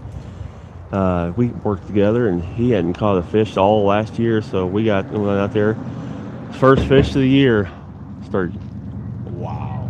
36-inch sturgeon. The guy was his first fish of the year, first big fish of his life. 36-inch sturgeon. I'm like, that's some luck right there. That's how it happened to Alex. Alex hasn't caught a fish at the steam plant in 2 years. He's like, dude, I'm 40, I'm 28 old. Hey baby, yep. I can't catch a fish at the steam plant. I'm at work and I get a phone call from Alex. I'm like, he's probably think I'm off today. He probably think I'm come fishing. I'll link with him later. Him and Jolene's down there at the point. First fish at the steam plant. Freaking sturgeon. I'm like, see, that's what happened. That's what happened. Sometimes it just, it takes a lot more work than the next person. And sometimes, it's just the luck. Sometimes you gotta fish enough the way you manifest your own luck. I know a lot of time I'll fish normally and just nothing will be happening. I'll be like, you know what, I'm gonna double up this week if I can. If it's in his will, I can fish a little bit more. Yeah. Maybe fishing an extra day will be the reason why I catch that fish. And then, I'll turn my luck around and probably do pretty decent for the next 2-3 weeks or whatever. Yeah, I'm looking forward to. Maybe for the white bass. He's not been pond fishing. Yeah, I don't fish ponds that much. Yeah, unfortunately, I don't think we even have much ponds to fish in our area. Well, they're all private, and the public ones that are unfishable pretty much. Right. I think the only pond that I fished was I did fish the church pond right there in front of the high school. I mean, I talked to that pastor. He lets me fish that just because he's like, there's a lot of bluegill in there. You take some of them out. I'm like, sure, I'll get some bait whenever I feel like it. And messed around and caught a freaking 20-pound blue cat in that little pond. Mm-hmm. And just go there now and just find some, bluegills and take off. But The Oak Grove pond behind the Dollar General was a decent pond. You And get then him that got talking shut about down. fishing. Everything around him goes out the sights. Now, yeah, I'm bad about talking about fishing. I'm gonna leave him alone so he can focus on y'all in a second, y'all. But yeah, that's the Oak Grove pond got shut down last year. Did it? Yeah, they were leaving like bike tires and bicycles Oh. and fishing rods. Go down there and I'll leave with a trash bag full of beer cans. So yeah, they kind of ruined the ponds for us for the most part, unless you know a neighborhood. Well, there for a while. They were gonna stop fishing here. Yeah. Because of the trash. That's why we came down that one year and. Yep. Not last year, but the year before, we came down here. We pulled 15. No, they ended up putting a new sign over there. That says no fishing right here. It says no fishing, swimming, or trespassing.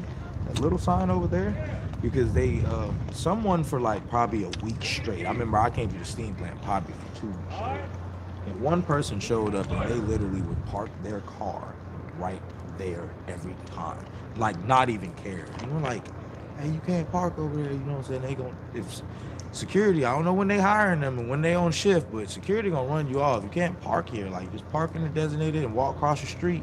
You know what I'm saying? Yeah. Nope. They pulled up for literally a week straight, drove right on through the grass all the way down right there by that. Yeah, I came out here after all that happened and cleaned it up. They left the axe and everything else down here. What? Yeah, I cleaned it all up and took the axe. I know.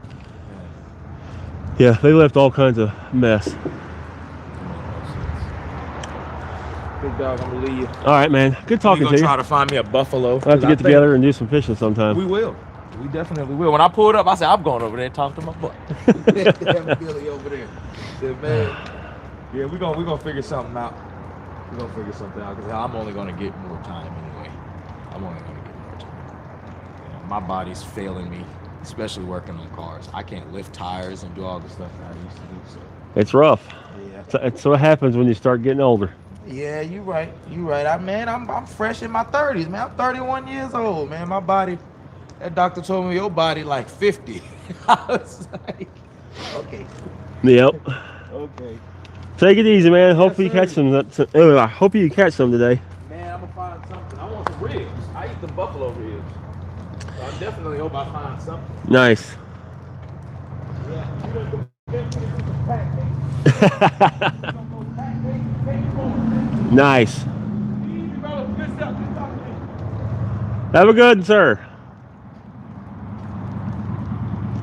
Sorry, y'all. We got the jabber jaw in there.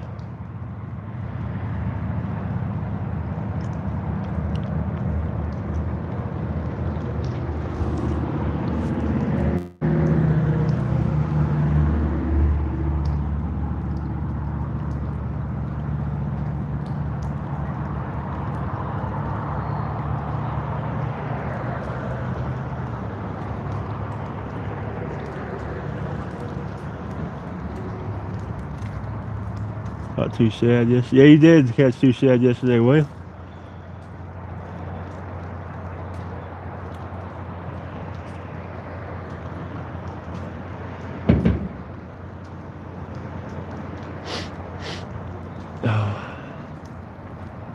There is some walleye here.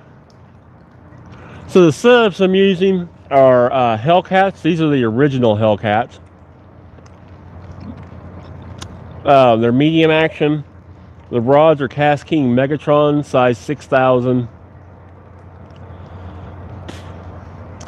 We're using 30-pound Berkley Big Game line, Meyers TV hooks.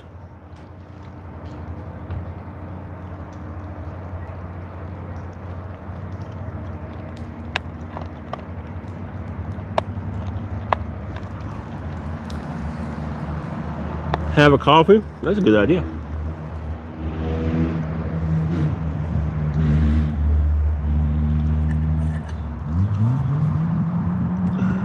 Michael, thank you. Sorry I got to talking there, y'all. Me and him very rarely see each other. So kind of sprung a conversation.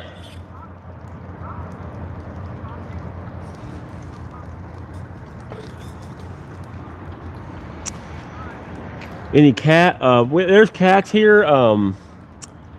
But we had a shad kill, which just killed the catfishing and skipjack and just about everything. That's why I'm carp fishing today.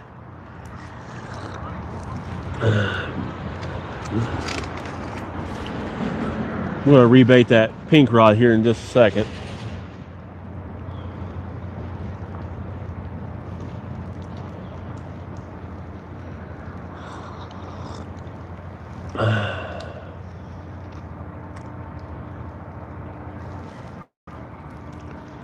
What's the bait? Today the bait is a pack bait I make.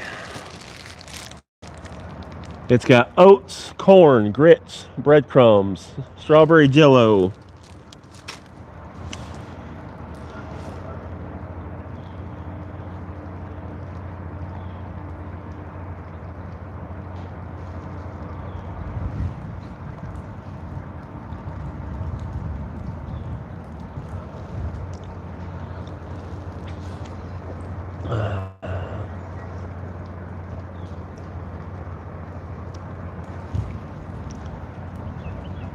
We're trying to catch carp. So far we've caught 2. One about 15 pounds, the other one about 8 and a half.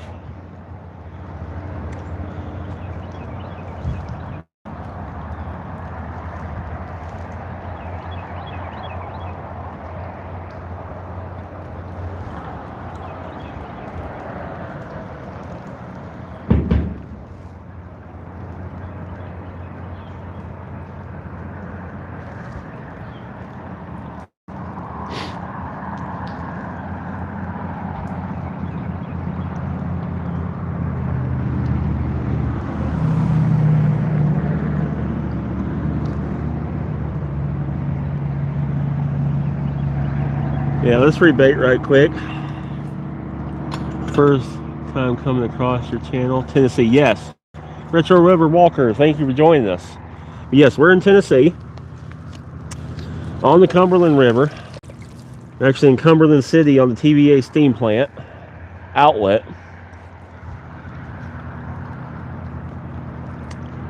Show us the bait, please. Yeah, I'll show it again.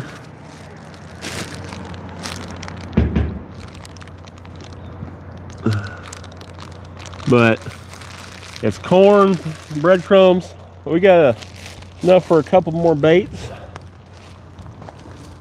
We're gonna reel it in here. Oh, you can. I don't.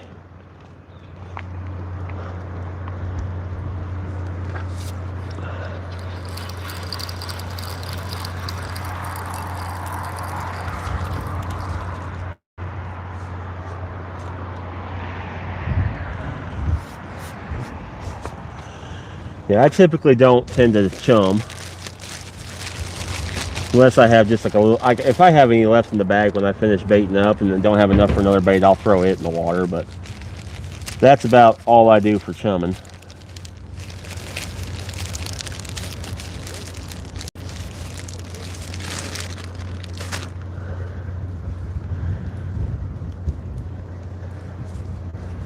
But we pack that around there just like that. And now what we're going to do is we're going to take your hook and we're going to stick it right in the side.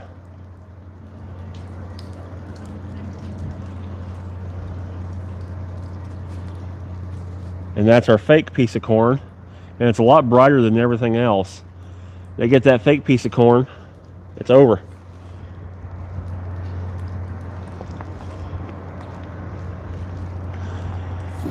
Let's see here.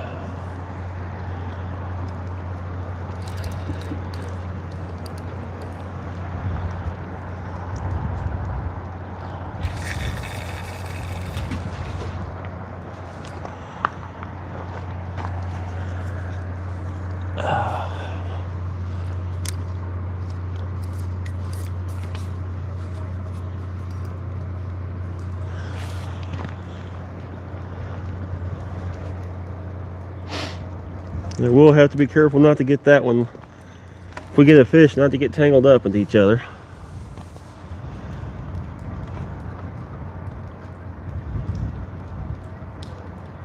Awesome. Nice retro. Kale, thank you. I appreciate it. How deep is it there? We're probably in about 12, 13 foot deep over in here. Good old uranium fish. Nah, no uranium fish. That's a steam plant.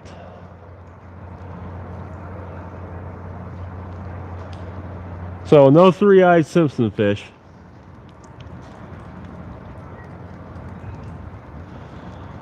I don't know why everybody has to see a big guy and then try to hit on them for something when they have no idea how they actually act or eat or how or anything else.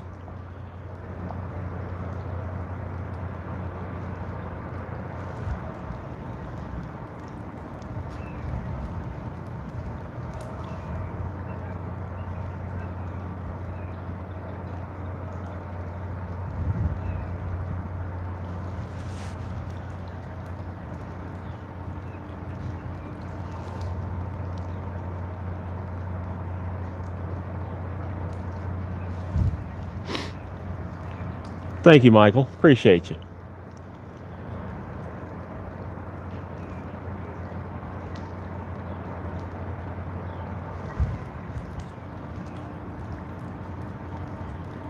Just don't start crying. Oh, well, I'm okay. I ain't gonna start crying. You're the one that's probably sad and not happy, because that's what unhappy people do, is they hit on other people. So that's how it is.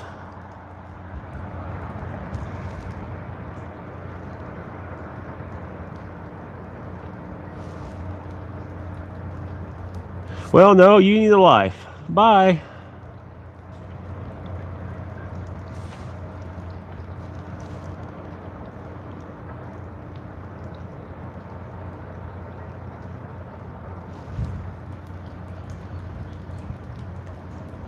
People like that just ain't happy with themselves, so they hit on other people. It's kind of sad.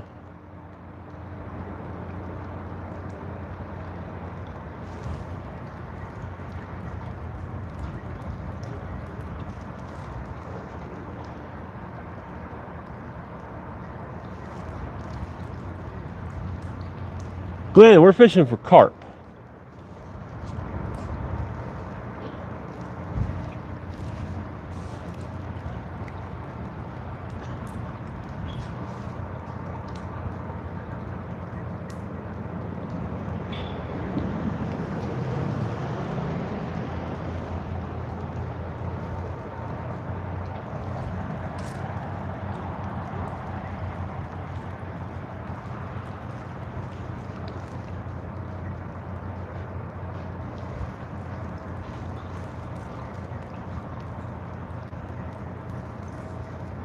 What are you throwing? We're throwing the pack bait I made. It's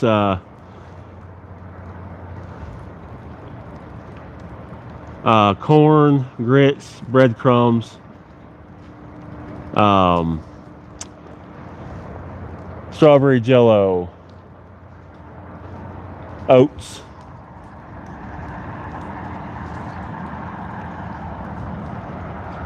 Larry fishing is life for somebody.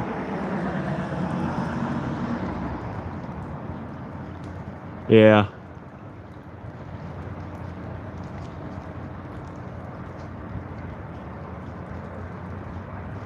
That's what I said. Yeah, it's sad because the people that are like that just ain't happy, so they cut on people, so it's no big deal. It's not going to stop me from being happy and catching fish.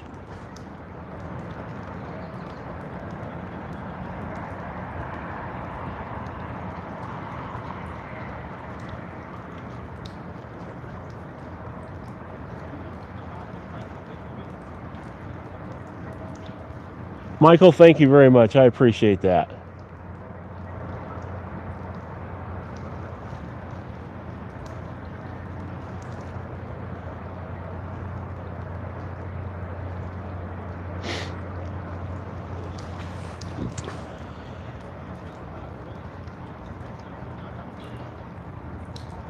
Thank you, Retro. Yeah, this is something I definitely love to do. We're not going to be out here too much longer.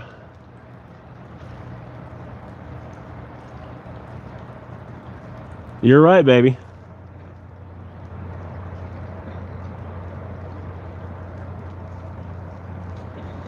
That's my lovely, beautiful wife, Ashley.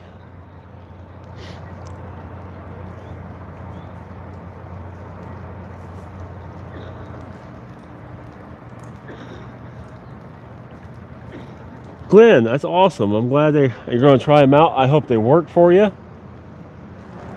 I hope you catch a giant.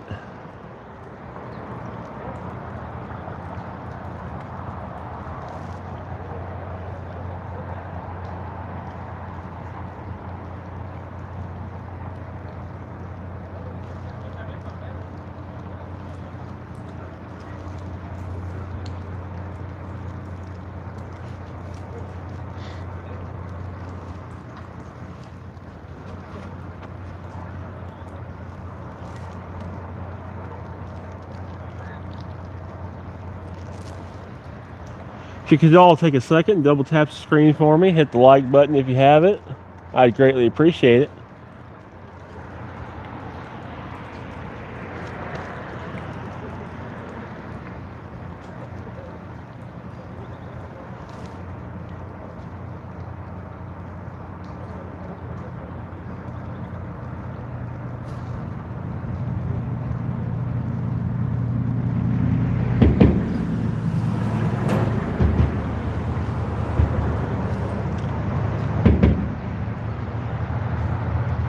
Orange rod, orange rod. Something's messing with it.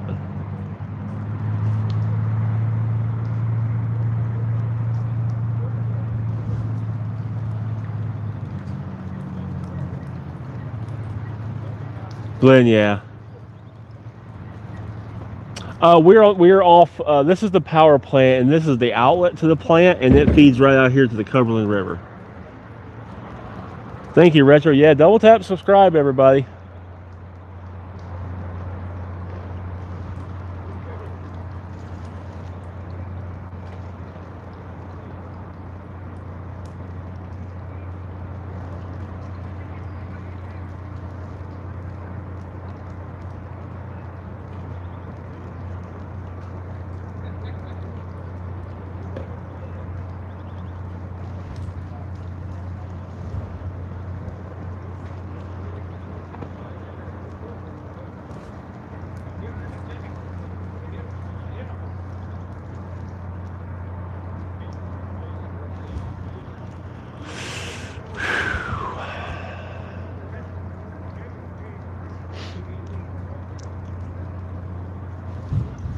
I'll give it another.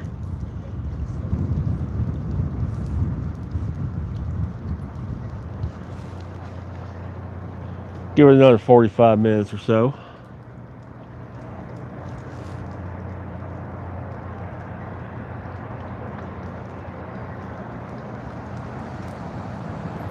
Yes, so far we've caught 2 common carp.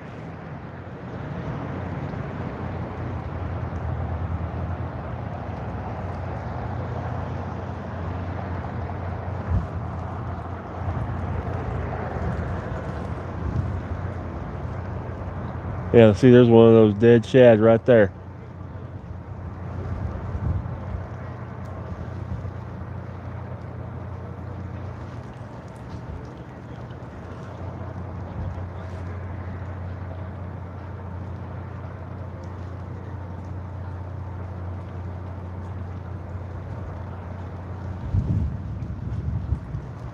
That wind's starting to pick up. That's what's going to drive me off the water.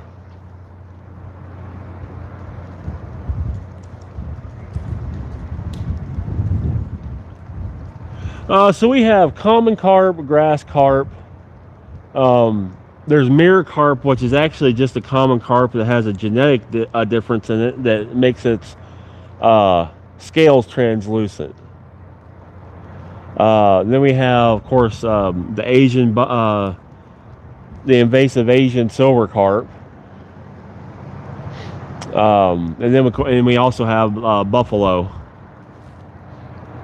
Both small and big mouth buffalo.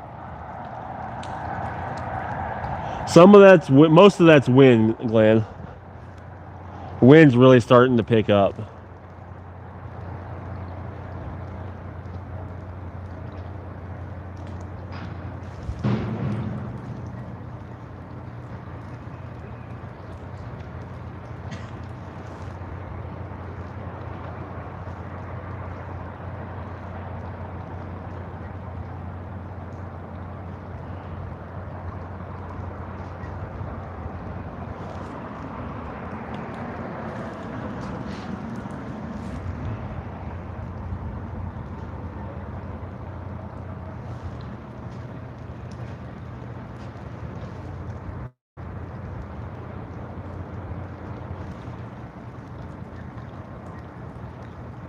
It's a pack bait I use or make.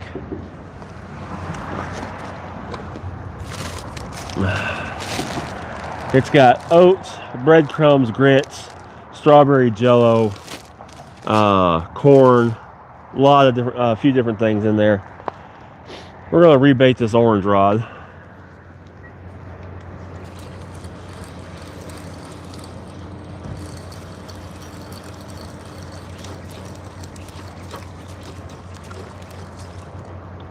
It still had a little bait left on it. Cheers, BV. Michael, I guess you're heading out. So I thank you for all your support if you are.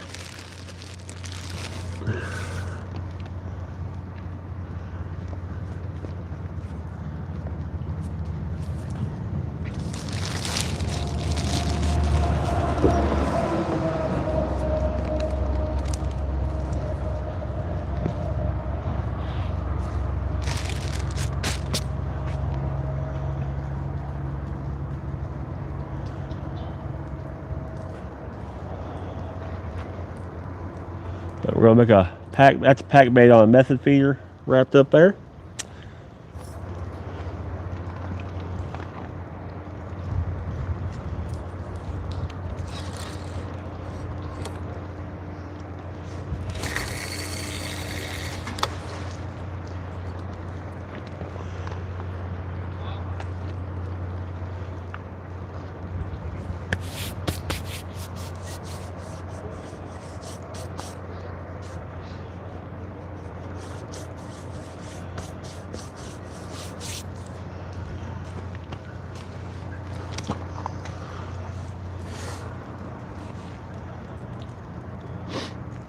Thank you, Michael. I'll see you, unless something changes per the weather or something, we'll be back on the water on Friday.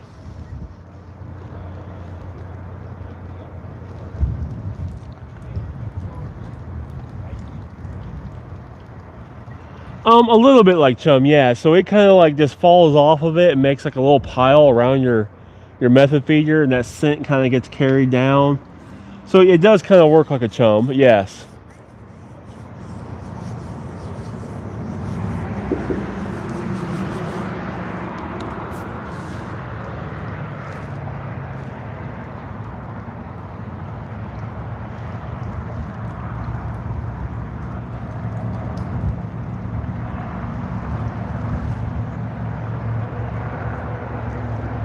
Yeah, that wind's picking up.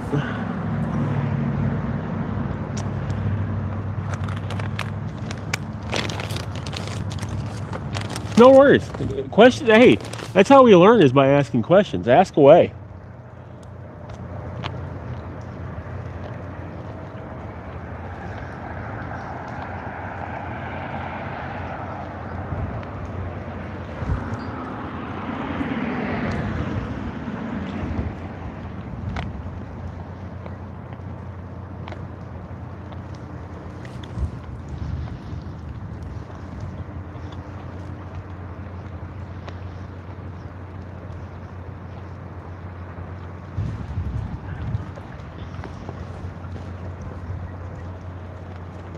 Jerky sticks are dry.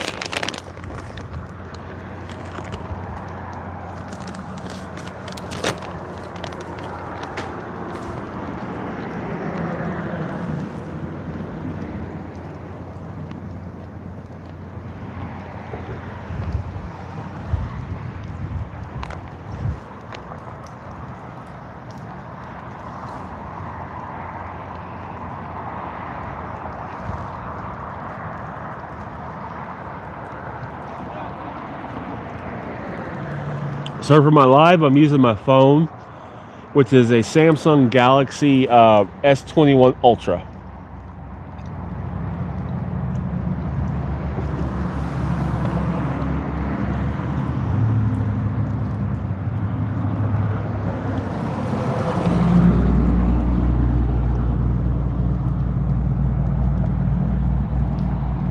I have never heard of Laurel Lake, so I'm assuming no.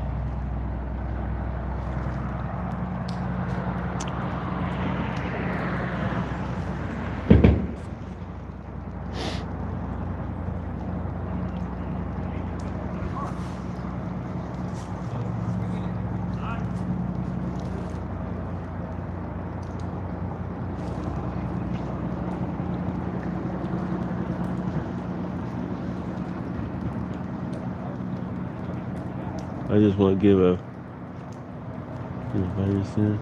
two carp so far. Yeah, yeah. Sorry, Tommy. Yes, I caught 2 so far.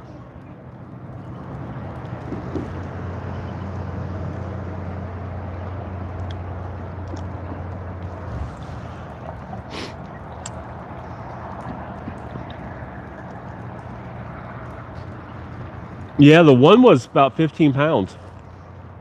The other one was about 8.5. So 15 pounder, 8 pounder.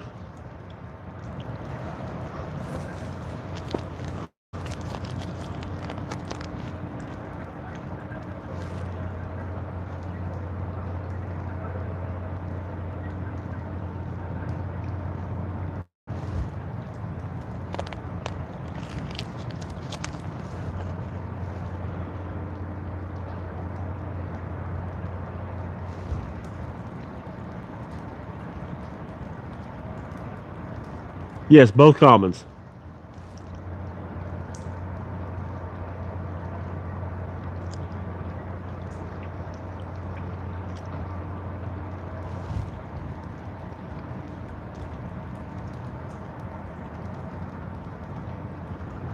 Hello. I'm going to butcher say it, so I'm just going to say, hey, Skib.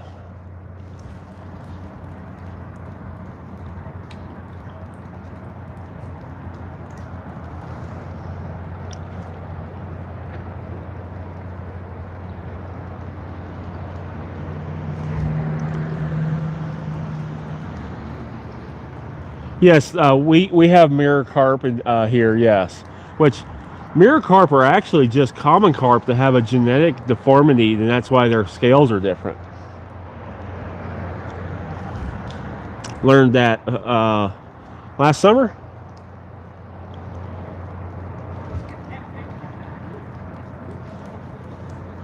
We do have mirror carp here.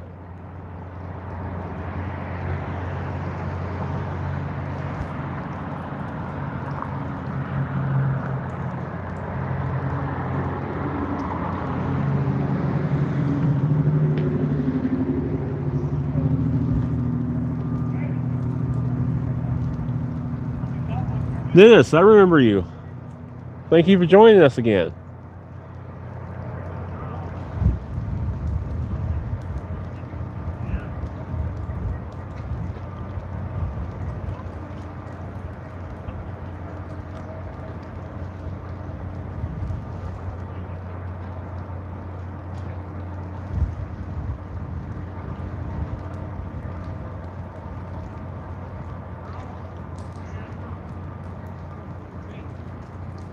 Yes, we are after carp. So far, we've caught 2, Dennis.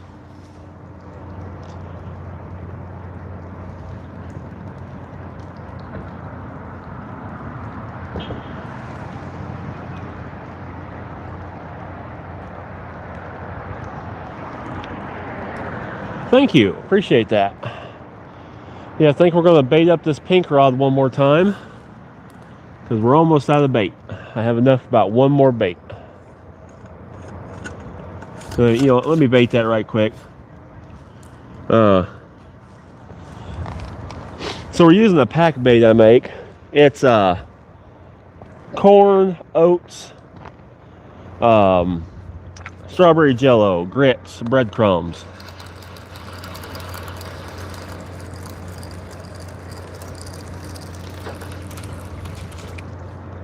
Yeah, it was about washed out. And we use a method feeder and what's called a hair rig. So that's a method feeder. That's also got weight in it. Hair rig, which is just a piece of braid. That's a hook. Meyers TV hook. Carp nabber. Single piece of fake corn.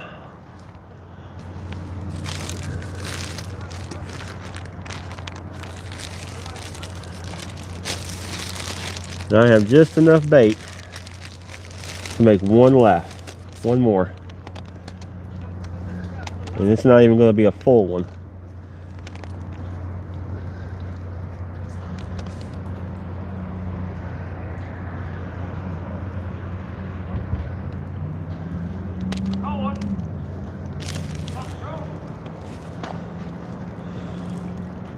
I fish with corn.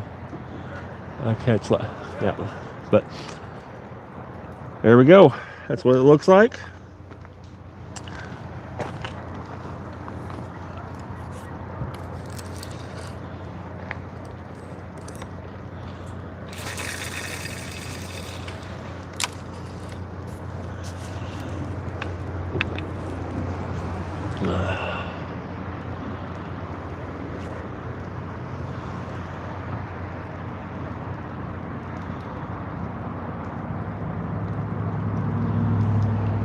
Got a little slack in it.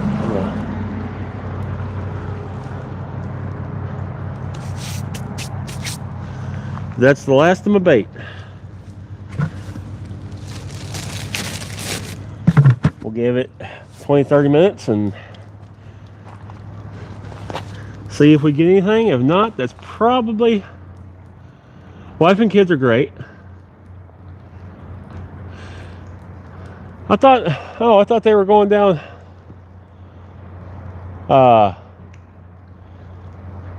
Thought the girls were going down this morning, babe.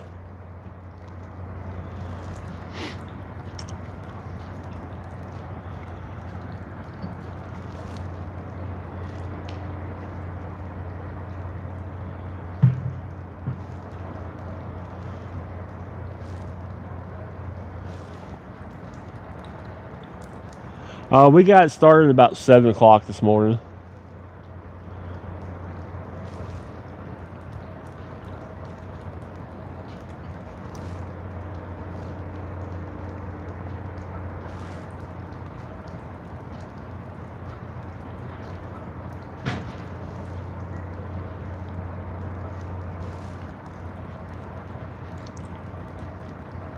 Yeah, now it's absolutely, yeah, I get that.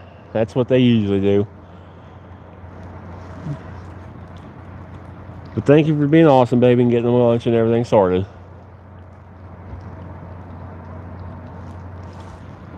I'm gonna take you to a good lunch tomorrow.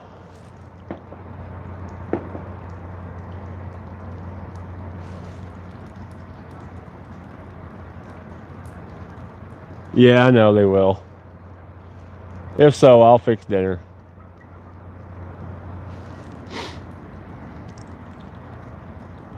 With Dennis, we'll probably be on here for about 30 more minutes. I am out of bait. The last bait I had just went on that pink rod. We're going to give it about 20-30 minutes and then we're going to pack it up.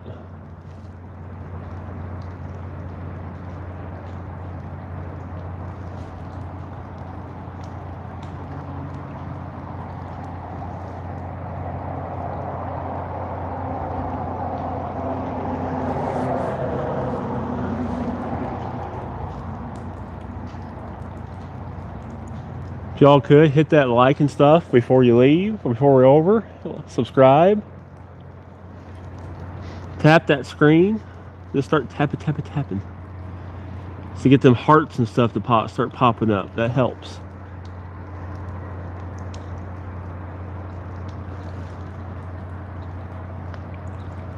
There we go. There's a heart. There's one.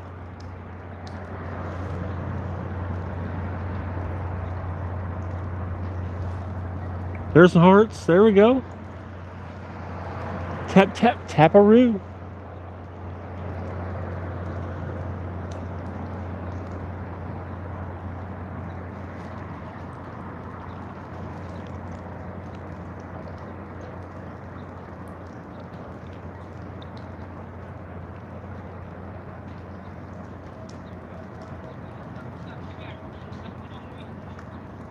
I've been fishing. I didn't catch a fish.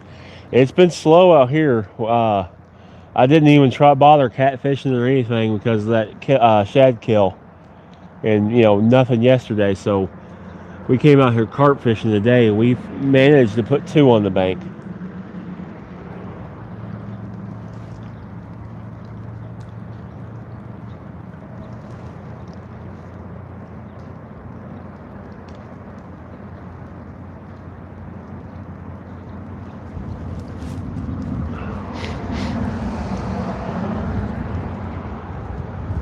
No, the water is not toxic.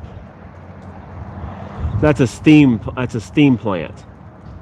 So it's a power plant. They produce electricity with steam.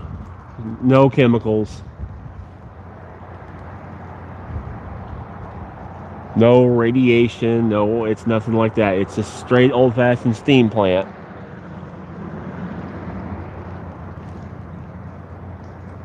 Right now they do burn coal to make the steam, but they're converting over to natural gas, so it's going to be even cleaner.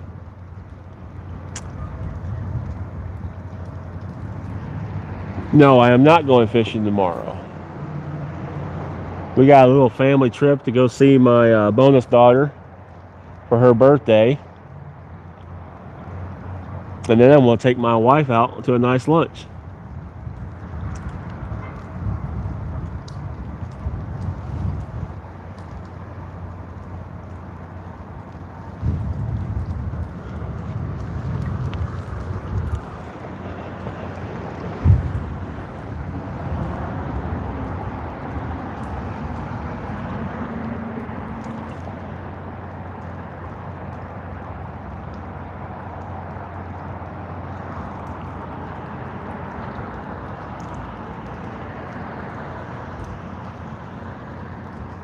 Here's some hearts coming up. Tap that screen, y'all.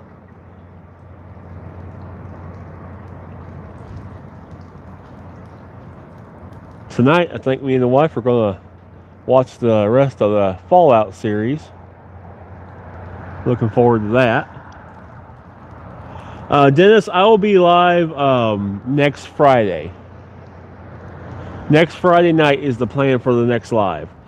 This is the Cumberland River here in Tennessee.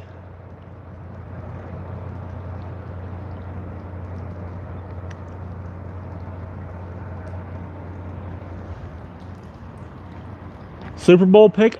Honestly, I don't even know who's in the Super Bowl.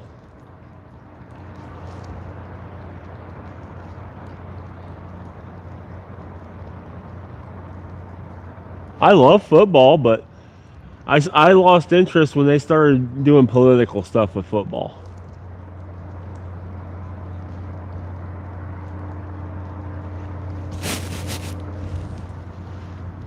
Patriots and Seahawks? Huh, neat. I'd probably pick the Seahawks just because I tried watching that show. I'd probably pick the Seahawks just because I haven't seen them in the Super Bowl in a long, long time. I can't even remember the last time they were in a Super Bowl.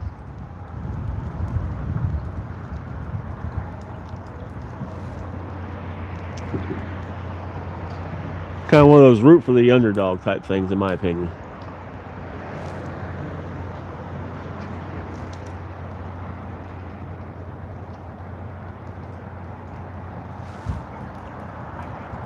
Fishing with Kedra. Thank you for joining. Will Banks Fishing. Fire. Favorite football player is Reggie White. Loved Reggie White. He was a Packers lineman, defensive lineman. Big old guy. I loved watching Reggie, because I was a lineman. I loved watching Reggie White play.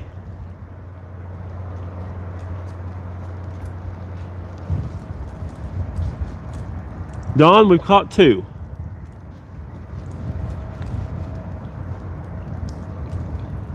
We are fishing the discharge, yes.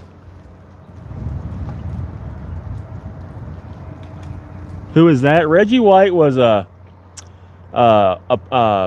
Green Bay Packers defensive lineman, and he was a beast. For a big guy, he was super fast too.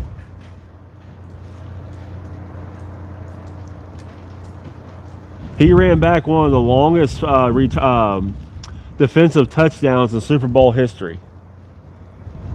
I think it was like 95 yards. He got the ball back at the 5-yard line, and it's like a 380-pound dude. Ran 95 yards with people blocking for him and touchdown in the Super Bowl which is insane. Us big guys that play football, we don't get to score very often. Oh, soccer? I'm not a soccer person. I'm thinking American football.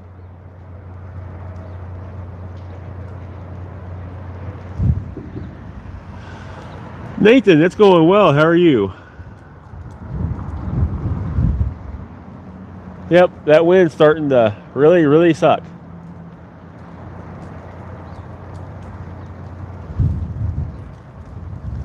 No, I've never gotten to fish in any salt water. I've always fished freshwater my whole life.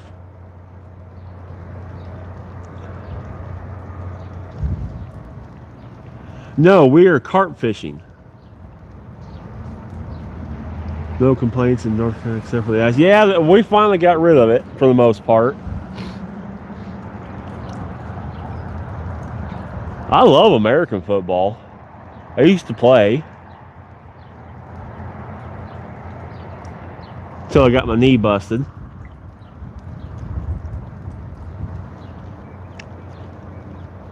But then they got political with it, and they changed the rules, and I just kind of lost interest. So I don't keep up with it anymore.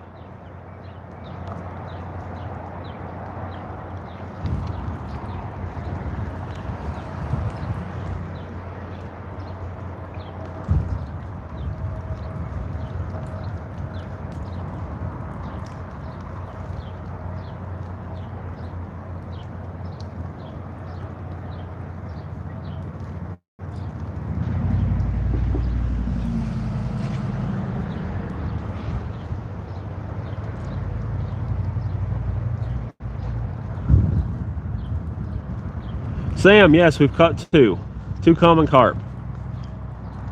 In soccer, I'm a goalkeeper. Nice. I actually played back when I was a kid. I played one season of soccer. This wasn't my sport.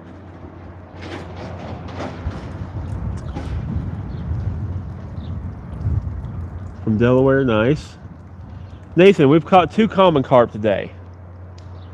Yeah, I played 1 season of soccer and I was done. I'm 6'4" and I've always been a pretty husky kind of person. I actually, before I hurt my knee, was running a mile in 6:30 before I got my knee blown out a long time ago. Never was much for running all over the place. Us bigger guys are meant for shorter sections.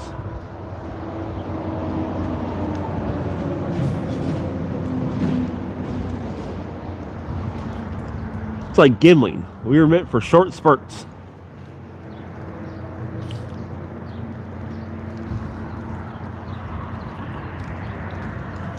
Koi for a pet, nice.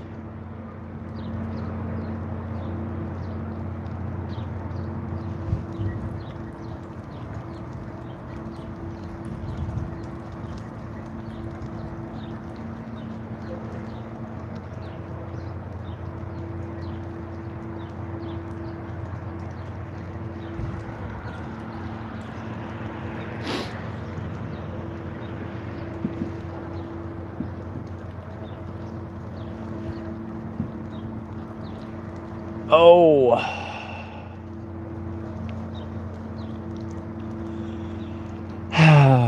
Shoot, y'all. There's another one of them dead shad. That's why the catfish ain't biting.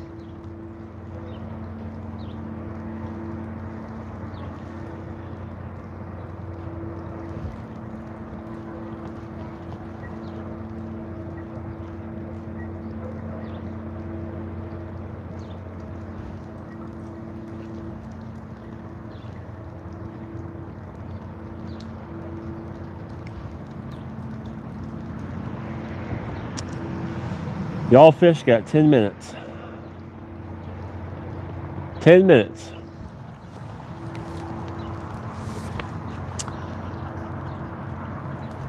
What do you like catching? I like catching everything. That was super impressive to see my nose run. I am an equal opportunity catcher. Thank you, Jimbo. From Ireland. I've been to Ireland, actually. I went over there and worked in Ireland for 2 weeks for Schrader. They're in Antrim.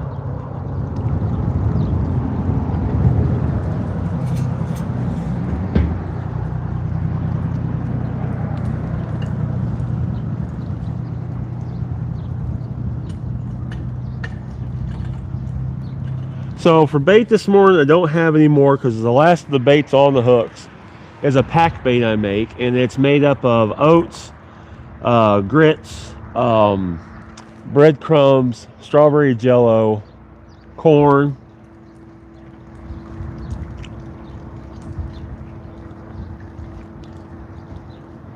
Nice, Jim. I was in Antrim in Belfast. I spent 2 weeks over there.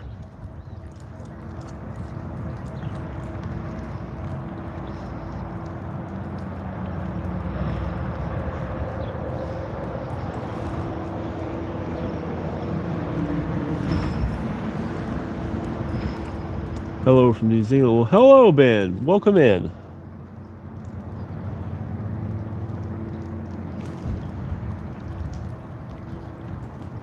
It is a great carp bait, yes. I've actually caught catfish on it, too.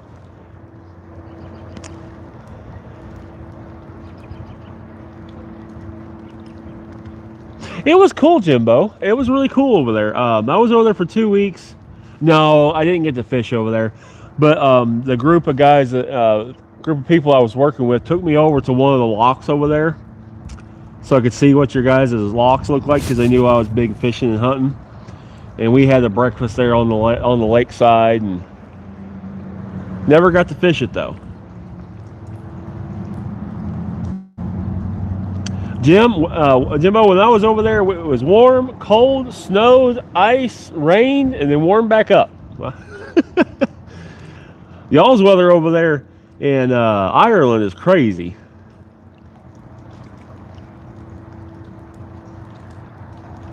All right, Dennis, got you. Yeah, we caught 2. That's the only thing we caught, but it's been a bad, slow day. I have only seen one other person catch a fish out here. Dennis, she's on here. She's probably back doing work and stuff. Yeah, Jimbo, that was crazy. I thought Tennessee was rough with weather changes, but your guys' weather changes are next level.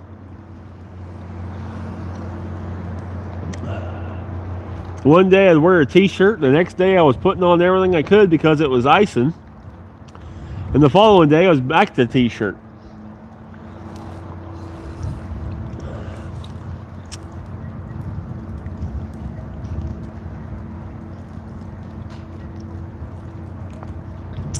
Yeah, you're really cold up upstate New York.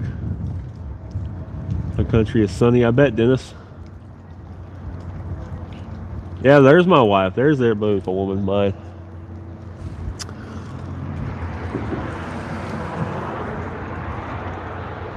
Steven, you're absolutely right, it is. Jimbo, is there no whales catfish in those lakes? I kind of assumed you guys would have whales catfish.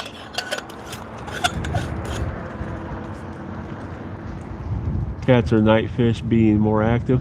Sometimes yes. Sometimes catfish are very much more active at night, especially in the summer. Yes, we've caught 2. Excuse me, we've caught 2 so far. 2 commons. We caught a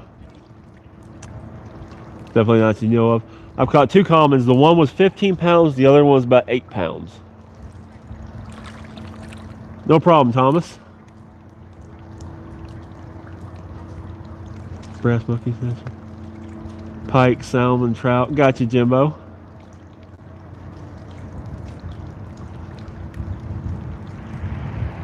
Mercury, nice. Sounds like a pooey situation.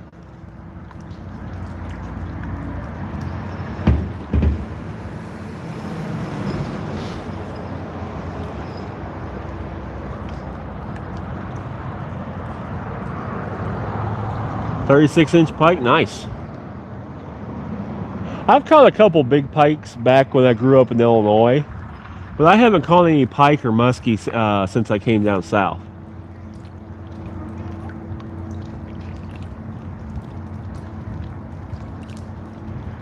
Yeah, Steven, Wednesday night I was tearing them up. So Wednesday night I caught 6.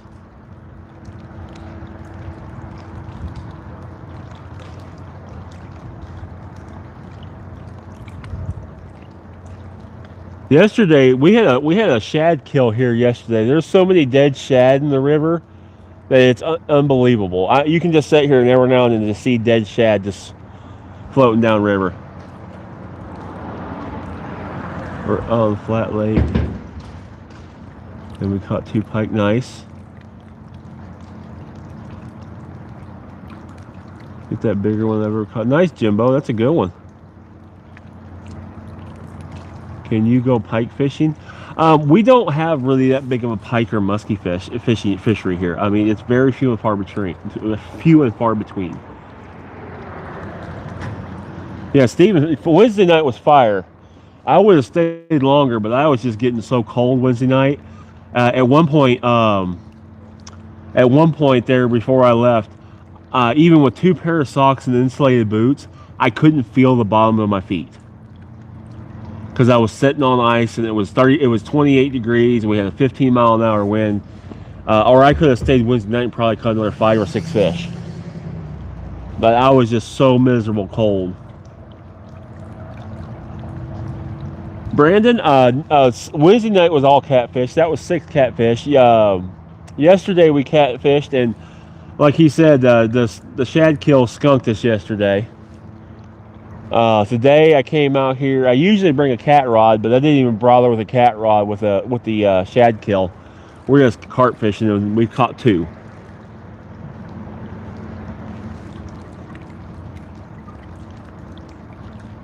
Yeah, at a certain point, I just couldn't take it anymore.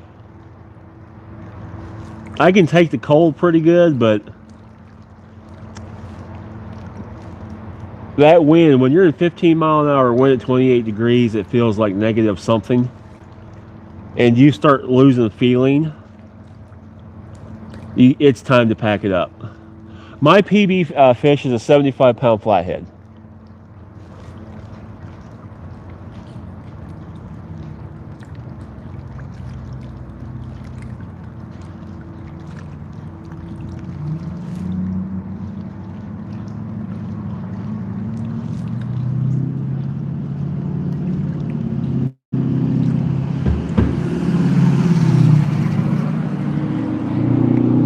Nice, that's a good catfish. That's my PB blue catfish is a 54.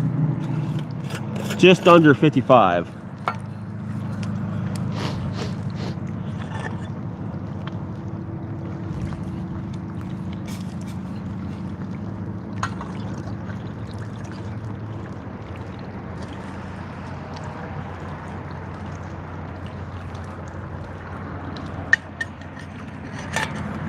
I've caught some big fish in my day.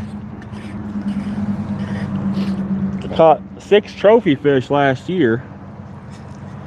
They weren't my PBs, but I caught 6 trophy fish last year. The one was a PB. My sturgeon was a PB. That was 57 inches, 57 and a half inches. That was my PB sturgeon.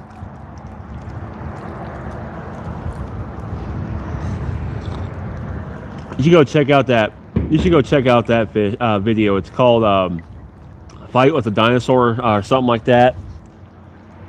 But that was 22 minutes of fight of me trying to get that fish in and weighed and released. My PB carp is 44. Nice. I'm looking for that.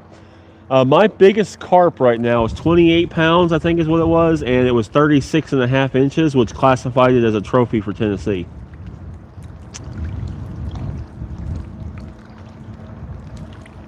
Santos, I got you.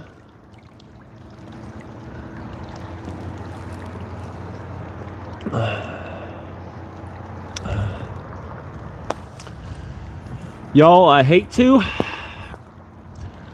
but I think I'm about to pack it up. I am out of bait. Get them, William. hopefully you have better luck over where you're at.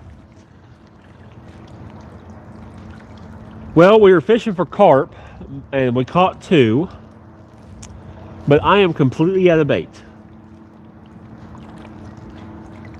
So I think it's about time to wrap her up.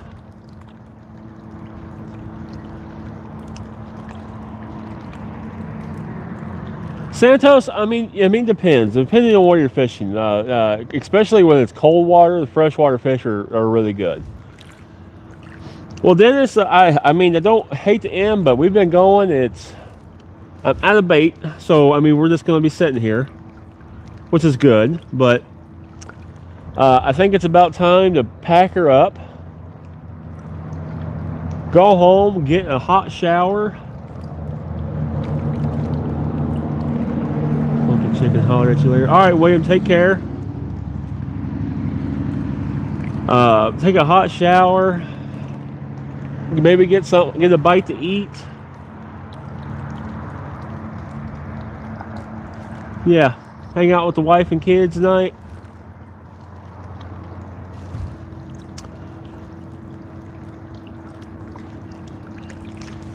So, y'all, I appreciate every single one of you.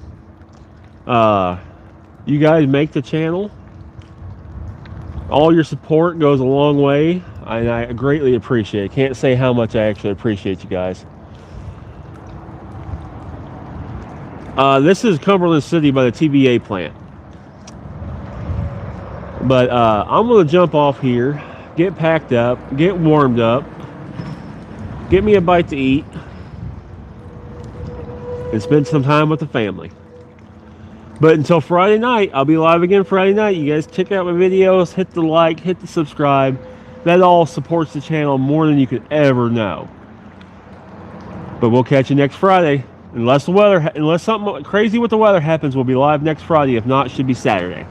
But I'll post which night we're going to be live. So turn on the notifications, and I'll make a post and I'll let you know for sure what night Friday or Saturday, what day I'll be fishing. Yep, Danny, hope to see y'all next week. Hope y'all rejoin me. Hopefully we'll catch some giants next week.